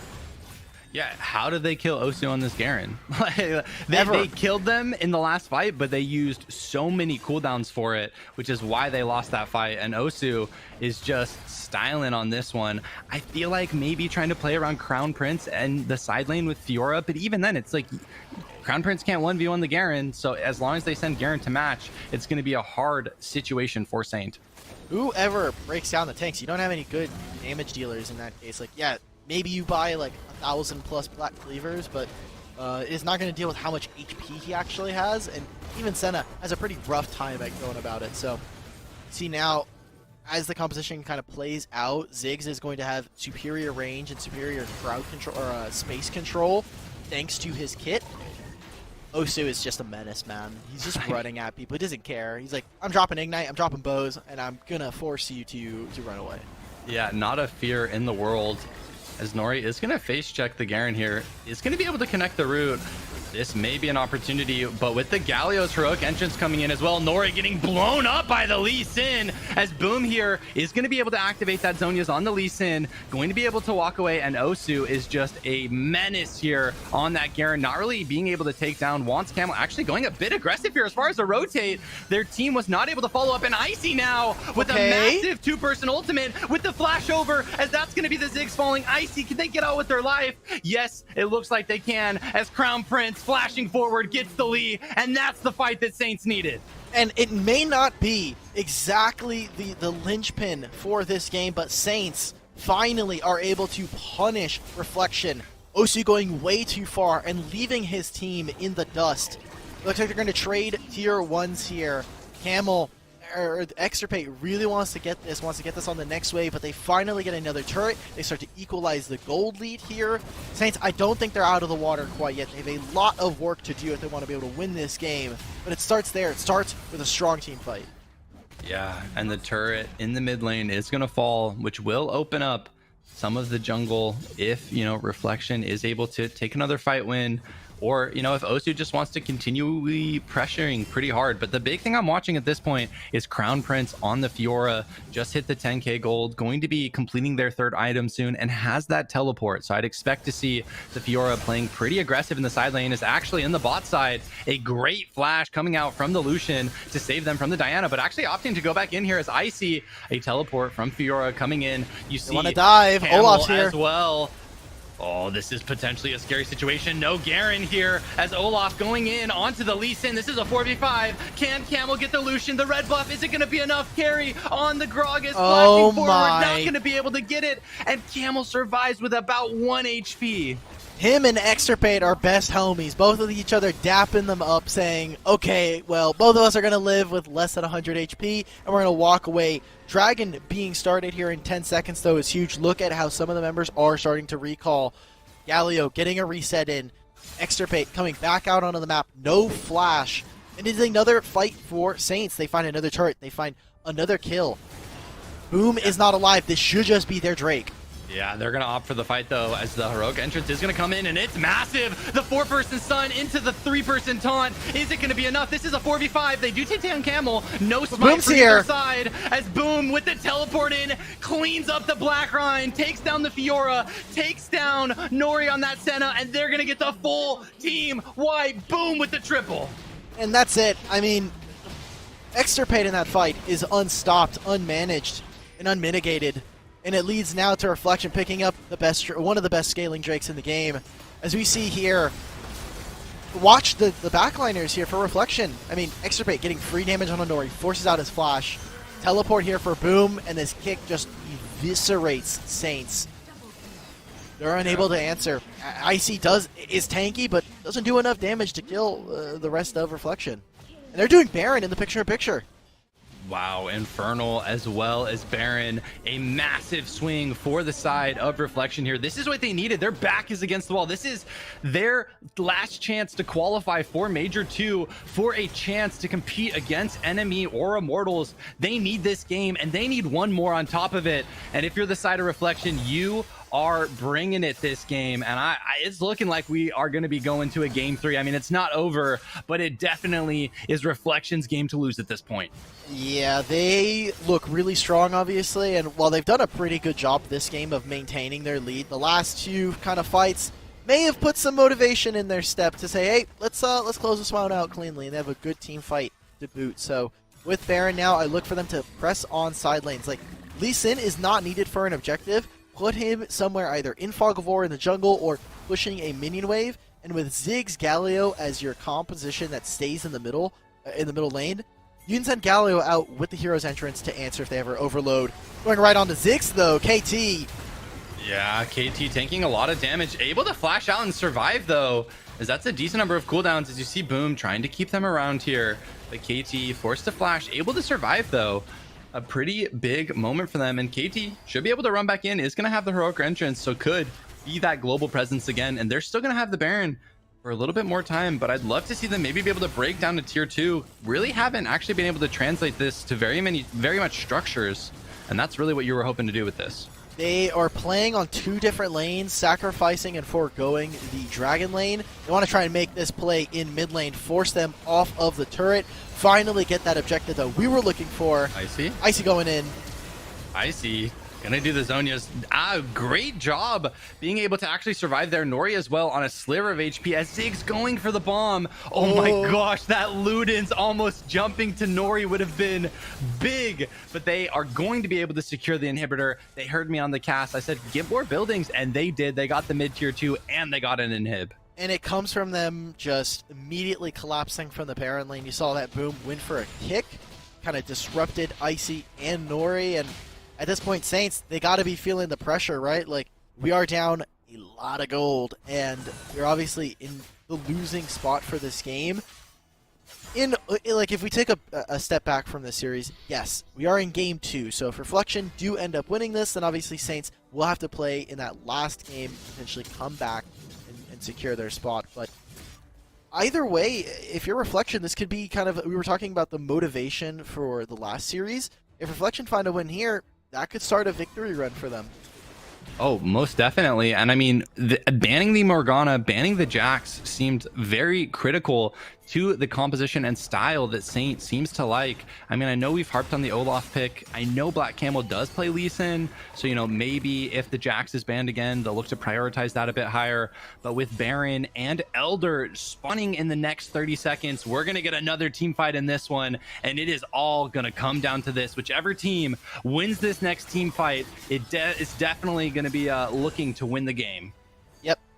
Getting the Elder Drake will obviously help with doing a little bit of damage thanks to the burn damage over time. But I think the bigger objective for me is this Baron. Like, the Elder definitely will help, but if they can find something, if they can find this Baron, it'll buy them a little bit of time. Kind of like we saw in our last series, it will take it away from Reflection. Icy on the Diana getting collapsed on as the Lucian coming in. The 3% ult is pretty big. The Zhonya's as well. The Senya follow-up as Lee is going to be teleporting in. Icy falling low. The Ziggs ult coming in. Not able to connect onto Diana. The Galio's entrance is only going to connect look at Camel here. As Camel comes in, gets exhausted, takes a lot of damage. As Blanks, though, in the backline is going to be Zhonya'd. But this fight is all Reflection as they destroy the front line. And that's going to be 4. That's going to be 5. All champions down in a quadra for Extra Bait as well.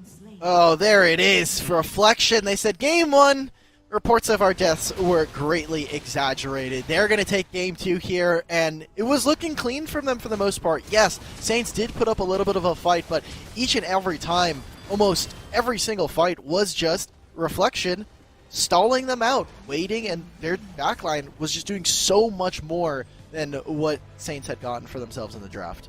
Yeah, definitely. I mean, the Lucian and the Ziggs doing so much damage, and it felt like they didn't really have the tools to actually get back there and to be able to pressure them that much, right? So they just were out damaging the tanks.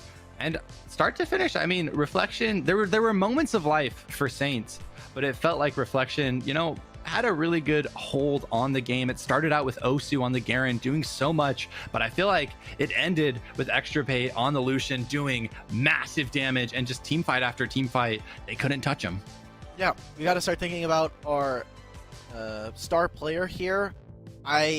So many different things just happened in this game that I feel like there's just a roller coaster ride. I think first eyes would go over to some of our damage carries in Blank and Extra Bait, but I'm feeling Osu for some reason. I could be dissuaded, but I think Osu had such a pivotal role on this team as the Garen.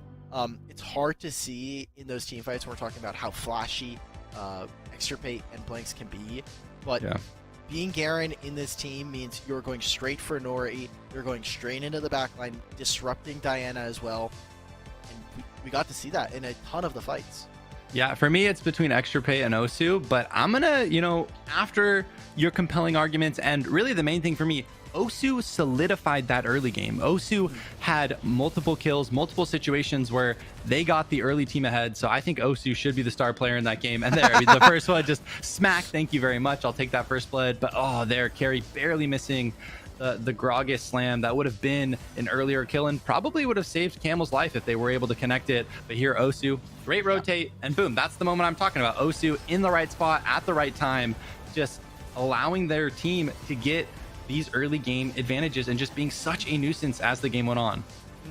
And it's really cool to see kind of just Garen in general. I know this is, as a marksman player, this is probably sacrilege for me, but this was so sick. Osu was so good on this champion, and getting the regen from your passive is cool. The fact that he lives against the minion, I would definitely be not a good champion. I might break the summoner's code if that happened to me. Oh my gosh. As we finish off on these replays for this second game here, we got to take a look at how Saints come back. I think obviously giving themselves a little bit more tools. As we see in these fights, yes, you have a lot of damage from Icy, but Icy on this Diana cannot be your only damage source. Nori on this Senna is supplementary. She provides heals, he provides shielding from the ultimate, but if you're looking to try to match the damage of something like a Ziggs and a Lucian, you're sorely mistaken. Yeah, I mean, definitely can't keep up from that perspective. And I feel like maybe they were looking for a bit more damage from the Olaf, but felt like continually would get exhausted, would kind of get kited in some of these team fights, and really couldn't do enough damage to actually take Osu down on that Garen. But yeah, as far as draft adaptations, one thing to know is I feel like teams generally prefer being red side. They prefer having that first pick. So, that's something where Saints coming into this game could have first pick advantage, which means maybe the side of Reflection isn't able to do the same 3 bans that they did. But as we're looking into the star player, that 84% kill participation is really what you should be looking at. Osu always in the right spot, always in that situation to help their team fight out. I think the stats may not be indicative of what we saw from Osu in this game. Obviously, you're looking at damage percentage. You're like, he's playing Garen. Sure, you're right. Like, we're not looking at that. And like you said, the kill percentage is the big part of it. Osu being in the right place at the right time and making sure that he understands his position. I think a lot of people tend to get a little carried away with wanting to be the star player. I think there's it's like anime main character, like protagonist syndrome, where I want to be the carry. I want to be the 5-star general that leads us to victory. It's like, you do need role players. You need people who fill their positions, do their jobs, so that people like Blanks and Extirpate can carry and win team fights for you. No, that's a massive thing. Like, main character energy is real. Everyone is the main character of their own story. They all want to be the carry. But when you're playing in these competitive environments, in these competitive teams, having the knowledge and understanding of, hey, it's not my job to pop off. It's my job to protect, my mid laner or my ADC and set them up for success. Like, that makes you a star for your team, because at the end of the day, as a player, your number one goal should be winning, and your number one goal should be, how can you best help set your team up to do that? And oftentimes, it's not being the star player or looking for the super flashy play. It's being there backing up, the person on your team that currently is leading in gold, or currently, is on that impactful champion that you need to do really well that game. I think the funniest part of when you look at player interviews, for the most part, we're like, oh man, you really carried this game. Like, how did it feel to do so well and obviously like be a fantastic player?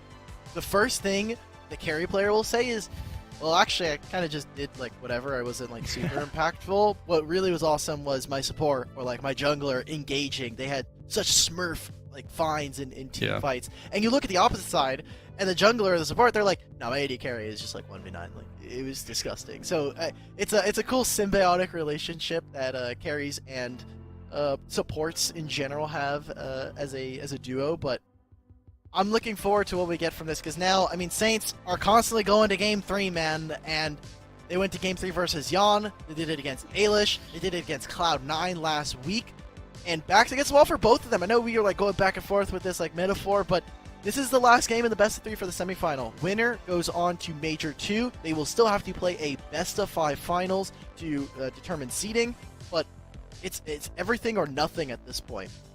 Yeah, and this is your chance, right, to go to Major 2.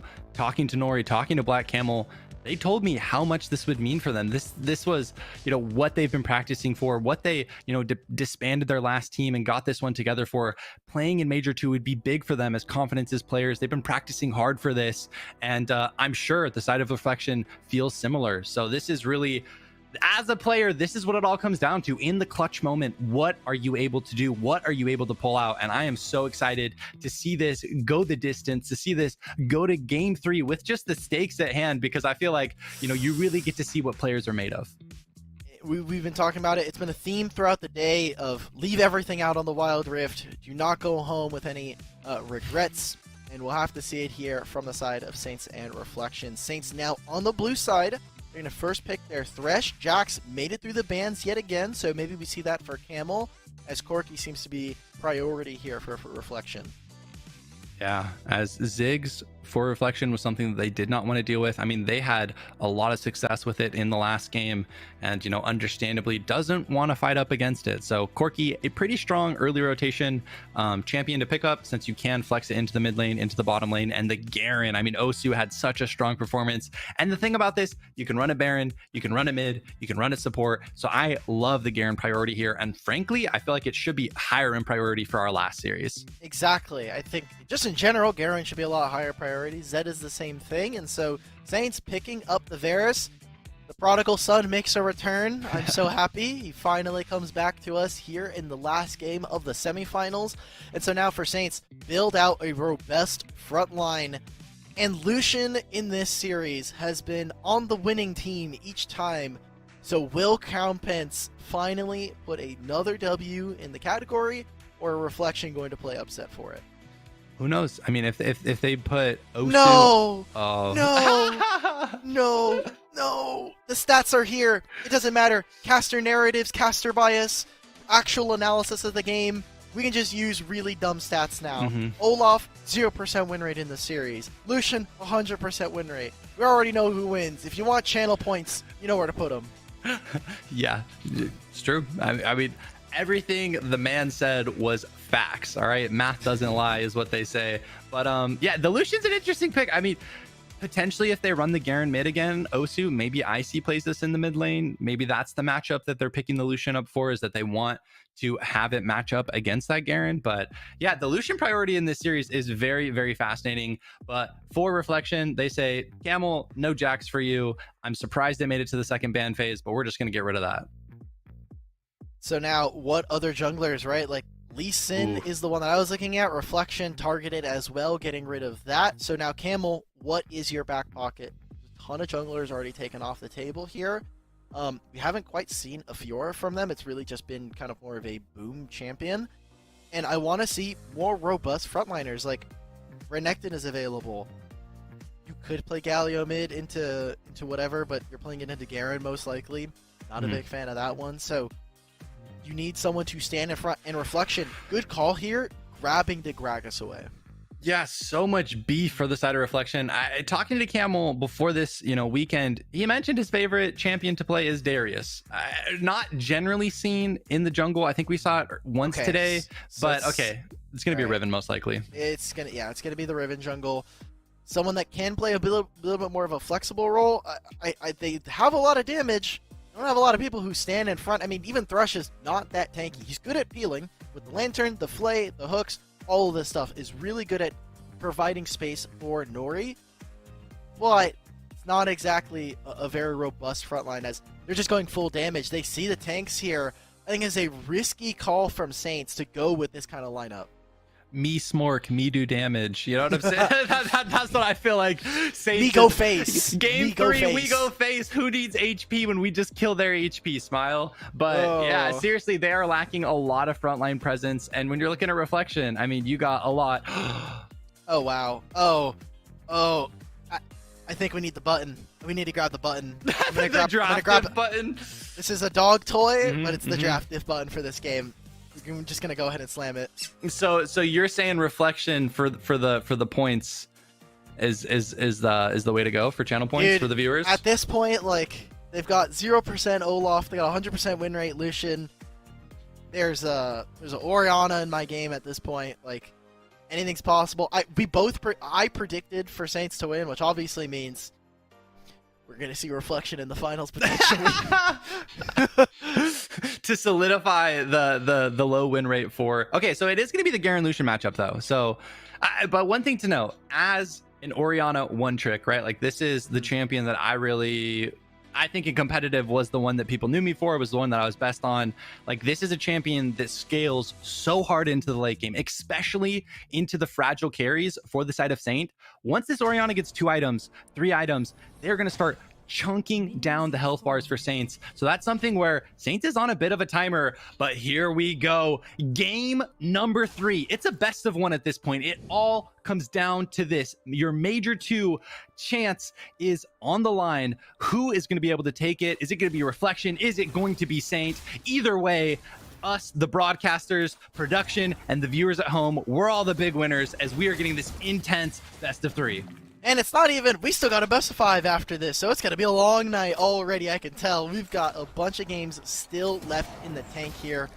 As watch for early pathing, we're talking about how influential the mid lane is. We've seen, as soon as a minute comes up on the screen after the second wave, the supports say adios to their dragon laners and head straight to the mid lane. So watch for that. They take open, it seems like Reflection, after taking a small trade, I think, in favor of them. They grab the honey fruit here, and this matchup for Crown Prince in particular, kind of going across the map, really difficult. It's hard to push Garen out of lane. He has to take a ton of damage, and it's a hard ask because eventually he just regens all of it.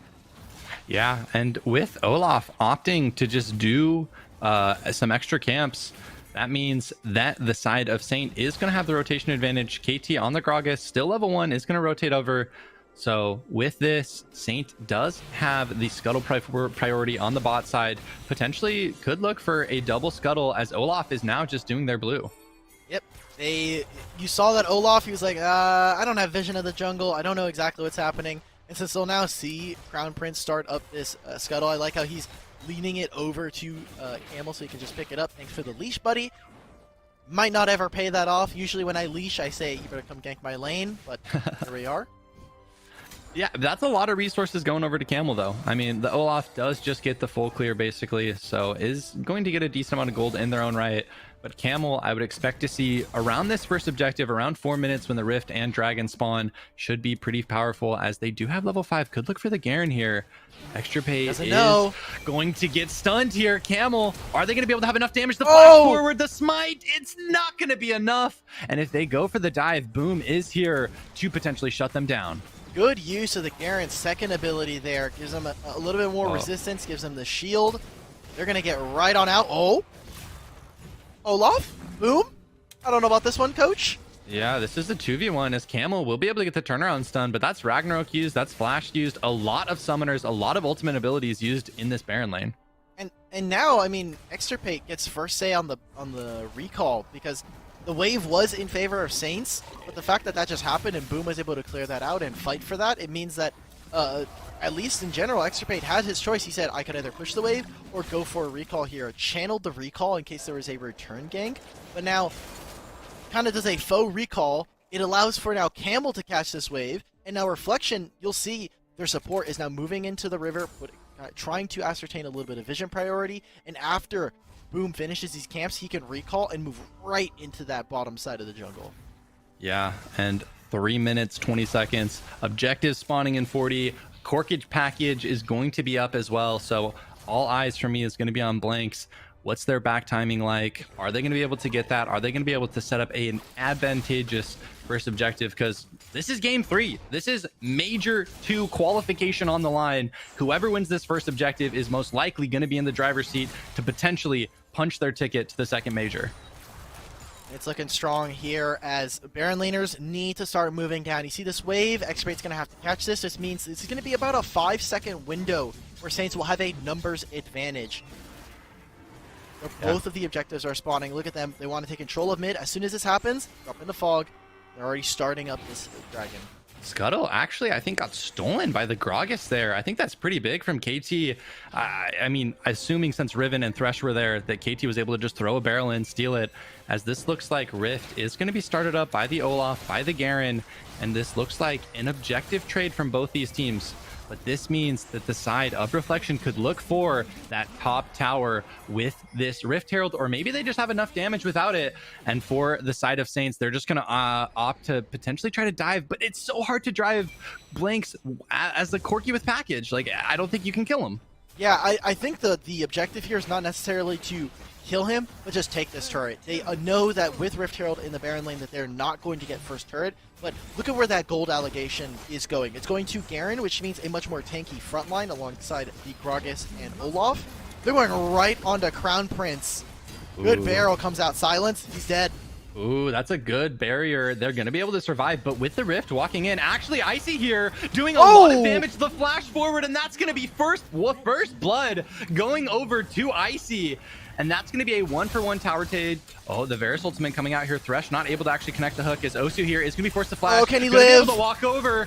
Thresh going to be able to survive, and Osu loses their life. And these couple of minutes are calling... Blanks? Oh, Blanks actually flashed. That's bad. Here. That's so bad. Nori survives, and Blank dies. The desperation. And this is all Saints.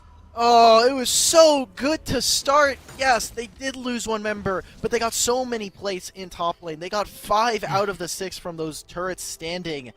But then they just throw it away to go for kills. We get a replay of what happened here. I mean, Osu just gets caught. And at this point, you leave your mid laner for death. And you take a look at this. I mean, Blanks, he's so far up. At this point, you're just look to wave clear. But the flash, the Valkyrie forward, and the cherry on top is the fact that the hook lands. Blanks dead immediately, getting Crown Prince a lot of gold after losing his turret. Camel, though, and Crown Prince, right as we get into it, they're going to be able to take the Garen out. Icy on the other side of the map may lose their life. This is going to be top tower falling as Blaze is going to die to the Olaf, to the Orianna. So it looks like on the flip of the map, basically, blue is now taking top side tower, red is taking bot side tower. So an even trade for the team. Actually, I mean, Blaze did have more gold, so if you're the side of Reflection, I think you take those. Unless you lose a decent amount of damage on this mid turret, then you're pretty sad. It's 1-for-1, but look at where that gold is going. They're splitting it between 4 members. It's Blanks, it's Boom, it's Osu. But on the opposite side, it's the carries for Saints. It's some of the carries anyway. It's Camel and Crown Prince. When we've seen them do really well, specifically Crown Prince, that's when Saints look so strong. So allocation of gold is so important. We've seen it now where they're putting so much focus into Extirpate and trying to get him ahead. Can they convert this lead? It's kind of like a battle of the Baron laners here. Yeah, definitely is. As, you know, Crown Prince on the Lucian so far, I feel like is getting the better of Extirpate on that Garen, but still a lot of Wild Rift to be played. Only a 2,000 gold lead. By no means is this game over. By no means is someone 100% going to win this game, or even in like a massively dominant position. Really, this next objective phase could go either way. It comes down to these players' individual decision making. It's going to come down to who has the better skill shots, who's got the quicker hands, and I am hyped up. I mean, I couldn't ask for a better game 3 so far. I got Osu on the Orianna, and remember, that is a massive scaling champion. If Osu hits that, you know, 3-item power spike with the Ludens, with the Archangels, with the Rabadon's death cap, all of a sudden, that is a terrifying champion to deal with. I'm wondering if observers could really quickly toggle the items for us before we get into this team fight. We have 20 seconds before this happens. No package here for Corki, so Corki's going to have to reset and get there. Osu, as soon as he finishes the Archangel staffs, becomes incredibly difficult to kill alongside that shielding. Thank you, observers, has not upgraded it. So the Saras is not online. Once that happens, then we can start to see Reflection really make a stand for some of these objectives. But there we go. They're going to start this, and they can take this incredibly quickly with the marksman that they have. So it looks like Reflection, they're going to have to fight for Rift Herald. They might contest too, as Corki is going to be a little bit late, so they're not going to have that much damage. Just leaving Camel to finish it off, as the Rift is now down to about 3k. This is what it all comes down to. KT on the Thresh, the package. It looks like Blank's going very aggressive, going to be forced to flash over the wall, as the Garen is going to get blown up. Rift Herald, it will go the way to Olaf, but Crown Prince and Camel, they want some kills. At the very least, they'll take this mid turret, as they have the massive positional advantage. And after killing Extirpate, Blanks, he does split up the backline. I think it's a small thing that we won't be able to see because that fight was relatively even for Reflection. But the fact that there wasn't more kills, it stopped Camel from getting there in time. It obviously stopped Crown Prince from flexing. Thank you for the replay from production.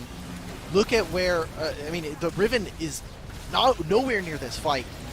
And I think Extirpate going down here is a huge win for his team. He sacrifices his life so that the rest of Reflection do not die.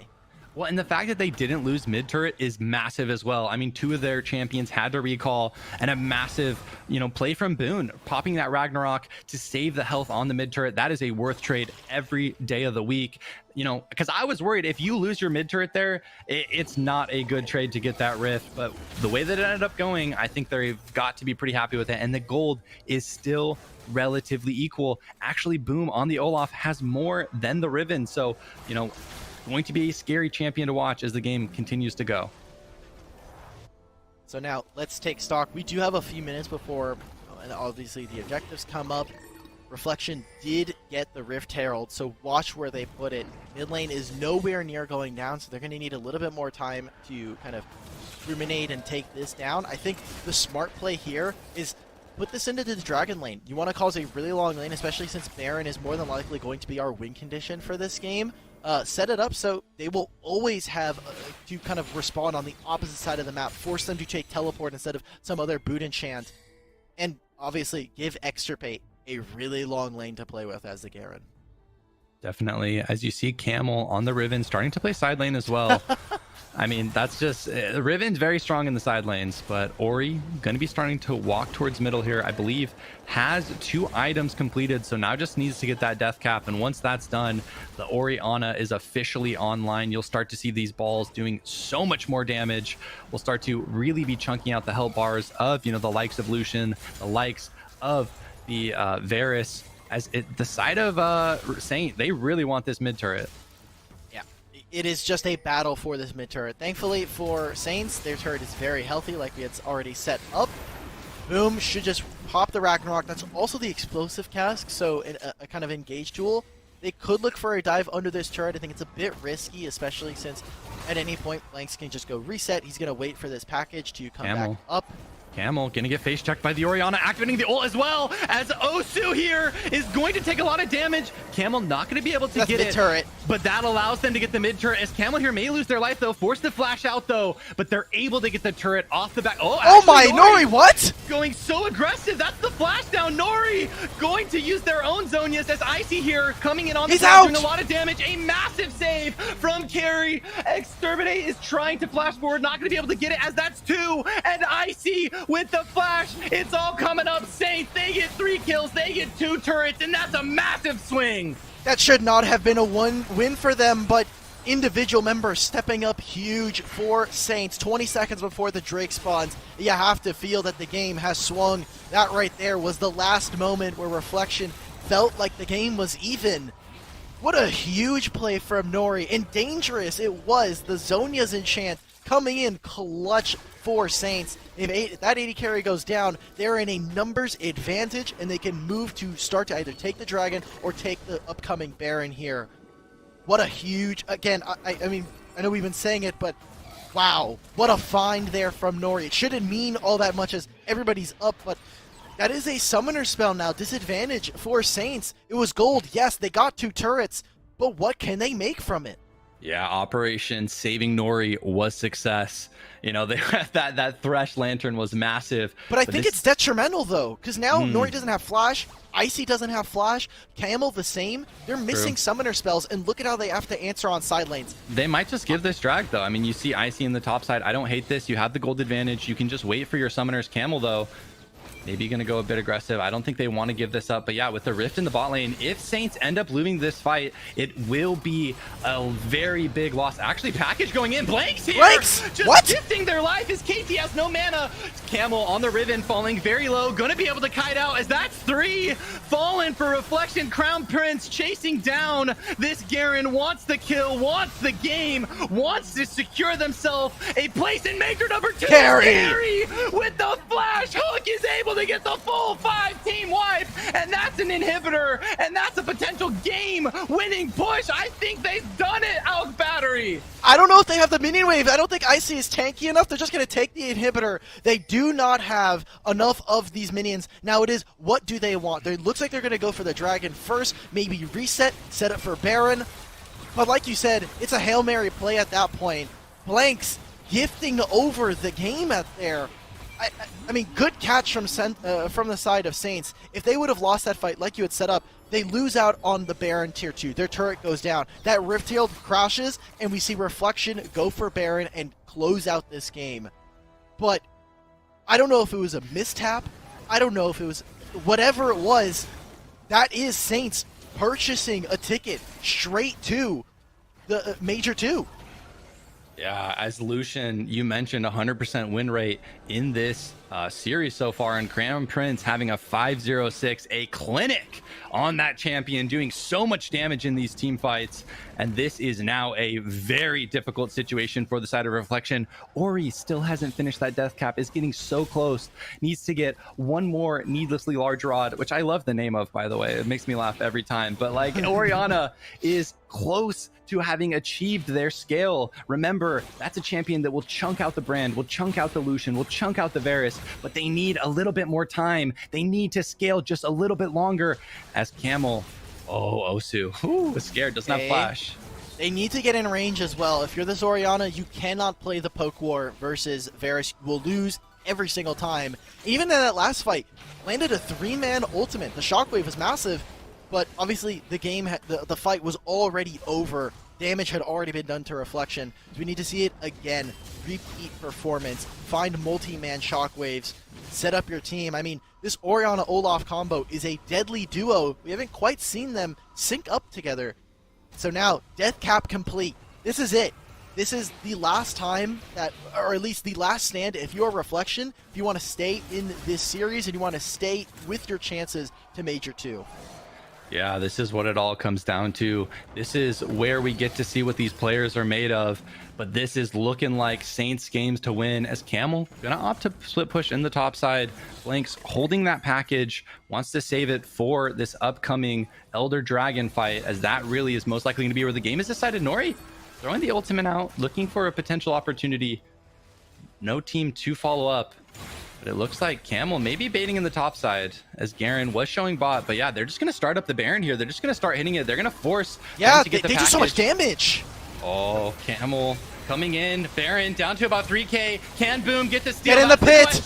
Yes, they got it. That's massive. The package coming out. Blanks, this is a full-on retreat. Just leave Boom. You don't need him. He already did it. He did what you needed him to do. He secured the Baron. And with that, Reflection may be able to survive a little bit longer. It gives them 2 minutes to stay in this game, stay on the Wild Rift.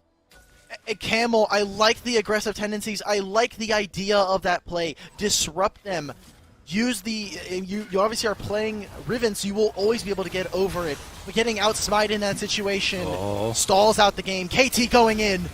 A really aggressive flash. This is a 4v. Oh, I mean, I guess Lucian's shockwave. Do trade for the Thresh. Camel trying to get out here. Extra pay on the Garen. Getting so much zone. Does have the flash. Nori going to fall. Are they really going to do it? Reflection. They get 2. They get 3. During all of this, Crown Prince is getting value, but you lose so many champions, and the gold is starting to equalize. It's starting to close. Okay, so it looks good for Reflection on the surface. Getting all those kills, stopping them is awesome, especially with the death timers right now, 30 seconds, and Elder Infernal. But they waste it. They're using a lot of the timer on Baron here to not get structures. The waves are so far pushed in favor of Saints that they're not able to actually turn this into an objective lead. Oh, if they get this Elder, it will make it all worth. Camel, no flash, does have the GA. Ragnarok coming dead. out as well as the Oriole. You can't lose Camel here. If Camel dies, your hopes of going to Major 2 do as well, as the teleport's coming in. Boone actually able to survive. Would like to see the Olaf just back. Would like to see the Olaf TP back in, as KT on the support, soloing out the Lucian. And if they're able to get this Elder Dragon, which they got will, it. It's down to 3k. Reflection, are they seriously going to do it? Are they seriously going to pull off the comeback? It looks like they may have it secured, as Icy going in. Stop the backs. Wants the Gragas. It's just to support Gragas, and they can't. Oh, okay, Lucian does get them. I don't know if that's worth it either. You're flashing forward. You're using your ultimate. But that summoner spell being down, especially when we've already seen summoners down versus Olaf and Orianna, is a deadly combo. You will go down. Black Camel, even with all the mobility of the Riven, is unable to survive. And now Saints, it is an unfortunate set of plays and a great response from Reflection in the last few minutes that now tie up the goal. I mean, we're getting to that point in the game where the gold just doesn't matter at this point. Champions are finishing off their items. Blanks is getting back into this game. And Crown Prince, he has one final item before he's full build, and that means damage is maxed out. He's already level 15. He's not going to get much stronger than whatever he's picking up last. It maybe is a Blade of the Ruin King, but from here on out, Saints, you need to play this perfectly. As we see, Reflection kind of changed gears. They started changing up how they started the team fights, how they're looking for them, and I'm loving it. They really, and Osu has now completed 4 items, just grabbed that Infinity Orb, is now chunking out so much in these fights. You see the Shockwave is going to be massive if they're able to connect it. Osu officially online. I kept talking about the time they needed to buy, and the Orianna is now an absolute menace. Oh, Crown, no! That's a massive play by KT. The Shockwave only connects onto 1 though, but it's enough, as that's 2 falling. Can Camel turn it around? Jumping on Osu on the backside as well. Garen able to get a kill. It's just Camel. It's just Camel. What can they do? The answer is not enough. Maybe able to get KT, but even if they do, and that's all 5. Reflection, they've done it. They've pulled it back. They have opened up an opportunity for them to qualify to major number 2. Oh, they're going straight for the Dragon Lane. The 50-second death timers. Icy's up in 30. I think they may have gotten this. I think you're right. Reflection going on to the finals there, and it comes back to bite them. Crown Prince flashing for KT in the Dragon Lane. That's it. They're not going to be up in time. A massive comeback victory for Reflection. Their backs were up against the wall, and they showed why they were the better team in this series. They showed why they deserve to go to major number 2, and what a clinic they put on. They were pulling it out at the end. Boom, able to get the Baron steal to buy their team just a little bit more time. Wow, what a they were even down gold when they would. That's nuts. It was the Baron steal which bought them a little bit more time. And Saints, it kind of feels maybe not champion wise and maybe not in the game, but mentally anyway, kind of hit a brick wall. They stopped playing for the map. They started saying death ball. Let's just all walk in as 5. They can't stop all of us. And they started making some greedy plays, started getting a little sloppy with their execution. It started with Camel getting picked off of eventually right before the Dragon. Crown Prince, no flash. Good call there from KT to find that win. Man. Whew. I need a breath after that one. I'm going to be honest. Holy moly. I'm sure Twitch chat does as well. Everybody in production is probably like, how did they just win that game? Everybody here on the broadcast is doing the same thing. I mean, Reflection, there was a point in that game where we had obviously written them off, right? Like, rightfully so, they were losing really bad. And it comes down to 1 steal, to 1 pick. And from there, game's over. Yeah, and I mean, it's those little decisions that, you know, end up costing you the games. Saints, it was very well played from them. I mean, a lot of great players on that team. I just want to say, it hurts. It hurts right now. I know as a player, I have empathy for you. It hurts to lose, especially in a fashion like this. But you're all great players. I'm excited to watch you play in the next qualifier. Don't get too down about it, because I'm sure next time you might be able to get them. But we got to talk about Reflection, because they deserved that win. They made the critical decisions that they need to. I mean, after they got that Baron steal, the awareness to instantly just everyone get out, like full run, like full retreat. Like, you know, you may see opportunities where players would like overstay there, because if you lose a couple champions, you're potentially going to lose there. But wow, what a game it was. Yeah, it is definitely going to be a struggle to pick a star player this time around, because this game, again, was all Saints. We were setting up to, okay, who's our star player from Saints, looking at a couple of different people, but it is in that late game that we have to start thinking decision-making wise, what exactly set up for them. In a lot of these fights, I mean, you can say the damage dealers were doing their jobs. I think Blanks' positioning in a lot of fights kind of cost them a lot of the early game, and Osu did kind of get picked in certain circumstances, so I'm thinking like maybe we give this to KT. We could give it to Boom. I kind of want to give it to Boom for the Baron steal. I'm gonna be honest, like that literally was the moment that brought them back. Boom also had a gold lead over Camel in the mid to early game. Like, I agree with you. I was thinking about Osu maybe, but that's just because I'm an Ori stan. But like, I really do think that Boom deserves to have it. I mean, that game-winning Baron steal, I cannot emphasize it enough. Without that, they are taking the L. But because of that, they're able to secure themselves a spot in Major number 2. Rightfully so. Boom. I mean, again, so far it's just been highlight reel after highlight reel of what Saints did. But it's this pick right here that ends the game. And it comes off of literally just the Baron steal. Like, it is all starts, you know, like all roads lead to Rome. All roads lead back to Baron. It's very, very true. But Alk, with, you know, I have some bad news. Okay. With Reflection winning that game, you know, our predictions are Monka S. You know, you've won one of them. I don't want to hear it from you, man. You've actually won one of these predictions. I'm 0 on the day. It's just doomed, man. Like, that's why I'm just matching your predictions at this point. Because I'm either going to drag you down with me. Yeah, I'm tanking on purpose. I'm running it. I don't know how to tell you this. There's no draft. You know, you're not going to get the first pick in the next draft with the tanking Sag. But seriously, I mean, that series could have really gone either way. Like, it was such an intense one. But now we have a best of 3 finals coming up here, right? Whichever team gets the first seed will have the option to play against NME instead of Immortals, right? Immortals, the big dog in North America right now. So winning this best of 3 really does matter for these players. Either way, I think you're going to have a pretty tough matchup regardless, right? True. With NME and IMT being such good teams so far throughout WNS.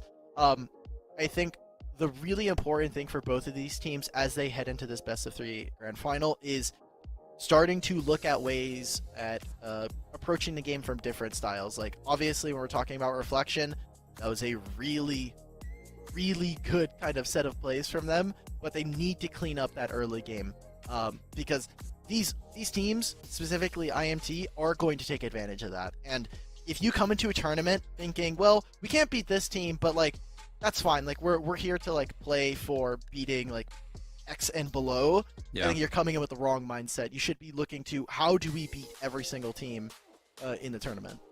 No, I definitely agree with that. As we're going to be taking a peek at Boom as the star player of the last game. I mean, 55% kill participation, 333, a beautiful stat line for those of us that are OCD. You know, we love to see all of those same numbers. Also has, you know, 731 in GPM. So another one. Oh, 13949 for damage. That's a lot of threes, my favorite number. But really, the stats don't show Boom hitting that massive Baron steal to buy their team an extra 2 minutes, to buy their team a chance, an opportunity to win the game that they were able to later on capitalize. So Boom, hats off to you.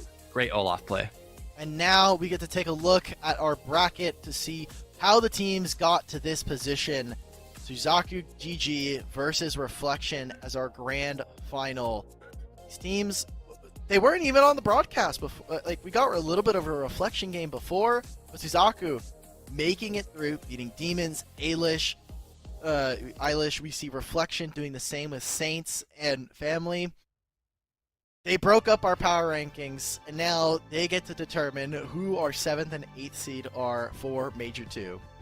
Yeah, and again, this matters, right? Like, yeah, NME and Immortals are both very strong teams, but I mean, watching the last couple of majors, I feel like you have to say Immortals is the top dog. But looking at these rosters, Premonition for Suzaku is going to be the, you know, player for me that I'm really keeping my eye on. A lot of players actually on this team having very, very strong performances, but I feel like Premonition was just popping off on the Yasuo, popping off on the Riven, and just having that melee assassin heavy, you know, champion pool that allows them to, you know, pull out these picks that other people can't necessarily play. And it's the clash of styles, right? We're talking about the assassin play from Suzaku. Well, on the other side, Reflection. They've got Osu, who's been more of a control player. You have Extirpate, who's playing way more carries in the Baron lane, against Suki, who's on an island. So no resources. You're going to be looking at what I think is a pretty explosive matchup here. Yeah, definitely. And I mean, I'm going to be watching this mid because Osu as well has been someone that has been impressing me, but KT especially has just been so strong on that support, and we're gonna have a very strong finals. I mean, I don't know if I'm supposed to give predictions, but I do feel like Suzaku would be a little bit of my favorite going into it so far, at least. But I feel like it could go either way. Well, there you go. You've heard the predictions here from Michael Udall. When we come back, we're going to have our grand finals leading up to Major 2. You won't want to go anywhere.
And welcome back to the grand finals here for the second circuit, second qualifier here for the Wild Rift North American Series. Alk Battery, Michael Udall, you see it on the bottom of your screen there. But, man, who would have thought getting to this point? We had so many different predictions throughout the day, some right, some wrong, some power rankings went boom, and now we're here with Suzaku versus Reflection. Man. The games we've had today have been banger after banger. You know, we've casted a lot of really good games, been super happy about it, but that last series, holy camole, I cannot believe that Reflection was able to pull it back. I mean, they for sure in that break were, you know, walking around their house having a little happy dance, you know, getting a breather in but yeah, they got to now, you know, reset the mental and bring it into these finals, because again, this best of three really matters. It dictates if you go up against the big behemoth of Immortals or the medium-sized behemoth that is enemy. Well, even after that, we'll have to take a look at our predictions. I'm already getting memed at by our production. I'm going for the perfect score. Oh, man. Me and Michael are aligned. You're going to either bring me to the promised land out of 0, or I'm going to keep on being the king of nothing's right. You know, it's okay. Like, if we both get it wrong, then I have one prediction right, which I really don't think is much better than two. You know, it's like, look, 1 is more than 0 every single time. I'm a mathematician, let me tell you. Exactly. When you got it right, you got it right. And when I got it right, it never happened. See? So. True. But I don't know. This is, either way it goes, I'm excited to watch this final. It's been such a fun weekend so far. It's not over yet, but I've been loving casting with you. And, you know, Wild Rift is a very exciting game to watch. Yeah, I'm sure also we've gotten a lot of feedback just in general from the people who are playing in the tournament, other pro players who are watching, and even just Twitch chat. Really loving you, Michael. So thank you for joining us here on the broadcast. Everyone's been like, need me more Michael, man. Michael's best Orianna, best Ori. Everybody is still gassing you up. So Deb, I appreciate the gas, guys, nice. But let me tell you, I haven't played very much Orianna in 3 or 4 months, so I'd be flashing in, I'd be dying all over the place. But yeah, back in the day, you know, I did hit rank 1 Ori. I was good at the hero, yes. But you know, I was called an Orianna one trick for a reason. Makes sense. Well, we were like, okay, we got the Ori one trick. He can play Ari.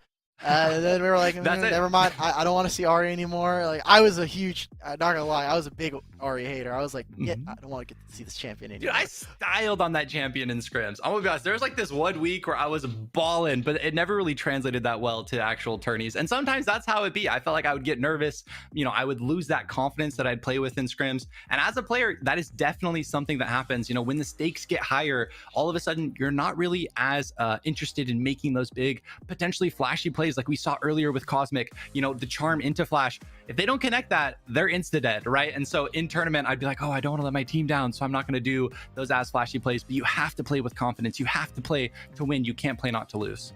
All I'm hearing is that pro players should just play games like they're scrims. And that may not be good for games, as they'll end very quickly. I know maybe you can attest to this as we get into the draft here with the Ziggs and the Darius. Sometimes scrims, someone, like, they run you down, they do like a level 1 invade, they get aced, and then someone goes, all right, remake it. Remake the scrim, boys. We'll take the game loss. We're not playing this one out. Yeah, no, that definitely does happen. It's like 3 minutes in, you're down 6 kills, you've lost your mid turret. People are like, all right, come, let's go next. But personally, let's go next, boys. As a player, I feel like learning how to play from behind. I mean, sometimes I think remakes are valuable, but also oftentimes I'm very much a proponent of there's going to be situations in tournament where that happens, right? And if you don't practice, you know, trying to pull it back in those situations, you're not going to have good habits built up of how to potentially come back from that. So, but we're getting into the draft here. We got a Ziggs first pick. You know, we got a Darius and Thresh on the other side. We got a Galio, Osu, someone that does like to flex that potentially in the mid. So can go support, can go mid, but yeah, definitely a very different draft so far compared to last series. I just want to see what assassin we get in the mid lane. Like, what kind of melee champions are we going to get as we now kind of round out what we get from Suzaku? They've got the Lee Sin for an aggressive jungle look. You've got Thresh, so setting up for healing for your marksman. I'm expecting Varus to be really high priority. Zed is still not banned here, and I like this call from Suzaku, just trying to take away as many junglers as possible, especially when we're looking at trying to play against Lee Sin. Xin Zhao should potentially be next on the table. Yeah, I kind of feel like the jungle pool is a little bit choked right now. Maybe that's just me, but it kind of feels like Lee's kind of S tier. I mean, it feels like a lot of the teams are leaning towards Olaf is maybe throwing them into that tier as well. And then I kind of feel like Xin as well has been doing really well. We've seen some standout performances on Jax, but I feel like it's kind of hit or miss, very like player dependent. So Kha'Zix as well, another one of those assassin type junglers that is going to be targeted by Suzaku. So, I like them taking the lead and then banning out the other priority junglers. Trying a bunch of different stuff, and obviously Lee Sin just provides so much aggressive tendencies. Like, you can go for early invades, you can get out pretty safely with the safeguard. Look at them; they're just getting rid of all the really big carry 80 marksman champion from the Dragon lane, especially since now they've already gotten the Ziggs. So Varus is usually the response, but without that in their back pocket, they're going to need to find another marksman that can kind of match that. And I like it. Probably from Suzaku saying, we need a little bit more time looking from our champions. Just blind pick a mid laner. This is probably going to be the Galio in support for KT, but with Gragas still up, maybe it is just that mid matchup that we saw earlier today. Yeah, the only thing I wonder is it's like, do they have too much AP damage? Okay, with the Gragas though, that does tell me that they're probably going to be sending the Galio mid, and the Gragas Ziggs bot lane is very, very strong in its own right. But with their jungler, would like to see them pick up some sort of AD. If they play the Jax, if they play the Riven, I feel like both of those are pretty solid options. Xin Zhao also on the table. Would expect it to be one of those three, and it is going to be the Xin Zhao. I was really looking forward to a Riven game. I think Riven just slots in so well here as a flexible champion that kind of can do different kind of roles. So for Suzaku, use your time. Show us what your marksman pick is. Is it another mage? Orianna still available? Brand is taken off the table. You banned Morgana. Seems like Istrabo is going to fall back into old tendencies. They're going to play the Thresh and Lucian Dragon lane. I think a pretty low range composition. The jungle 2v2 here, Demon King and Premonition are going to need to find Ziggs. If they can kill him, Jace should fall next, and I think Reflection are going to have a pretty bad time.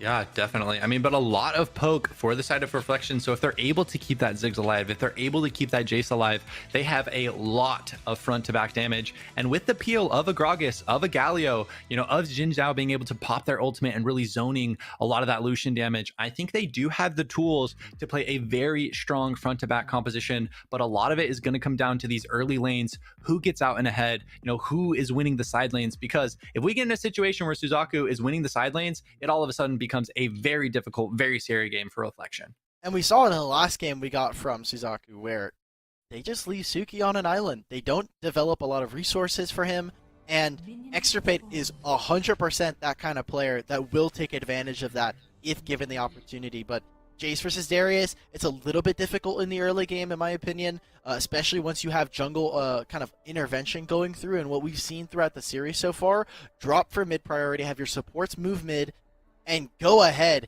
and run it into the Baron lane. Yeah, but let's get into it. Game number 1, Reflection versus Suzaku. A great read from KT, not face checking that bush, but this is a best of 3, the finals of the weekend, the culmination of all the teams we've watched. These are the best 2. Whoever wins this best of 3 will face up against NME, No More Ego in the second major. Whoever loses will have to play against Immortals. And this is an important series because I think both of these teams would opt for wanting to play versus NME.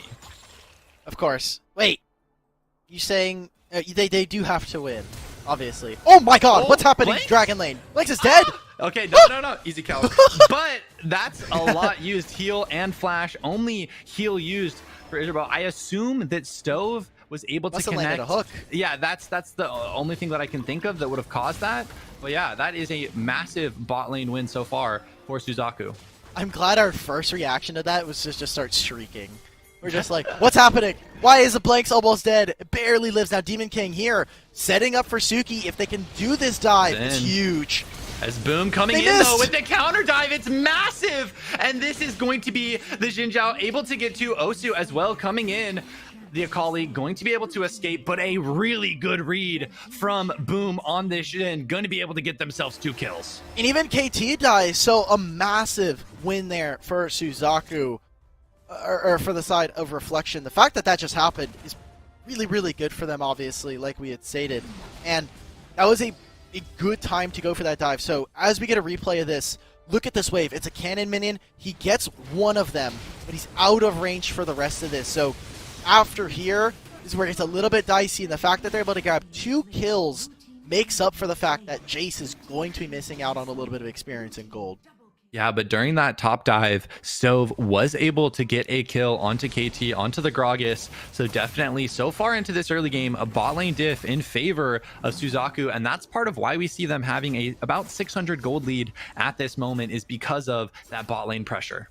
They're doing a lot with it so far. As you see already, the map is starting to kind of split in different sides. The Baron side of the map is all reflections, and Dragon right now is Suzaku, which, if I'm one of these teams, I would really want to favor being on Dragons. I think Dragons are just so much more important than Rift Heralds with how much they offer for the game.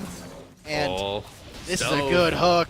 Connecting the hook in Demon King with the follow-up with the alley-oop. Oh, Premonition! Premonition! With the flash forward. Going to be forced to barrier. It looked sick, but it didn't translate to a kill. But that's Premonition showing their mechanical prowess, as Boom does have a flash here coming in. Potentially could look for the Akali.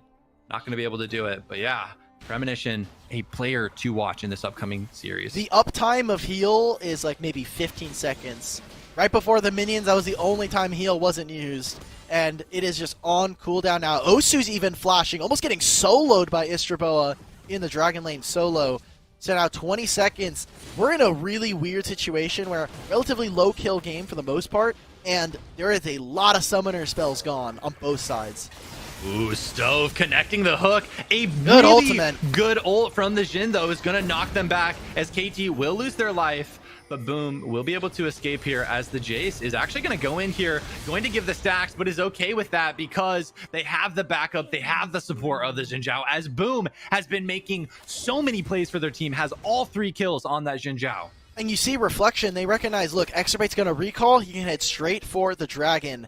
And that's where they want to try and flex their power. Suzaku also doing the same. However, Istraboa is not here right now. They're going to have to try and stall this. Maybe go for a play as they're leaving the pit. You see Premonition is pushing, waiting for their ultimate to come back up. This is dangerous for Suzaku. Yeah, Infernal down to about 1k. It's going to go over to Reflection here as Boom is going to be able to get the site. The Galio, Osu going to use the ultimate. Jace dying during all of this, but they do trade it onto Demon King, as it looks like the Darius is going to try and get the dunk. Not going to do it, as Premonition will secure themselves a killing spree. But yeah, looking at the gold distribution, Akali's got 3 kills, Xin Zhao's got 3 kills, and I feel like if I'm in the game, I'm happier if I'm Suzaku. Getting Premonition on that Akali ahead is a very high priority. Yeah, and they also, but for Reflection, they did just grab the Infernal Drake for very little cost. The solo laners are going to reset here, which means Reflection will have first say on this Herald. And if they want, they don't even have to start this. They can go ahead, push out top lane, get in the mid lane, start pushing for waves, and look for Ziggs to get more and more structure damage. Super dangerous stuff here, especially for the Baron laners. We talked about them kind of being ignored, but a lot of the action is revolving around this Jace versus Darius right now.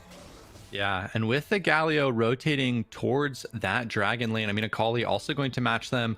Will be, once that, you know, ultimate is up for Galio, will be favored for the side of Reflection. Would like to see them, once they have Galio ult, you know, set up a situation where they can maybe take a 4v5 around the Rift, but Suzaku not going to actually give them that chance, not going to give them that opportunity. It's just going to start it up right away as the Rift. They can re-engage though. Galio can be here. You see KT, he's moving, he has flash up, the ultimate just finished. This is Reflection, they're going to re-engage. Yeah, it looks like KT here on the Gragas with a pretty massive engage. Blanks on the back line with the Ziggs is going to get taken out. Akali coming in though, as this is a really split up fight. Premonition able to get a kill. Darius gets 2 as well, as that's going to be a 3-for-2 trade. But Suki wants more, wants Boom. Are they going to be able to get it? No, they're not. And that's going to be a 3-for-3 trade. Yeah, and now with Premonition walking it off, they got the Rift Tailed in their back pocket. I mean, Reflection are in such a dangerous spot here. I think it's... Yeah, KT, you don't got any mana, you got the red buff. I think it's a tough ask to try and find that kill onto the Akali, but it is so deadly there. Yeah, Suzaku are still ahead in the gold, but they lost that team fight pretty heavily. I misspoke. Suzaku did get the Rift Herald, and now they want to turn this into gold. Premonition getting this would be so pivotal for them. But this doesn't kill the turret. Yeah, they're going to need to step up, get some damage. I'll keep your eyes on Stove on the Thresh. Not able to connect the hook, but I like him going for that opportunity on the top. They're going to dive. They could dive. Darius is coming. I would like to see it. You know, the tower is so low, but they have no minions at this point. Suki may be able to get the pull, though, as Demon King may look for a flash kick opportunity, and they're going to go in. That's a two-person taunt, but it's not going to be enough. 4 versus 1. There's not much that Osu can actually do there. Is Premonition, no! Gonna survive. Just barely. Not even close. Blanks, throw the bomb. Okay, never mind. Don't unthrow the bomb, please. Unthrow it. Okay, boom. Looking for it. Uses Wind Becomes Lightning. And they're going to walk out. So, what did Suzaku invest and what were they able to get? I say that Istra is just going to get solo killed. Maybe Suki can answer for this. Turret. Plate. Darius, a little bit faster, able to get the dog, says, hey, come here, I'm gonna give it to him, and is able to, you know, trade that kill 1-for-1. But during all of this, Stove on the Thresh is going to lose their life, but Akali coming in with the ultimate. If they can get the shutdown onto Boom, it's gonna be big, as Osu will come in, but that's a lot more gold going into this Akali's pocket. They're getting gold into Darius as well. They're now able to set up for the Dragon. The jungler's not going to be here for 5, and Blanks is just dead. That's a reset there for Suki. So, after what was a really good early game start for them for the side of Reflection, they kept finding win after win. They were trading in certain spots. They will lose the first turret to Suzaku in the Baron lane, and now, I mean, jungler is up. Premonition wants to take a reset. It seems like for right now, Suzaku, they're more focused on finishing off these turrets, going for minion waves than objectives. Yeah, but the gold for Suzaku is on the 2 champions that you want. It's on your Darius. It's on your Premonition. I feel like I've seen this before. I feel like I've seen a game where Suki is really far ahead on Darius and Premonition on the mid is massive. And we saw how that happened, or how that game ended last time. They just had so much side lane pressure, and we'll see if they can, you know, have a little bit of a deja vu moment and make it happen again. I'm a little bit confused. I'll save that as Suki gets 2 stacks. Oh, Premonition with the flash over with the insta follow-up. The tower is still alive here, but Premonition doing so much damage, able to take down Boom. Gonna look for the Galio, able to juke out as Lee is gonna go in here as well. And Demon King survives with their life as well. The question is, can Blanks connect the ultimate? Yes, they... He lives. AT, throw the ult. Do it. Gamer.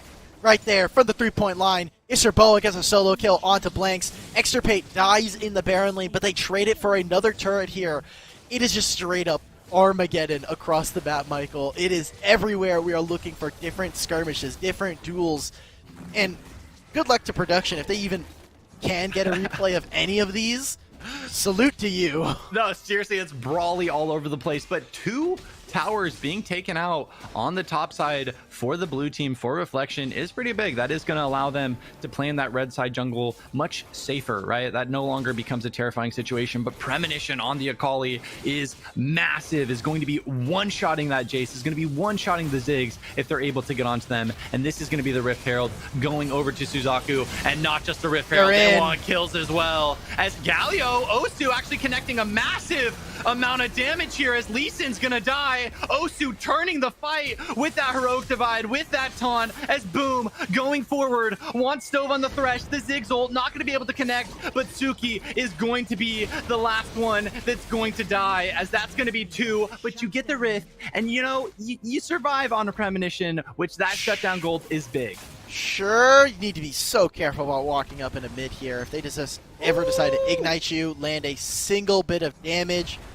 you see there, Isra is going to have to be the next one to walk up. Suzaku putting a little bit more focus into the objectives now, as they've had a little bit better of a window to do so. However, I think some of these fights are a little bit sloppy. The Dragon one they got away with because I don't think Boom necessarily kind of, maybe I think misunderstood his placement. He was going for Krugs at the same time and didn't think they were going to do it that fast, so then had to move into position. Didn't end up getting the steal. And now with the Rift Herald, right, like, this mid lane turret is primed and ready. The mid turret is ready for a Shelly drop. Oh yeah, it is ready. But also, I feel like they kind of want to save the satchel. But I have to say, Extra Pay on this Jace is getting so much split push value. Has 4 deaths, but honestly, does it matter when you've taken down 3 turrets and are currently leading the gold? I would like to see Reflection be able to, you know, do a little bit more damage onto this tower. Oh, they're trying to find use him. the satchel charge, and the Jace here, Demon King did use the kick. Boom though. Able to keep them alive. As you see, the turret is so low here. KT able to peel for the Ziggs. Both mid turrets very low, but Osu on the Galio is able to play in the side lane and can also, you know, global in, can be in the team fight if it ends up breaking out. They're just trying to clear the mid lane wave as KT finds an engage, but no mana. Yeah, KT going very aggressive. Honestly, them using cooldowns onto that character, if you're Reflection, you're fine with. That's our support. That's our tanky Gragas. But with that disengage, we have 2 massive objectives coming up. Would expect to see another fight pretty shortly. I'm happy if I'm Suzaku there. I just traded maybe a boot enchant and Stove's ultimate on the Thresh for Galio heroic entrance, Crescent Sweep from Xin Zhao. Key ultimates that they're going to need to use if they want to try and win team fights. So KT won't even have it while it's available. It's going to take a little bit of time. If Reflection can stall, maybe they can get a few more ultimates back on their side. Need to be so careful in this position. It's the 3rd dragon, so Elder's going to be spawning in 5 minutes afterwards, or 4 minutes afterwards. They're using the Rift Herald tech.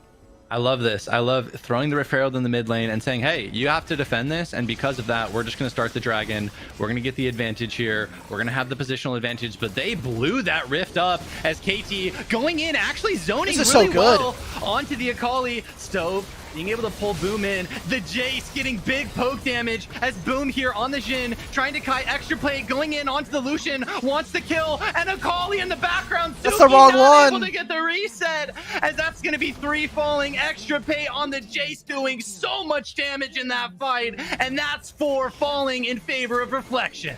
Blanks is so healthy during all of this. Stove, I wish you best of luck. There's a satchel, takes that one down. The dragon's going to be started by the side of Reflection. And Michael, I may have predicted the wrong team. It's only game 1, so we don't know what's going to happen, but look at how the damage dealers are spread out on this. Yeah. While all of this is happening, I mean, the fact that Premonition just barely isn't able to find 2 kills here. Such low HP, and Suki doesn't find the right target for his ultimate. It resets. He was going to die either way, but at this point now, Reflection got to be feeling really confident about their ability to win. Yes, the gold is incredibly equal.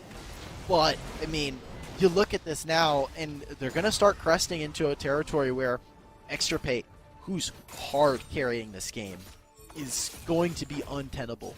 Yeah, and you saw in that last fight doing so much damage. And the fact is, they have to dive onto this 6, you know? They're using so many cooldowns to try to get blanks. And because of that, Extra Pay on the Jace, able to pretty much have a free reign in the fight, able to jump on, do so much damage to whoever they want. And really, I'd maybe like to see a bit more target priority onto the Jace, because the Jace is really the hard carry at this moment for Reflection. And if you're able to take Extra Paid out, I think it's going to be a hard one. Is actually Suki going for the 1v1 here, going to get knocked away. If they're able to reset the stacks here, could be a very scary situation. Actually, the Thresh as well as the Lee. Flash is up on the Thresh. Galio, though, with the heroic entrance, as well as the Galio ult. The taunt is massive from O2. The Ziggs follow up as well. Demon King is going to get smashed down as KT, a support on support action, but that's going to be a 2-for-1 in favor of Reflection. And now Reflection, you see them, they're pinging on to the Baron. It's time to do the dance. There's no jungle, 30 seconds. KT, he's just standing in front of this Lucian. Culling does nothing but tickle him. I mean, Galio is back. They can move straight onto this. It seems like they're a little bit hesitant. I think they're worried that potentially Premonition can come over the wall and maybe go for a steal. They have the Thresh still available to them. So they're going to reset, maybe try to set up as they redeploy back out onto the map. Reflection are now just winning every single fight. Yeah, Osu have had some massive heroic entrances. I mean, they don't have a traditional ADC, right? With the J-Stead, that's a lot of their Baron damage. So, you know, I don't hate them not going for the Baron. I think it definitely is the safer play. Just getting the backs, you know, getting set up on the map, getting the vision advantage, I think if you're the side of Reflection, is definitely a solid play, because Akali 100% can clean up that last, team fight, even though it's 3v4, if they're given the opportunity, if they're given a good shot. And that means it's all going to come down to this Elder Dragon fight. Something that's really interesting to me is why the gold is so even at this point. Like, they're getting a lot of kills on the side of Suzaku, but I think the big thing is they are just catching waves. They're picking up a lot of minion kills right now, so they're staying even in gold for the most part. So obviously kills are worth about 300 gold, depending on how many times you died. And, Suki. Can cost more and more. Suki, though, this wave may have been a bit too far up. Yeah, the CC combo, actually a pretty good flash. The Gragas ult's Wow. not going to be able to connect. That might be massive. Demon Demon King comes in, as well as Izurboa on the Lucian. Thresh, Stove coming in, doesn't have the flash, not going to be able to connect the hook. But Jace here actually going in pretty aggressive. That looked so scary, but Suki with the flash is able to escape with their life. A small victory there for Suzaku as they get a couple of flashes out, specifically out of Boom, so essentially a target that they can look for there. And because of the resets, unless Ziggs can get here in time, they're trying to defend this mid turret. Suzaku do not want to give anything up. They want to move straight into River, and they're not clearing out any vision, so they'll get that turret with the wave. Good use of the minions so far from the side of Suzaku to stay in this game and to keep applying pressure onto Reflection. Yeah, but this is what it's all going to come down to. Elder spawning in about 5 seconds. Whoever secures this next fight will most likely secure the victory. At the very least, should be able to secure themselves the Elder or the Baron. Both of those massive power spikes in these late games. They're trying to find something, but there's so many spell shields, right? Like 2 Banshees on the side of Reflection, an Edge of Night as well on Extirpate. Makes it so that if you're trying to find something in a Kali flip, the hook from Stove, it's really difficult to find anything, especially since they're also going to be behind their frontliners here. KT and Osu doing such a wonderful job of protecting the damage players. Yeah, you saw them go aggressive because Boom on the Jhin showed in the bot lane, had a pretty big wave down there they had to pressure out, as they are fighting a little bit over the scuttle. I like this from Suzaku, just, looking for an opportunity, as Boom here actually falling relatively low. The fight looks like it is starting. Premonition activating the ult as well.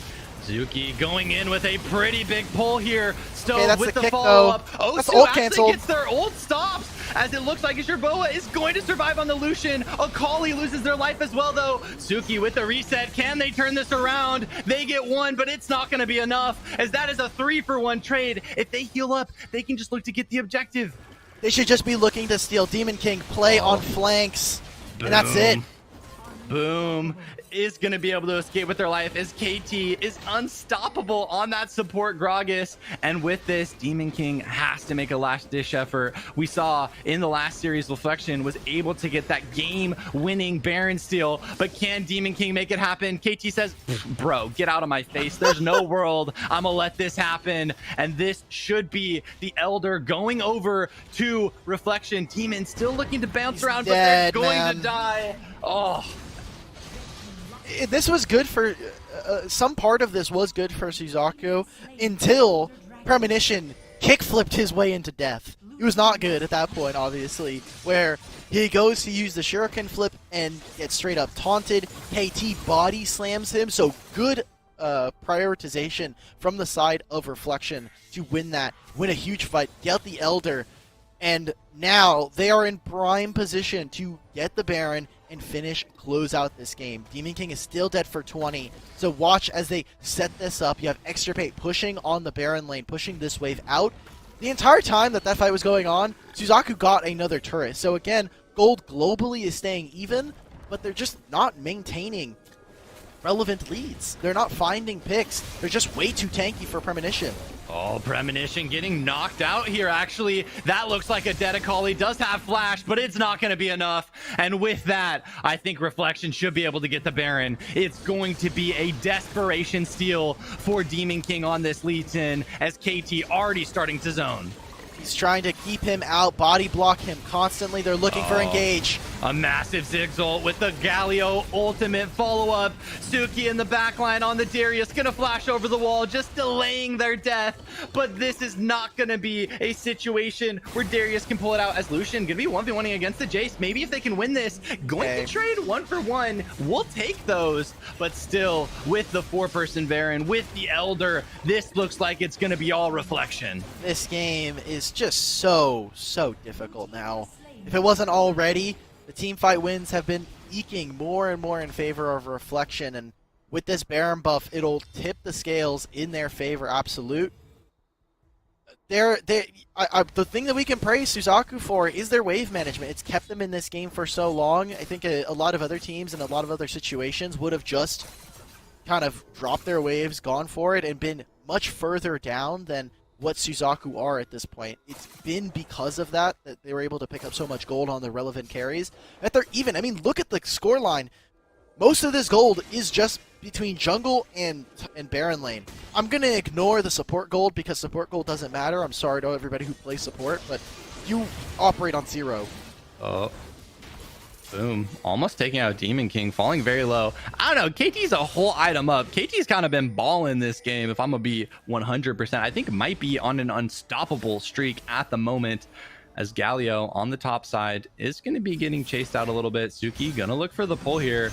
Are they going to be able to connect it? Yeah, they are, but I don't know if they actually want it, as it looks like Premonition is going to be here, but with KT being a massive tank, and during all of this, Jace is going to be able to take down the turret. They do lose Osu, but at what cost? They're getting 1 inhib, they're getting a second inhib, and during all of this, I mean, KT dies as well, so that is 2 champions falling, so because of that, I don't think they're going to be able to end.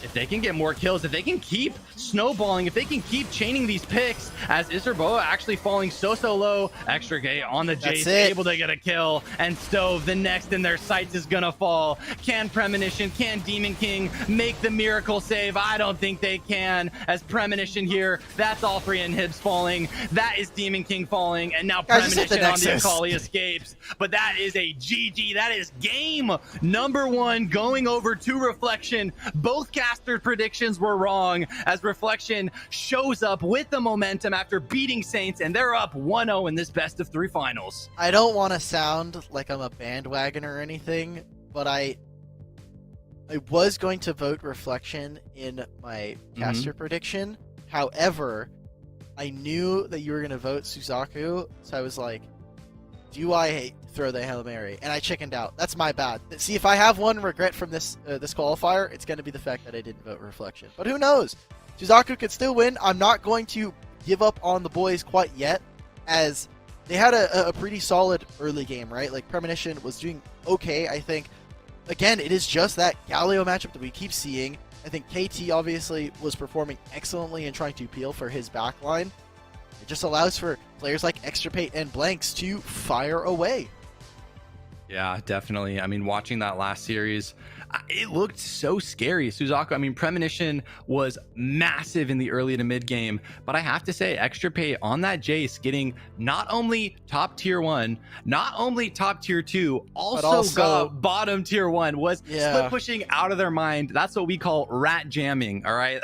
That is split push Wild Rift, and I love to see it. I mean, I've always enjoyed split push in the various different MOBAs that I've played. A really good awareness, and that, you know, gold that they were able to funnel onto themselves, I felt like was very impactful in these mid to late game team fights. And yeah, the Jace from Extirpate was very strong.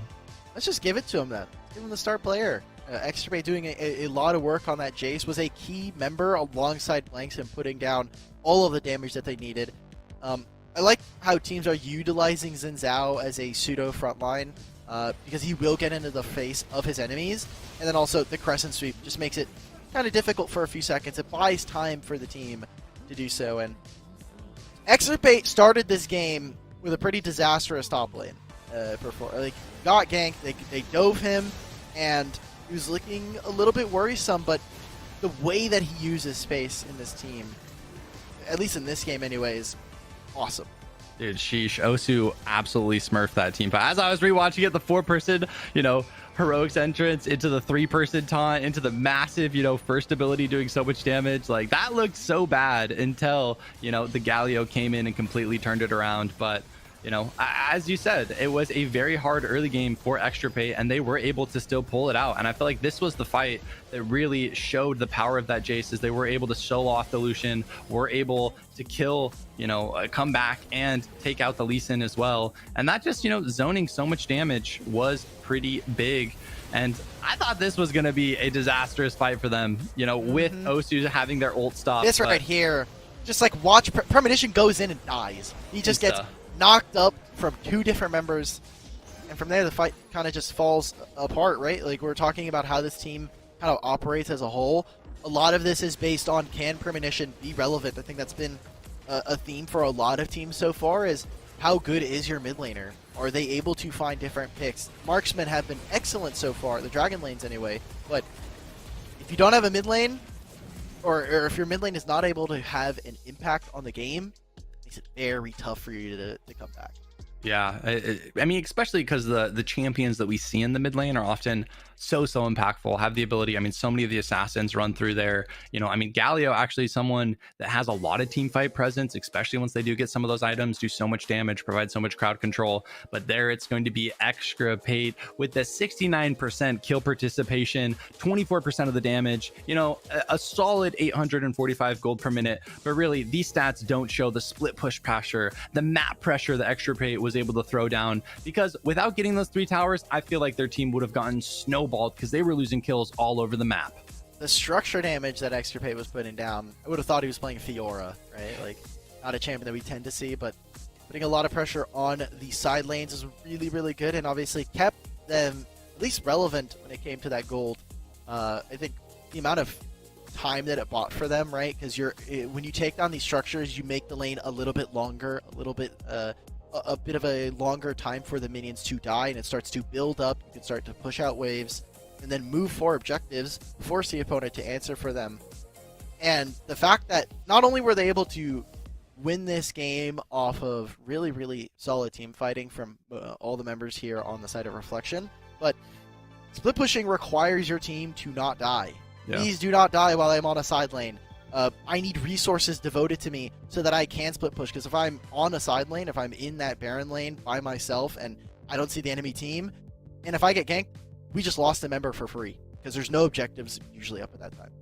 Yeah, definitely. It takes a lot of map awareness from not only the players split pushing, but from their entire team to, potentially play a little bit aggressive to pull some vision, or just knowing their limits where, okay, you can get vision of maybe seeing a hero or 2, which then makes it safe for, that split pusher to push, well, not, walk in that fine line of not actually dying. So, but I felt like that game was pretty close, especially in like the early to mid. In the late game, I do feel like Reflection's composition at least was a lot stronger. I feel like they had the easier front to back. You have the Ziggs, you have the Jace throwing damage in, and you have 3 beefy tanks that are able to peel for you. I mean, Akali can't really kill Gargus, can't really kill that Galio, can't really kill the Xin, has to, very choreographed what they're going to be trying to do, getting on that Ziggs, getting on that Jace. And even though Premonition did a great job on it, I still feel like the ease of execution into those mid to late game team fights was way easier for Reflection. So I'm not going to sit here and say draft diff, but I do wonder if we see Reflection in this upcoming game maybe look to get a composition that does, as far as those late game team fights go, is a bit easier to run. And I think it also just makes the Dragon Lane duo kind of a lot more interesting, right? Because we saw Blanks pick up the Ziggs, and they banned out Varus and Brand away from the side of Isturboa. So this is a guy who has played a bunch of different marksmen at different times throughout North America. I remember a game where he carried on Tristana. Definitely wasn't popular and is still not a champion that we're seeing a ton of globally. I want to see if maybe he has something a little bit different, right? Or if they could just lock in the Varus a little bit earlier on. Guys, like, they first picked the Ziggs, go ahead and pick up the Varus as the early answer. They had a very heavy prioritization on getting Suki a comfortable matchup, right? Like, blind. It was blind Darius. Then it was Lee Sin first 2 on red side. So yeah. I want to see them, play to their strengths. Especially if you're on red side, you have counter pick. Play to it. I don't know if I like Lucian all that much. I know we've seen some fun Lucian today, but it just doesn't do enough damage. It doesn't kill tanks particularly well, and against Ziggs, you're always outranged. So you're saying they should play to their strengths. Would you say that Premonition, one of their strengths is their Yasuo gameplay? If I say Yasuo, you're gonna cast the rest of this draft by yourself. I'm not. I refuse. I'm taking a stand. All right, but Garen, very strong champion, should be picked. Yes. Let's talk about the Garen. But Premonition was smurfing and styling on the Yasuo. So I mean, not a champion that you can just force. Have to be, pretty good lane matchup. Have to be a pretty good, draft composition for it. But earlier in the day, Premonition was absolutely styling on it. So maybe, thinking about that if I'm in the mindset of Premonition, being like, okay, the Akali I had a good game, but it didn't work out, didn't translate to a victory. What are some other champions that I'm good at? Can I pull out? And maybe that's one they think about. You said that. We've been talking about strong champions both days of the qualifiers this weekend. Teams just ignore them. Like Yuumi, Yuumi, we saw one game of Yuumi. It didn't win. And for the rest of the day, we didn't see it. Today as well, it's been banned, so I'm happy about that. We've been seeing Garen and Varus intermittently kind of sparse throughout the drafts, but Ziggs being taken away, again, Varus priority goes up. You see this team on the opposite side from Reflection. They're going to pick up a Galio Lee Sin. Pretty solid combo from the two of them. Suzaku, however, picking up the brand blind as well. Yeah, I would assume that's going to go into the duo lane, and they're just going to give Premonition. I was talking about Yasuo, but I had the wrong mid champion. Yo, Alk, I see you so hyped up. Talk to me. Talk to me. Pepe Jam. That's all I got to say, man. We've got the Zed, finally. I'm so happy. This gives me so much joy. This brings joy back to the soul. Like, my soul is reinvigorated. I'm coming alive. It's 11 p.m. I don't care. My dog's going crazy in the other room right now. I just want to see more Zed. It's fantastic. Yeah, chat. You better be spamming some Pepe jams. Give Alk back. I don't know if they're enabled. Even if they're not enabled, I better see them in the chat. As we do see a champion that you've continually mentioned, Varus, picked up for the side of Reflection, very strong, but is potentially susceptible to the Zed of Premonition.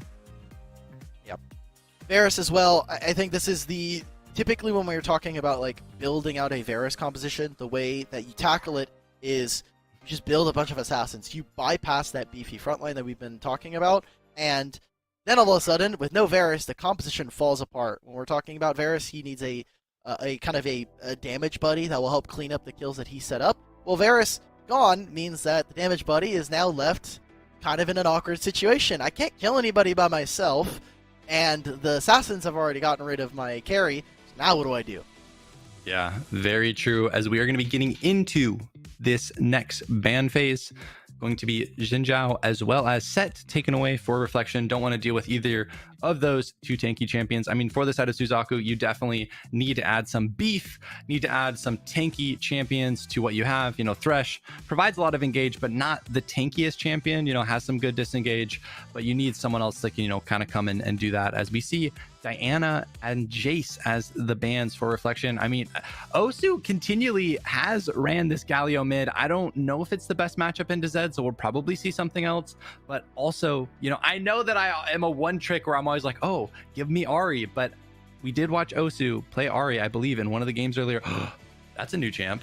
Ooh, Malphite. Okay. So again, I'm talking about Suzaku and their bans. I like the Diana. It saves the mid lane matchup just because if you run the Diana, I think you have a pretty hard time of killing her in lane. She can fight you in a side lane as well with how much shielding she has, and obviously with her build, she can go Crystalline Reflector plus Rod of Ages. Super, super deadly combo there. We're getting a new jungle finally here for our Demon King. It's been a long time since you've been able to pull this champion out. I just love this Malphite hover, or this Malphite slam, because there are so many squishy backline members, and if Zed's not paying attention, or if they're playing a Fog of War, even in front of them, that Malphite hits them, and in that time it takes for them to come back down from the unstoppable force, Osu can kill them. Osu can lock them up with an ultimate, and it's game from there.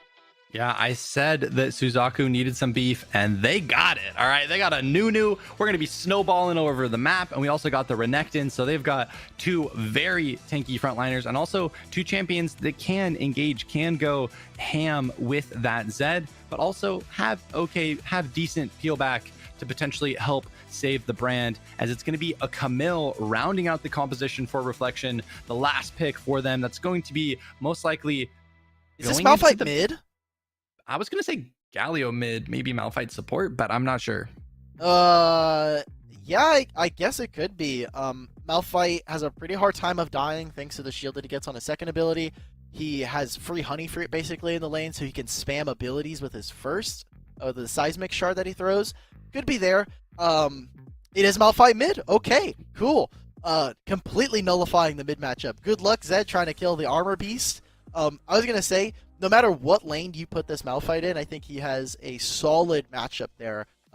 As someone who's played a ton of Renekton in the Baron lane, anytime I play up against Malphite, a matchup is so difficult without jungle intervention. So I like this, and also just showing a different style from Osu. We've been kind of pegging them as a kind of a control mage player for the most part, and playing a Malphite is definitely off cuff. Yeah. Well, and when we were talking about earlier, people being willing to play a role that's not a carry and that is, there to help support their team, big props to Osu being willing to pull out the Malphite. Oftentimes the ego for a lot of mid players would be like, what? I'm not gonna play that champ. I can't one-shot people. No way. And I love that from Osu. But here we are getting into it. Game number 2 of this best of 3 finals. Can Reflection close it out? Can they secure the 2-0 victory? Can they secure the chance to play against enemy in Major 2? Remember, everyone in the chat, both of these teams have already qualified for Major 2. This is for seeding. This is to decide who will play versus Immortal, who will play versus enemy, as we are getting into it. KT almost dying in this bot lane, and they're gonna go for a dive. They're gonna go for a 3-wave crash here from Suzaku. Flash coming in. He wants to keep him in the lane. Look at Premonition here.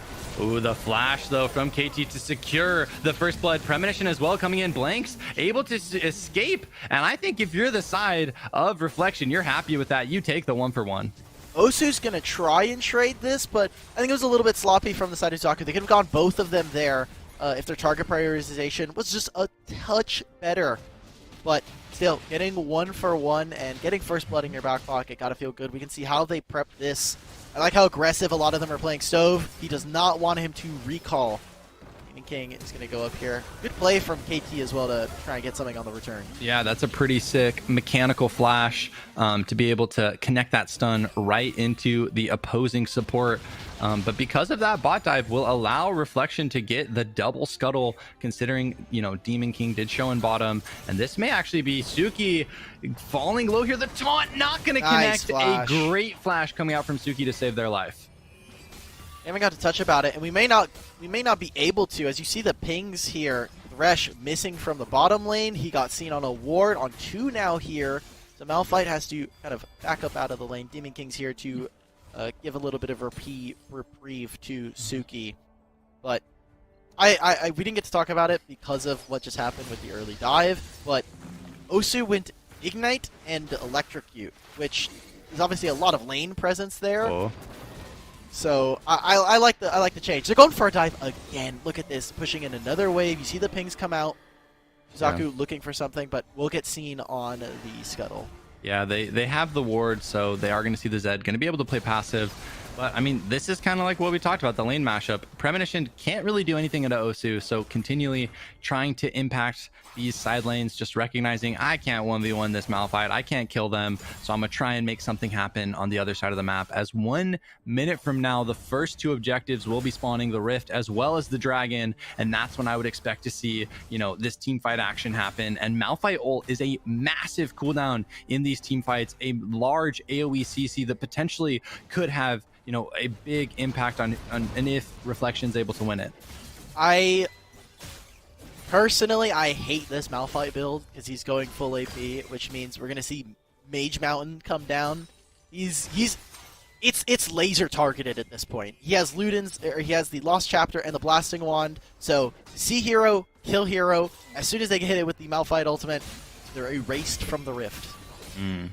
Yeah, and I maybe would have liked to seen a Rod of Ages first, and then going into something maybe a bit tankier. Coward. Oh, wait, I am a coward. You're right, but Infernal Dragon is going to be the first one, a very, very important dragon, the most powerful of them all. Consider it. Wait, that's DMC. I was going to do a Pokemon reference, but as I say it, oh my gosh, it looks like boom, going in for the flash kick, going to hit Premonition. There it is. Zed is going to be able to escape, going to be able to trade the kill onto the Nunu. Boom, actually getting baited in here pretty far. Premonition able to get a double kill. Blanks. And they get blanks as well. They get the support, but with the snowball, they're able to get the Varus. Premonition gonna get ulted though on the Zed, is going to lose their life. Oh, Demon King able to escape as Suki looking for the Camille, doesn't have the flash, not gonna be able to do it. Huh? The flash there from Extirpate. If you would have just held it there, maybe a little bit of nerves. They've been playing for about 5 hours now. All of these teams have had to wait a little bit here and there, but the flash there kind of saves Demon King as they kind of, as ships in the night go past each other. Demon King lives, and now there's just ultimates missing for this dragon fight. Nunu coming in with a snowball. Hard ask for Reflection to come back in here, especially without their Malphite ultimate. Ooh, Stove with the hook, gonna connect onto the Camille, and that's a dead Extirpate, as it is now a 4v5. Stove on the Thresh is pretty low. But, you know, I think you're okay with that Premonition saying, I'm going to take those honey fruits, Stove. I need to be 100%. I don't care if you're at 30 or 40. They want to fight this. Malphite ult's coming up, even if they don't get the dragon.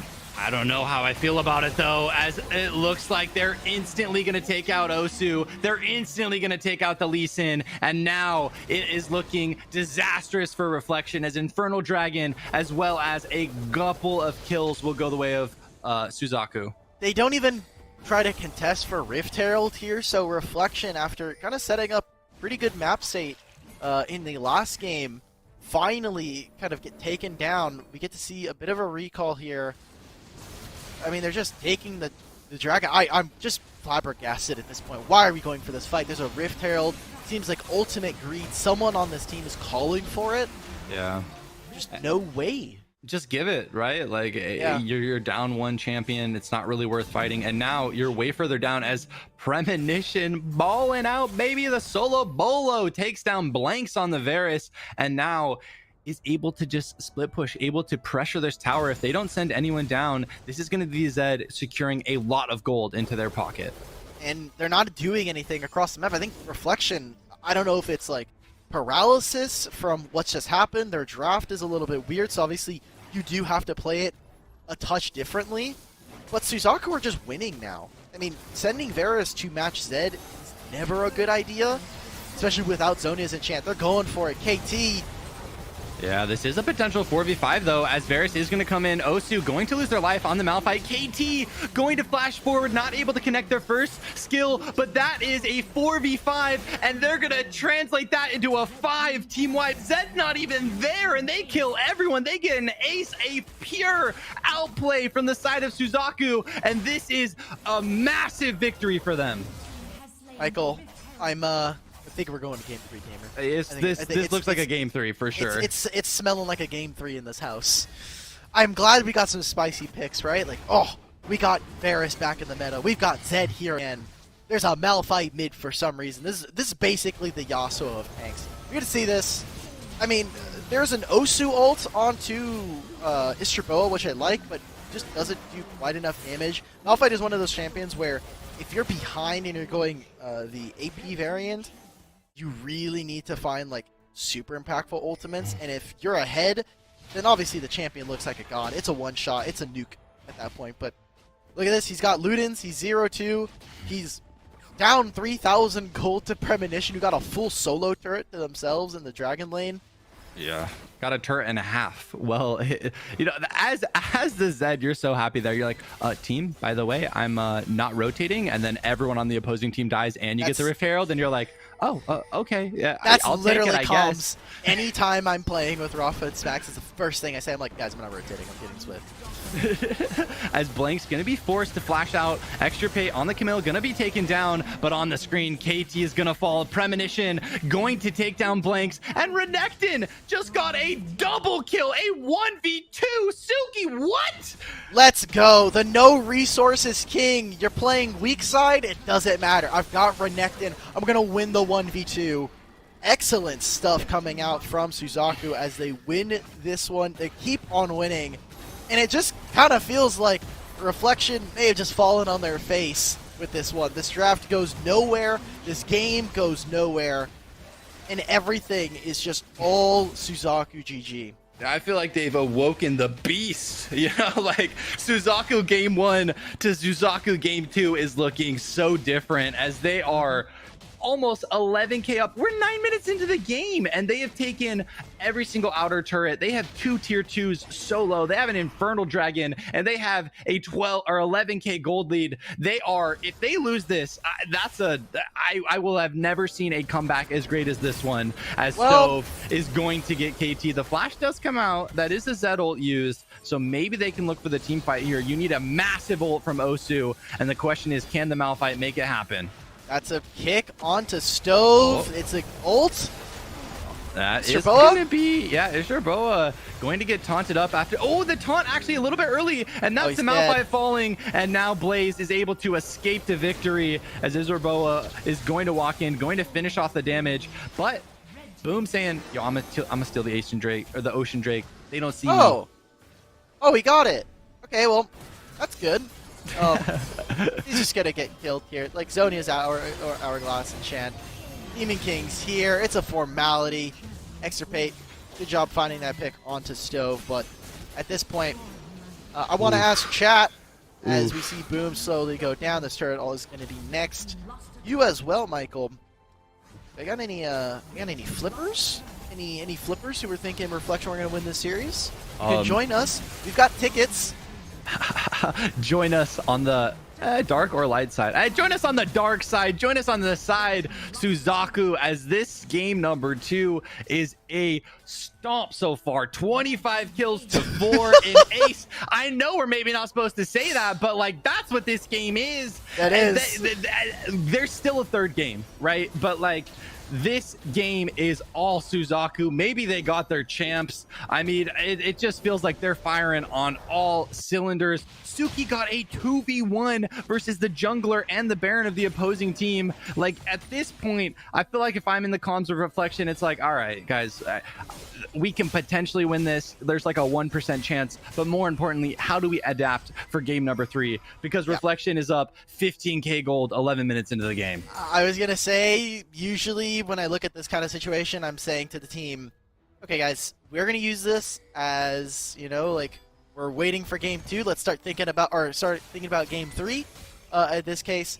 And for the side of Suzaku, like, this is a pretty good win for them to feel, right? Like, we're talking about momentum throughout the day. Premonition. Premonition? Oh, wow.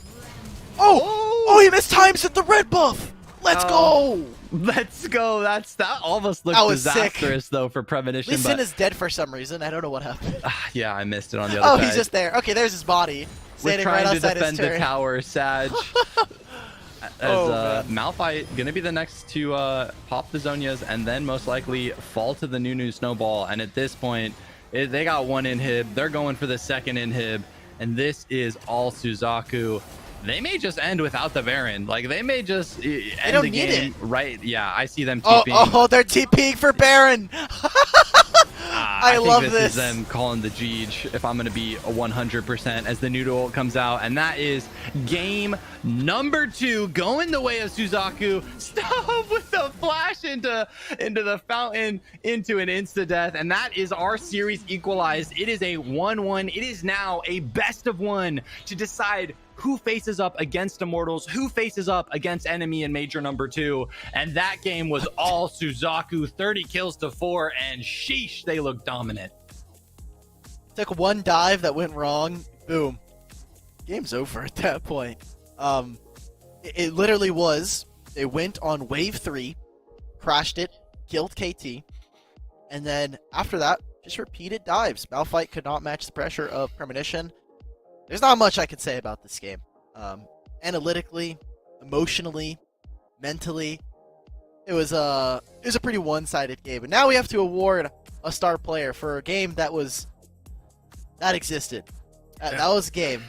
I mean, you can make an argument probably for anyone on the side of Suzaku, but it is not very often where you see a 1v2. And Suki was top in the damage charts on the Renekton, an absolute menace. I'm gonna have to give it to them. Killing the Baron laner and the Lee Sin, like, are you kidding me? I gotta give it to them. But if you have someone else, I'm open to it. I want to give this to Premonition again, only because this game looks a lot different if Premonition doesn't go bot lane and find all those kills. Like, yes, Suki, praise to you, weak side king, finding it. We're going to give it to Premonition just because I feel really strongly about the fact that, well, it's awesome that he got the double kill there.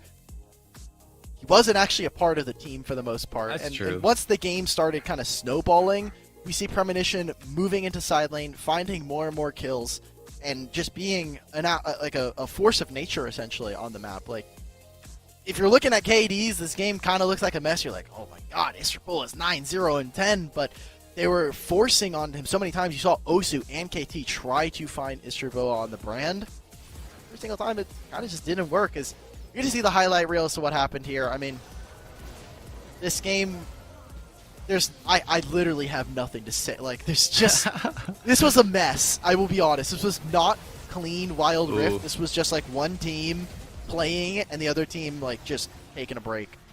Yeah, and I mean, I agree with you. The Premonition kills in the early game were very impactful, right? Suki started to get really far ahead once, you know, Premonition had already kind of set up that snowball. So, you know, I think Premonition for that star player is definitely pretty fair. Oh, as Extra Pate tries to flash onto Demon King, but Demon King flashes the opposite direction. And, you know, going into this next game, I kind of feel like, you know, you tried the Malphite, you know, you tried some new stuff in the draft, but it didn't work. And I feel like, you know, maybe going a bit more to what worked for them in game one would be a better strat. It's just 80 carry things. I love this. Goodbye blanks. Yeah, especially giving away the Zed. I think Zed is just so powerful. We're talking about the big three, Zed, actually big four, really, like Varus, Zed, Aaron, Yumi, one of which was banned. Two of them were picked. We didn't see Garen this game. You have to start thinking, like, where are the draft priorities, right? Like, we're trying to give Extirpate a lot of carries. Boom on the Lee Sin, despite his best efforts, I think did not have the same impact as what we've seen from Demon King. And you have to start thinking, like, what's the mid matchup going to look like from here on out? Because Osu, Orianna, awesome. Malphite, a bit mid, you know. Just gonna we'll put that off to the side for a little bit now. You need to find a way to handle Premonition. You need to keep him in lane, and that's why I really liked game one, where we saw the Akali into Galio matchup. Akali could not move, and hopefully we see from Suzaku go on to red side, try to get counterpicked, set up your mid laner for success. Yeah, but I mean, that's twice that we've seen Osu play that Galio into a Kali matchup and have a lot of success on it. I don't think they're going to give him to that. You know, I don't think they're going to do that again. Like, they know that that is something that Reflection can do. They know that they like to flex the Galio to the mid. So as long as they pick, you know, an assassin in the mid lane that's not bad into Galio, I feel like, you know, they're going to be able to set themselves up for success. But Boom on the Xin Zhao looked very strong in the first game. That's another champion that I maybe will be looking at, if maybe they pick it up a bit higher in priority. Feel like it's good in pretty much every composition, provides a lot of value for the team fights as well. So that's a champion specifically for me that I'd like to see Boom, because like you said, I don't think they had the most impactful Lee Sin game compared to especially their Xin Zhao game. I felt like the Xin was a lot better. Definitely offers a little bit different. I think they'd be lacking a lot of damage with where that team composition was going. Like, Malphite is almost entirely single target damage, and Zhao is similar to that. Lee Sin, obviously, I think is best in class when it comes to looking for those kinds of damage types. But I think when we're talking about that game, there's just not a lot to say other than what works for Suzaku is what we saw in that game. It was getting bounce off of mid, move, and look for kills on sides where, when we've seen the side of Reflection find a lot of game wins, it is activating your jungler, allowing Boom to kind of go for counter ganks or going for first roams on either a side lane for Extirpate, and break open one of the lanes. If you can get Extirpate ahead, great. If you can get Osu ahead, then we have a little bit of a different story. And I'm looking kind of not only at the solo lanes, but also what both dragon lanes bring to the table, because what we've seen so far from Blanks is very aggressive marksman positioning, and I think when you have KT behind you, you need to be a little bit more careful with where you're standing. Yeah, definitely. And I just want to reemphasize how much this last game matters. All right. Qualifying for Major 2 is great, but the reason the players want to qualify for Major 2 is so that they can ideally get top 2 in Major 2 and qualify for the upcoming regional, right? Playing against Immortal and Enemy, they're both very talented teams, but anyone saying that Immortals is not the favorite going into this upcoming major has not been watching professional Wild Rift in North America. So being able to win, being able to go up against Enemy, you know, having that slight easier matchup, by no means is it an easy matchup, but slightly easier than playing against Immortals is a big deal. So this match, you know, these players have been playing all day. The fatigue is starting to kick in, but we need to see what they have left in the tank. What else can they pull out for us? Because it is going to matter when, you know, that Major 2 rolls around. Especially on day 2, if you're able to make it there, is a very long day. I mean, there's a best of 5 at the end of the day that you have to play out. You have a ton of best of 3s that you're going through. It is a long day. Obviously, being a gamer, you're kind of used to just sitting at your desktop or sitting on your bed and playing games, but under duress, under competitive pressures, it is a lot. It takes a toll. Not only like physically playing the game, but like your body starts to get achy. Yeah. You're like, I gotta walk around. I've been sitting down for too long. It's a lot, and obviously the mental pressures of like wanting to perform on the day. But we've got a draft here. We've got Mundo into Morgana, which I like. We have a Lucian for some reason, which I'm not a big fan. There's an Olaf. Alk battery's tilted. There's a Garen up, and they pick Olaf. What do you mean? There's an Olaf in the game. I feel like this champion has really let me down in a lot of cases.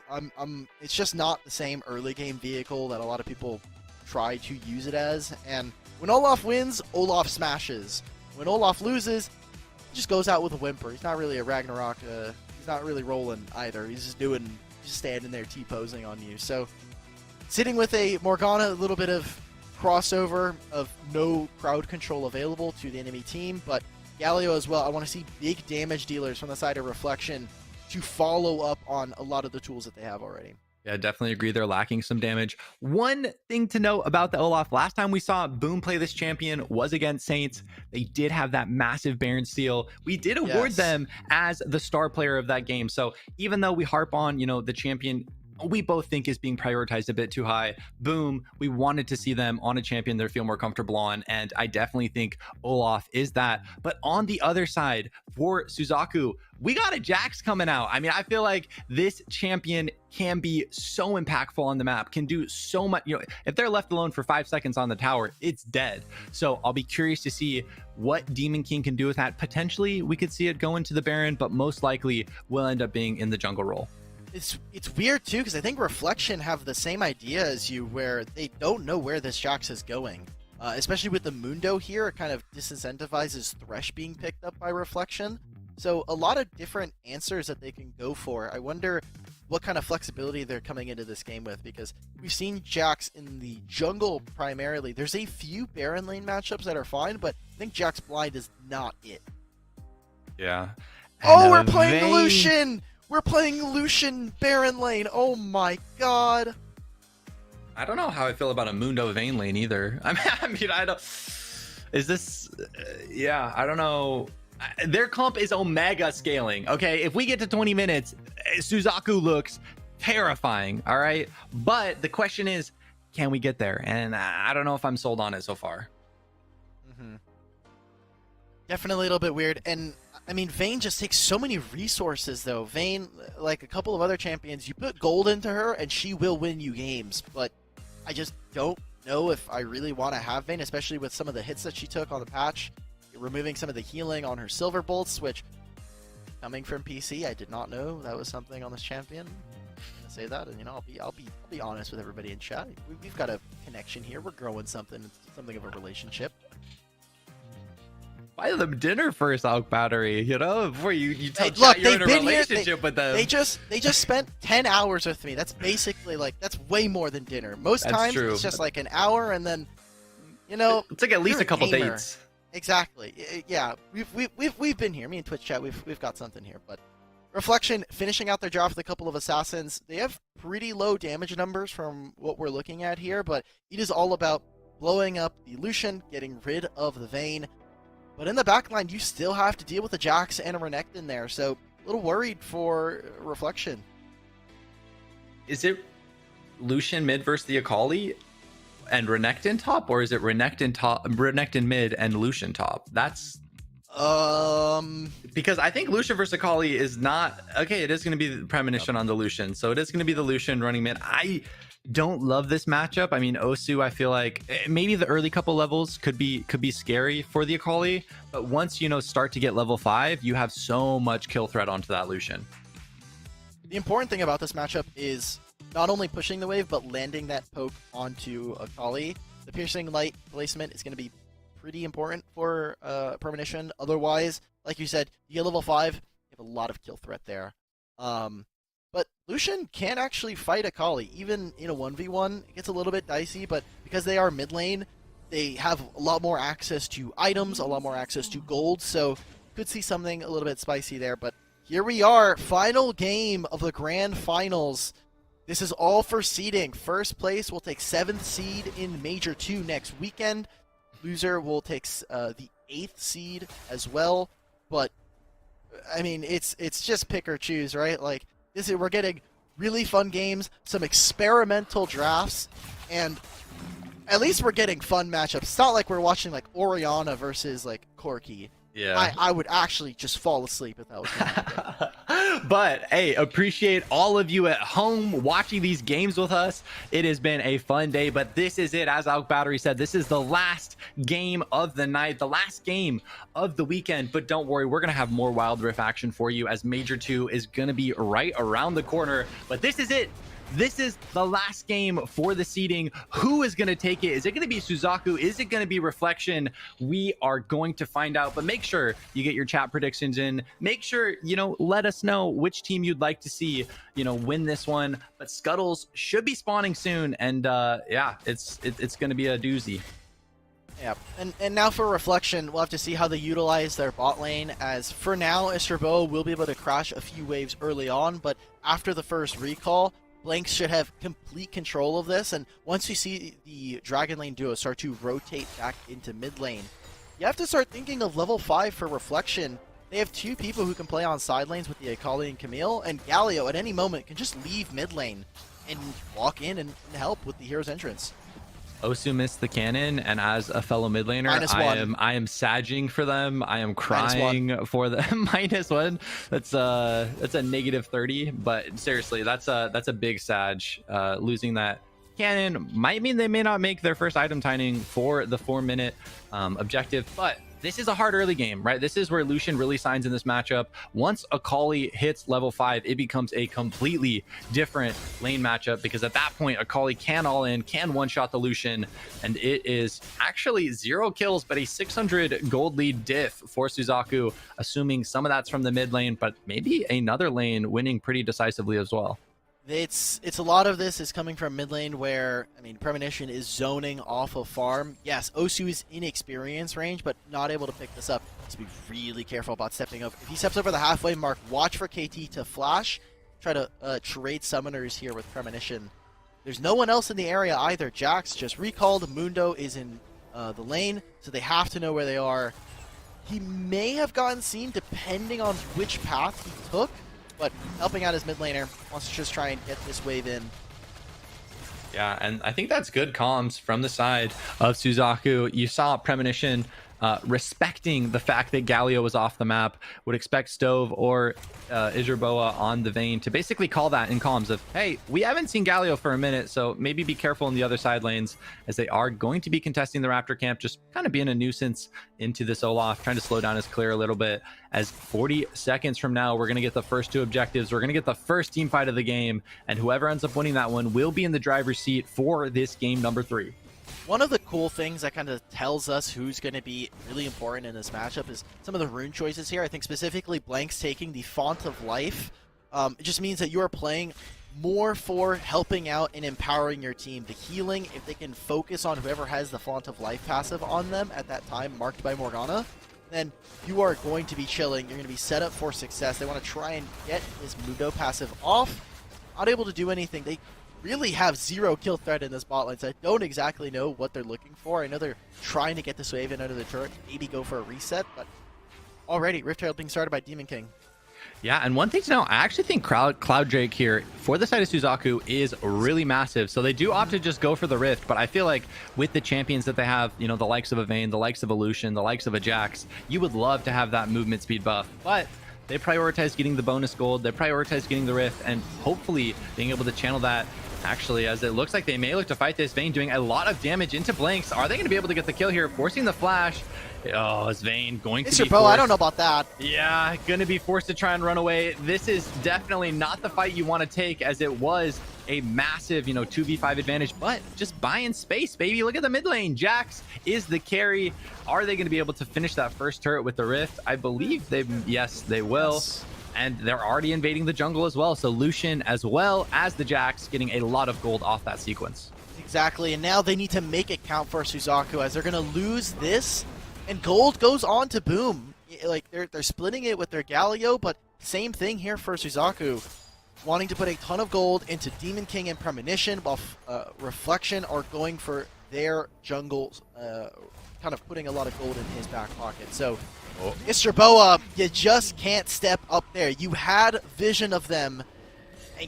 I get it. You're playing Vayne. You have a lot of tools to win 1v1 duels and the like, but that right there puts your team in a pretty big deficit, especially with what we just said, giving Boom more resources. Finished the Black Cleaver, has plated steel caps now, so he's going to be very empowered so far. Yeah, and those plated steel caps are going to get so much value, considering almost all the damage is going to be 80, as Zuki here is going to have a perfectly timed flash, being able to get out of the Galio ultimate, going to be able to survive, because if that connects, I think that's a dead Renekton. Trying to protect their Baron laner. Isherboa, you gotta be careful, my guy. The ultimate down, half of his HP is gone. And I want to see how Suzaku play around Premonition right now, kind of as a backup marksman, just in case something happens with Isherboa. And so far, the Vayne being taken out of this game so early on puts a damper on that timer. I know we said around 15 minutes for this team. They're going to be late game kings, but the more and more Vayne is put behind, we have to like slide that timer a little bit back, add 2 minutes, add a few more here, as Suzaku, they're even in gold for right now, but needing to bail out a few of their lanes in the meantime. And the fact that they don't have that bottom tier 1 anymore, you see Lucian and Vayne both sitting in mid, because neither of them want to go bottom. Neither of them want to go play in that lane without a tower. Suki doesn't have ult here, potentially. Okay, it's going to be okay, but Lucian will now rotate towards the bot side. But once this starts to push up, is potentially a scary spot to be in, with, unless Demon King on the Jax is going to be hovering them, which it does look like the Lucian is doing. Stove trying to defend this topside tower, as it looks like we may have a flip on, topside push and bot side push. Stove is here activating the ultimate. They want to disincentivize them from doing this. They don't want to find any kills. If they can, they will. But look at Premonition just firing into the backs of Reflection. They clear out the way, which is the most important part here. And Rift Herald is spawning in 45 seconds. Mr. Bo is getting a little bit of alone time in the mid lane, right? Picking up waves, getting a little bit back into this game. But you see how Suzaku are kind of grouping. They're putting Demon King with Premonition on a side lane. They're making sure that Demon King is shadowing him, and so they can maybe look for something. But Lucian, you look across, I mean, even ignoring just the mid matchup for Akali, he has to either in the side lane match up against an Olaf, the Camille. Both of these are really big death sentences for Premonition if he gets caught out. Yeah, Premonition has a rough time in the side lane, that's for sure. Hopefully, as this game goes on, Jax will potentially be able to assume that role, do a lot of the split pushing, save a lot of those jungle camps for the Lucian, for the Vayne, as both of them are pretty scared in the side lanes, as Mountain is going to be spawning in about 4 seconds. Extirpate trying to get the scuttle. Are they going to be able to get it? A smite coming out. Not sure who was able to get it. We'll see once the ward vision, and it is going to be Demon King that threw the smite down. So that extra vision, that extra movement speed will be nice, as the gold is 100% equal, as Suki activating the ult, making Osu fall very low, still waiting in the back line. I love this. I do too as well. Demon King going in, taking a lot of damage though. Actually going to use the Zonias, going to potentially fall. No, they're not, as they are going to flash. Yes, they are. Ignite. As two are down for the side of Suzaku, and it is a full retreat at this point. You have your double AD, you have the Vayne, you have the Lucian alive, but there's no front line for them. I don't know what Suzaku are doing at this point, right? Like, the fact that Suki, I love what they did right there at the beginning of that fight, getting Osu very low, trying to take him out of this fight. This could be messy for Reflection. Extirpate going in here, 1v3. Izerboa on the Vayne, going to be able to survive. Oh, the slow. So hard to chase down the Camille. Such a, elusive champion, and looks like they're going to be able to get with their life, and they got the Mountain Dragon. So that's 2 dragons going in favor of Reflection, and so far, game number 3 is looking like it's in favor of Reflection, but remember, Suzaku has got the late game scaling, baby. And they do, but I mean, they're not... there's a difference between like late game scaling and you need to be able to survive the early game. Is it worth to go for this? Demon King going down. I mean, after the fact that as soon as he gets hit by the binding, it's just so bad for them. Reflection, they not only get the dragon, Suzaku all weren't able to contest for this Herald, so now that is in their back pocket, and now with Extirpate, they will go ahead and start to pressure onto the Baron lane turret. You see Jax is here. Demon King wants to try and stop this take. Suki is here. Can they do it? Oh, they do get the double stun as Escapade on the Camille. They do have the flash forward for the Renekton. Stove coming in as well. Okay. That's 1 kill. They didn't want to drop the Rift. They wanted to save it, so they still have that, but they weren't able to secure the Baron. And that is a small step that Suzaku needed to make this comeback dream, to make it so that they can scale into the late game. And now Isherboa is pushing into the mid lane. Has a little bit of alone time with this turret, right? Boom and KT are here.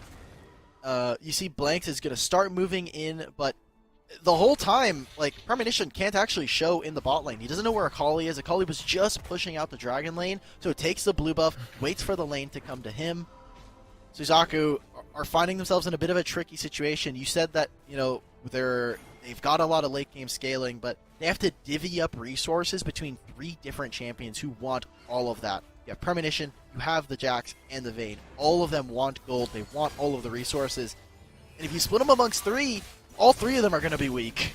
Yeah, and Vayne definitely the least powerful amongst them, as Suki doesn't have an ult for another second, and that is going to be the barrier popped, but it's not going to be enough, and they've come back for it. Boom and Extirpate, they want this Baron turret, and they're going to be able to take it.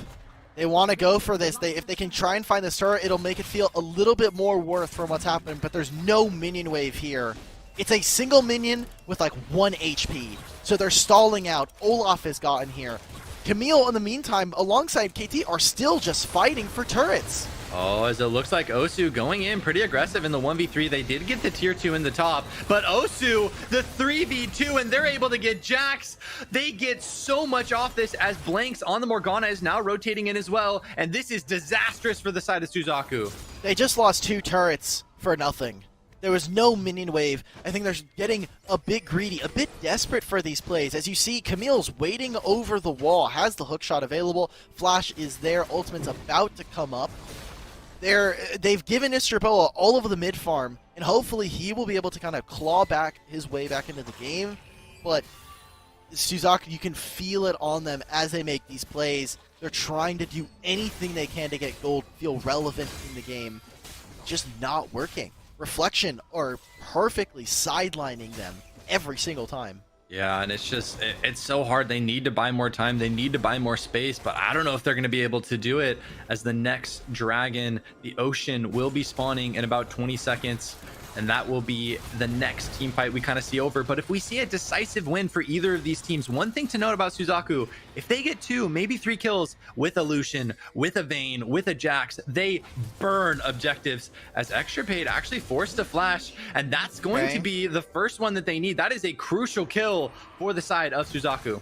But that's 1 out of 4 more that they're going to require Premonition trying to catch this wave. In the meantime, waiting for the Jax and the Renekton. This here breaks the game. Can they do it? Yeah, as KT coming in, the Ocean is going to be taken by the Galio. Premonition on the Lucian, falling so low, kiting from the Akali, as it looks like Demon King on the Jax. Demon King! Able to get 1, gonna be able to get 2. Demon King salvaging this for their squad, as that's a full 5-team wipe for the side of Suzaku. The Rift Herald gets spawned as well, but Reflection are in such dire straits at this point. Thank you to production. We're going to get a replay of what exactly happened, because they lost the Dragon and they were losing the start of this fight. I mean, Osu does so much damage into the backline. He's keeping Premonition out from being able to be relevant.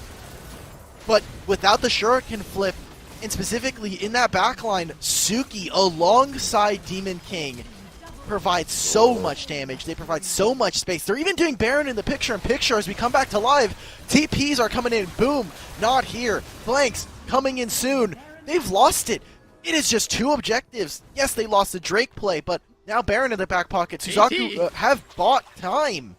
KT teleporting in, trying to go for the Baron, going to lose their life for it. I mean, Galio is pretty fast, but is going to fall. And that's kind of what I was mentioning with Suzaku being able to win the team fight. They have so much Baron damage amongst the Vayne, amongst the Jax, amongst the Lucian, that they can burn down these objectives. And this game is equalized. The 15-minute is closely approaching. Jax has got 3 items. Lucian is about to have 3 items. And at this point, Suzaku is back. Michael, how fitting that our final Drake here for the Elder is an Elder Infernal. It would be most meaningful for Suzaku, obviously, to want to try and prevent Reflection from getting that. And for Reflection, is their last bit of potentially a win for them. As now, Suzaku can redeploy out onto the map and start to take turrets 1 by 1 here. Isserboa, especially we're talking about finishing 3rd items, if he's able to finish that Wit's End in a timely manner, Osu's kill threat just completely kind of disintegrates. And even right now, he's actually just 1v1ing him here. Yeah. If he wins this, then that's a big cooldown used by KT as Boom here falling very low. They're able to finish off the Dragon, Ragnarok as well, and those are very big cooldowns forced out of the side of Reflection, and now they're going in onto the inhib turret. That's it. Michael, it took 1 misplay, 1 team fight loss. Couldn't they make it? Osu gonna use the Zonias, looking for Demon King, not gonna be able to finish it. Premonition though, the alternate in their sights, the flash forward, but the culling does so much damage as it looks like they're gonna be able to take out the Vayne, but at what cost? What else can they get? They get Demon King as well, but during all of this, Suki on the Renekton split pushing. Do they get 2 inhibs off this Baron play? No, oh okay. my god. It's so close. Boom activates Righteous Glory. He pulls off, but that's 2 members going down from the side of Reflection. And that's I mean, the fight right there, they were set to lose this game on the side of Suzaku, but the Baron empowers them literally. The purple cloaks come in and save this. We've got a Dragon in 45, and I'm worried now for Reflection. They're far behind. Their mid lane does not have the same kill threat that he did as, you know, at the beginning of the game, the first 10 minutes. Demon King, like you said, has now scaled into it. I didn't believe in the scaling tech. I thought the early game was boom bust for Reflection. But they've come back. Again, it took 1 team fight misstep. And now Suzaku are primed to be the 7th seed here. Yeah, I mean, we still have 1 more fight. There's definitely a gold advantage. There's a scaling advantage for the side of Suzaku. But anything can happen in Wild Rift. Anything can happen in these late game team fights, as Suki going to be trading on Extra Paid, doing a decent amount of damage here. Does have the ultimate. Both of these Baron laners kind of posturing, kind of prodding. Demon King, I don't know if they finished up their GA, was very close to it, had most of the components. That's a massive late game item because it basically gives you a 2nd life, so doesn't have it. Maybe, I don't know how close they are, but maybe, like, I feel like that's worth maybe splitting for, maybe getting 1 or 2 camps. But you know, if it's about like 1,000 gold, you can't necessarily wait for it, as Renekton will continue to win the 1v1 against the Camille, continue to pressure, and Suzaku wants it. They're starting up the drag. Start it. Here we go. It's burning incredibly quickly. We already talked about how fast they're able to take objectives. If they can keep this leashed right here, it's going to reset in a little bit. So it's going to start regenning HP. But Suki, the man on a mission, looking to split push his way to a first here in second qualifiers. Flash out of Boom. As soon as they take this Blast Cone, this sets them up to do the Dragon now. How does Boom ever get into this pit? Looks like KT on the It's flank. theirs. It's down to 4K here. You see, it looks like it's all going to come down to the smite, but They got it. The Olaf dies before. Jax dies as well, though. Osu doing so much, actually, as that's going to be 3 falling for Suki. Isherboa on this Vayne. It all comes down to them. Can Suki clean them up? They got the shutdown on Dilution, but the Camille dies. Vayne coming in as well. A 2v2. What can Isherboa, what can Suki get with this? There's at least one inhib in their sights. Can they get a second is my question. They don't have minions, and top wave is also the same. It's very, very small. Wait, mid. Maybe. Can Suki, can he go over and tank this Baron for his team? I mean, it's 20 seconds, and you're looking at Osu versus the likes of them. It looks like they're going to go for it. Honeyfruit is here. They burn this incredibly quickly. Who's going to face check this? Suki, come back. Suki, come back. You can't let Isherboa tank this. They're going to try and maybe find KT. Oh, KT maybe looking for the turnaround. It's just a support Galio, though, doesn't have any damage. And with the TP coming in from, it looks like they're here, they're going to do it. As well as Mundo, Demon King running from base. This is a potential Baron. If they get this, it is Jeej. It is game for Suzaku. Teleport's coming in. They want to take first place. This is the last team fight of the game. Suzaku. Oh. It all comes down to this as they get the jump onto the Camille. Premonition on the Lucian trying to survive. Osu on the Akali doing everything they can. Zonia's they did popped. Blanks dies. Osu next to fall. And boom, the last one. That's a 5-champion team wipe. It is all Suzaku in this game number 3 as they're going to be able to secure themselves the 7th seed in major number 2. They are going to be facing up against no more ego in this major. And I am so looking forward to that match. Oh, Suzaku. Wait, that means I was right. Let's go, Suzaku Gaming. Fog. They came first in the second qualifier. They almost lost it in an early game that was looking doomed, but they trusted in the late game. They said, we can play these team fights better. And you see it in the gold graph. It was looking a little rough. Almost 5,000 gold down at 12 minutes. But it takes a single dragon fight. The Baron goes into their back pocket. You see there, from there it is Suzaku winning back-to-back-to-back team fights. It gets a little bit dicey in certain circumstances. But shout out to the players on Suzaku. Congratulations for coming in first in the second qualifier.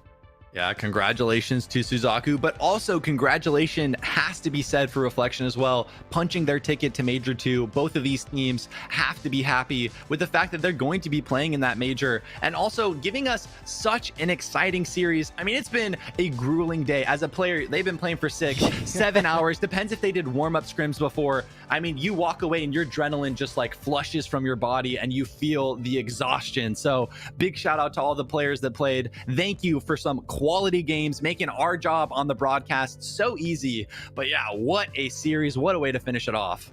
And they've done it. I mean, what else is there to say? We have to start thinking about the star player of the game. I don't know about you. Maybe we give it to Demon King. Maybe give it to Premonition. I don't know. Like that was my choice. One of those two. One of those two. I don't know. Yeah, I think we should. Which one are you feeling more strongly about? Give me your argument, because I've been given a debate. I've been trying to give some thoughts about it. I think I'm gonna give it to Premonition. I feel like they did so much damage. Only had 1 death on the Lucian. There were a couple of team fights there where they were perfectly kiting Osu on that Akali, where if they die, it's a completely different team fight. So I got to give it to Premonition. I felt like they did a really good job into the Camille, into the Olaf, into the Akali dive. But I don't know. What do you think? Where are you leaning between those two? So the thing that I loved about this mid matchup is it was a little bit different from what we've seen from Premonition all day. A lot of him has been on these melee assassins, and switching over to a ranged carry in the mid lane is always super dicey. But if I'm going to trust anybody to carry my team in this roster, it is going to be Premonition. I want him on something that's going to give him the agency to have that X factor in a team fight. So I really loved his positioning. Obviously, the laning phase is in his advantage as the Lucian versus Akali matchup, but it takes 1 death, like you were saying. You were like, Suzy hits level 5. Akali has kill threat. The minute you die in this matchup as Lucian versus Akali, the matchup is over. You don't get to play the rest of the game. And we never saw that. It was one death in this entire game for Premonition. And while it was an ace for the team, we're just seeing better and better play come out. And I'm excited now to think about like all of the different mid matchups we're going to have at the majors. Yeah, I mean, it's going to be Truth versus Premonition. That's definitely one I'm going to keep my eyes on because that should be explosive. I mean, Truth cannot be slept on. A very strong mid laner in their own right. And here, look, this is Premonition doing what I was just talking about, surviving, you know, distracting Osu on this Akali, buying time for Demon King to go in, do so much damage, and then they're able to clean it up. But yeah, Premonition as well, not going over aggressive in the side lanes in the mid game was massive, right? Like so many scary side laners that Premonition had to play against, and this Coling was spacing, man. Oh, just so many times winning that matchup in the mid to late game against the Kali, and that's definitely a Kali favored. So Premonition knowing their limits, and like you said, normally a melee player, but showed up on that range carry as well. I just loved his play. I mean, this is the one death that he has, right? And it's the one that looks the diciest after the Infernal.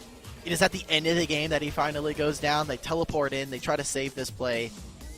Suzaku, again, congratulations. A lot of different players coming in. I know some of them have had rocky pasts in the WNS and the Summoner series, not able to find wins consistently throughout the qualifiers and the majors. So I know for a fact that a lot of these guys are excited to be back and playing in majors. Yeah, definitely. And this is a happy day for both of these teams. Qualifying for Major 2, can't emphasize enough how good that feels as a player, you know, giving yourself a chance to get some quality games in against some of the best teams in North America. As we're going to look at Premonition stats, 55% kill participation, but really one death is massive into, you know, the kill pressure from the opposing team, and having such a late game scaling comp. Pretty solid gold per minute, solid damage, but really the fact that they were able to keep their death toll to just 1, and in so many of those fights being down to about 10-20%, knowing their limits and surviving, and not only surviving, getting the outplay onto the Akali is why I think Premonition deserved the star player.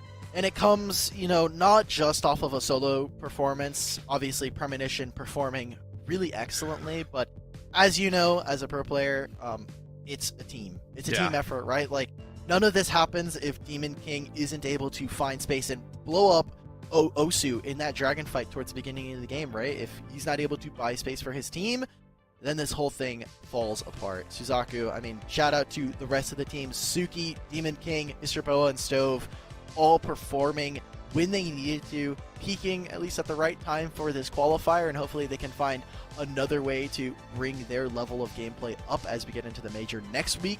It's going to be a stressful 5 days for them. Hopefully they get a rest on tomorrow, but scrims start tomorrow basically. Like, you have until tonight. Congratulations for winning. Go celebrate. It's a little bit late depending if you're an East Coaster like myself, but come Monday morning, 8 a.m., you have to start the grind. As we take a look at the bracket, how they got here, defeating 3 different teams, all amongst the top 4, I think, in our kind of power rankings for this group. Yeah, definitely a great performance from both of them. I mean, I know Suzaku is the one that got the finals performance, but talking about reflection, able to pull off the comeback in game number 3 against Saints, that was a must-watch game. If you're just coming to the broadcast, you've got to go to the VOD and check it out, because it was a crazy late game performance, a crazy steal from the Olaf, and yeah, just like being able to keep your mental, being able to keep, you know, it in there and secure yourself a slot in Major 2 was very impressive to see. Well, wonderfully for us, we get to talk to one of the winning members on Suzaku. Istraboa will be joining us here on the desk for an interview. Istraboa, congratulations on the win. Got to be excited about that. And making Major 2, how does that feel? Okay. Hello? Sweet. Hear us? Hi, yes. Awesome. Yeah, I can hear you guys. Okay. Perfect. We got the tech issues down before anything blew up, which is perfect for us. Coming off of that win, you've been a part of North America Wild Rift for such a long time, and being able to partake in another major for you, what does this mean for you? It's definitely exciting. This roster is pretty recent. I think we've been together for probably close to 10 days, and we've been improving pretty quickly. So I'm excited. Well, yeah, I'm excited to Perfect. see where we can go. Yeah. Nice. Awesome to hear. All right, I got a question for you about your upcoming Major 2. So you're going to be facing off against No More Ego, against Enemy. I mean, a very strong team in their own right. Do you feel like you can take them down? And if you can, what do you think is going to be the critical things that you need to do? I definitely think so. I might be delusional, but I feel like I'm There we pretty go. confident in our team right now. Yeah. And um, I think as long as we don't grief our draft, maybe we got to work on that a little bit, then we should have a pretty decent shot at taking them down. See, I told you, Michael. As soon as you win, it's player diff, and you lose, it's draft. Perfect. That's the player mentality. That's what we say. Exactly. Perfect. Obviously you guys have kind of been together. I know the Suzaku brand has kind of just been floating around for the most part. Joining this team, was it specifically like a player that made you join, or were you just like, I want any chance possible to play in the qualifiers? It's definitely the player. I mean, well, it wasn't specifically a player, but like I tried out, and I saw that Suki was trying out as well, and Suki and I had played in the past on Joe to his cuter, and like I really liked playing with him. So we came in as the duo lane, and then it kind of worked out where Stove came in because I'd talked to Stove and we wanted to form a team in the past, and he also knew Demon King. So that's how the roster kind of came together. And then Danny was like not even playing the game. We literally just hit him up because we needed a mid laner because our mid laner left, and he was like, "All right, I'm in." And now he's just destroying every mid laner. Let's go. I mean, that's crazy that you just pulled him up and he's able to style so hard. So, I mean, I'd be curious. You mentioned that Stove and you had talked about wanting to play as a team. I mean, where do you guys have only been playing together for 10 days, but what do you feel like is your biggest strength as a duo lane? I would say probably our consistency. I feel like we never really get 2v2 killed, and we're almost always doing better than these other bot lanes. Although we haven't really played against, the teams that have already made it through. So, and I know they have a lot stronger bot lanes. So hopefully we can continue to do that. Okay, well, I think it's been a long day for you. Obviously, it's been a long day for us. Congratulations again for making it to the major. Isherbo, is there anything you want to say? Final shout outs before we let you go? Sure, yeah. I mean, shout out to everybody on my team. Shout out to Asmo. Shout out to the guys from Joe 2 is Cuter. And shout out to Tarzan and Cold for keeping some drama alive in the C9 in-house server. Oh, that's so perfect. I'm glad that we're having that brought up. That's great. Isherbo, thank you again. Congratulations. And we will see you next week for Major number 2. Thank you so much. All right, Michael. I don't know. I think you recently just joined the in-house server, so I don't know if you're able to keep up with the drama. But it's been entertaining to say the least. Dude, the general chat in there moves so fast. It's like Yeah, an hour actually. goes by and there's like a zillion more messages. There's no way I can keep up. So I don't know. There's always going to be drama, and Yeah. I actually think drama within reason, I think, is good and healthy for a scene, right? Like that's part of competition is, people have opinions about who they think is good, right? And you look at like the NBA, there's always the debate, who's number 1, who's number 2, and those type of situations I think are healthy and good for an esports scene. So as long as the drama stays, about the gameplay, Good. doesn't get personal, I'm all about it. Exactly, and especially when we're talking about wanting to cause some stir-ups, get something fun for the community, that's always good. Let's take a look at the qualified teams for Major 2 here at the WNS. Immortals number 1, and we finally get to slot our 7th and 8th. I mean, man, Suzaku and Reflection joining the rosters, and I mean, obviously I know you're a big fan of Sentinels, but maybe are we looking at a potential any upsets? Yeah, I actually will be curious to see what happens with Suzaku. I was very impressed with him, especially Premonition in the mid lane. I don't know if they'll necessarily take down No More Ego, but even if they do fall in that first match, I think maybe looking at this 4th, 5th, 6th team, we could see them have some sort of upset, which I think would be very exciting to see. But yeah, I mean, obviously, I'm a Sentinels fan till I die. Sentinels stand, so I'd love to see them be able to slot themselves into #1. But again, I mean, anyone that's not putting respect on Immortal's name, I feel like has just not been watching North American Wild Rift. So yeah, definitely feel like they're the Titan to beat in this upcoming major. Yeah, especially with the best of 5 that we got to see from them and Enemy now. It's going to be a lot of fun seeing there. As we end up wrapping the show here, Michael, I got to ask a few questions about the day. Twitch chat, let's get you involved here. Let's see if we can kind of run through this a little bit quicker to kind of end out the show. I'm going to give you some champions, Michael. I want you to tell me, is it broken or is it bad? Okay. Okay? So, we're going to start with Camille. Can I say medium? I bet. No. Like There's no in between. I'll say broken. Olaf. Bad. Lucian. Broken. Oriana. Of course, broken, baby, the best. Okay, continue. Okay, and we're gonna close out with Lucian. I want to see what your thoughts are on this champion. Lucian, I feel like broken. I mean, had such a good win rate today. Oh, so we're a stats Andy. Okay, This is what I like to see. math. Okay. All right, the math checks out for a little bit, at least for the most part. As we close out here, I do want to say that wraps up our Circuit 2 second qualifier, and with that, our top teams for Major 2 have come and joined us. Join us next week here at Wild Rift Esports at 3 p.m. PT, 6 p.m. EST, as the players battle out for the 15,000 prize pool, and we find out who are the first 2 teams heading for the WNS Season 1 Championships and what they will be. We can't wait to see you then. Until then, we will see you on the Wild Rift. I've been Alk Battery. I've been joined by Michael Udall. Everyone, have a good night. Be good to each other.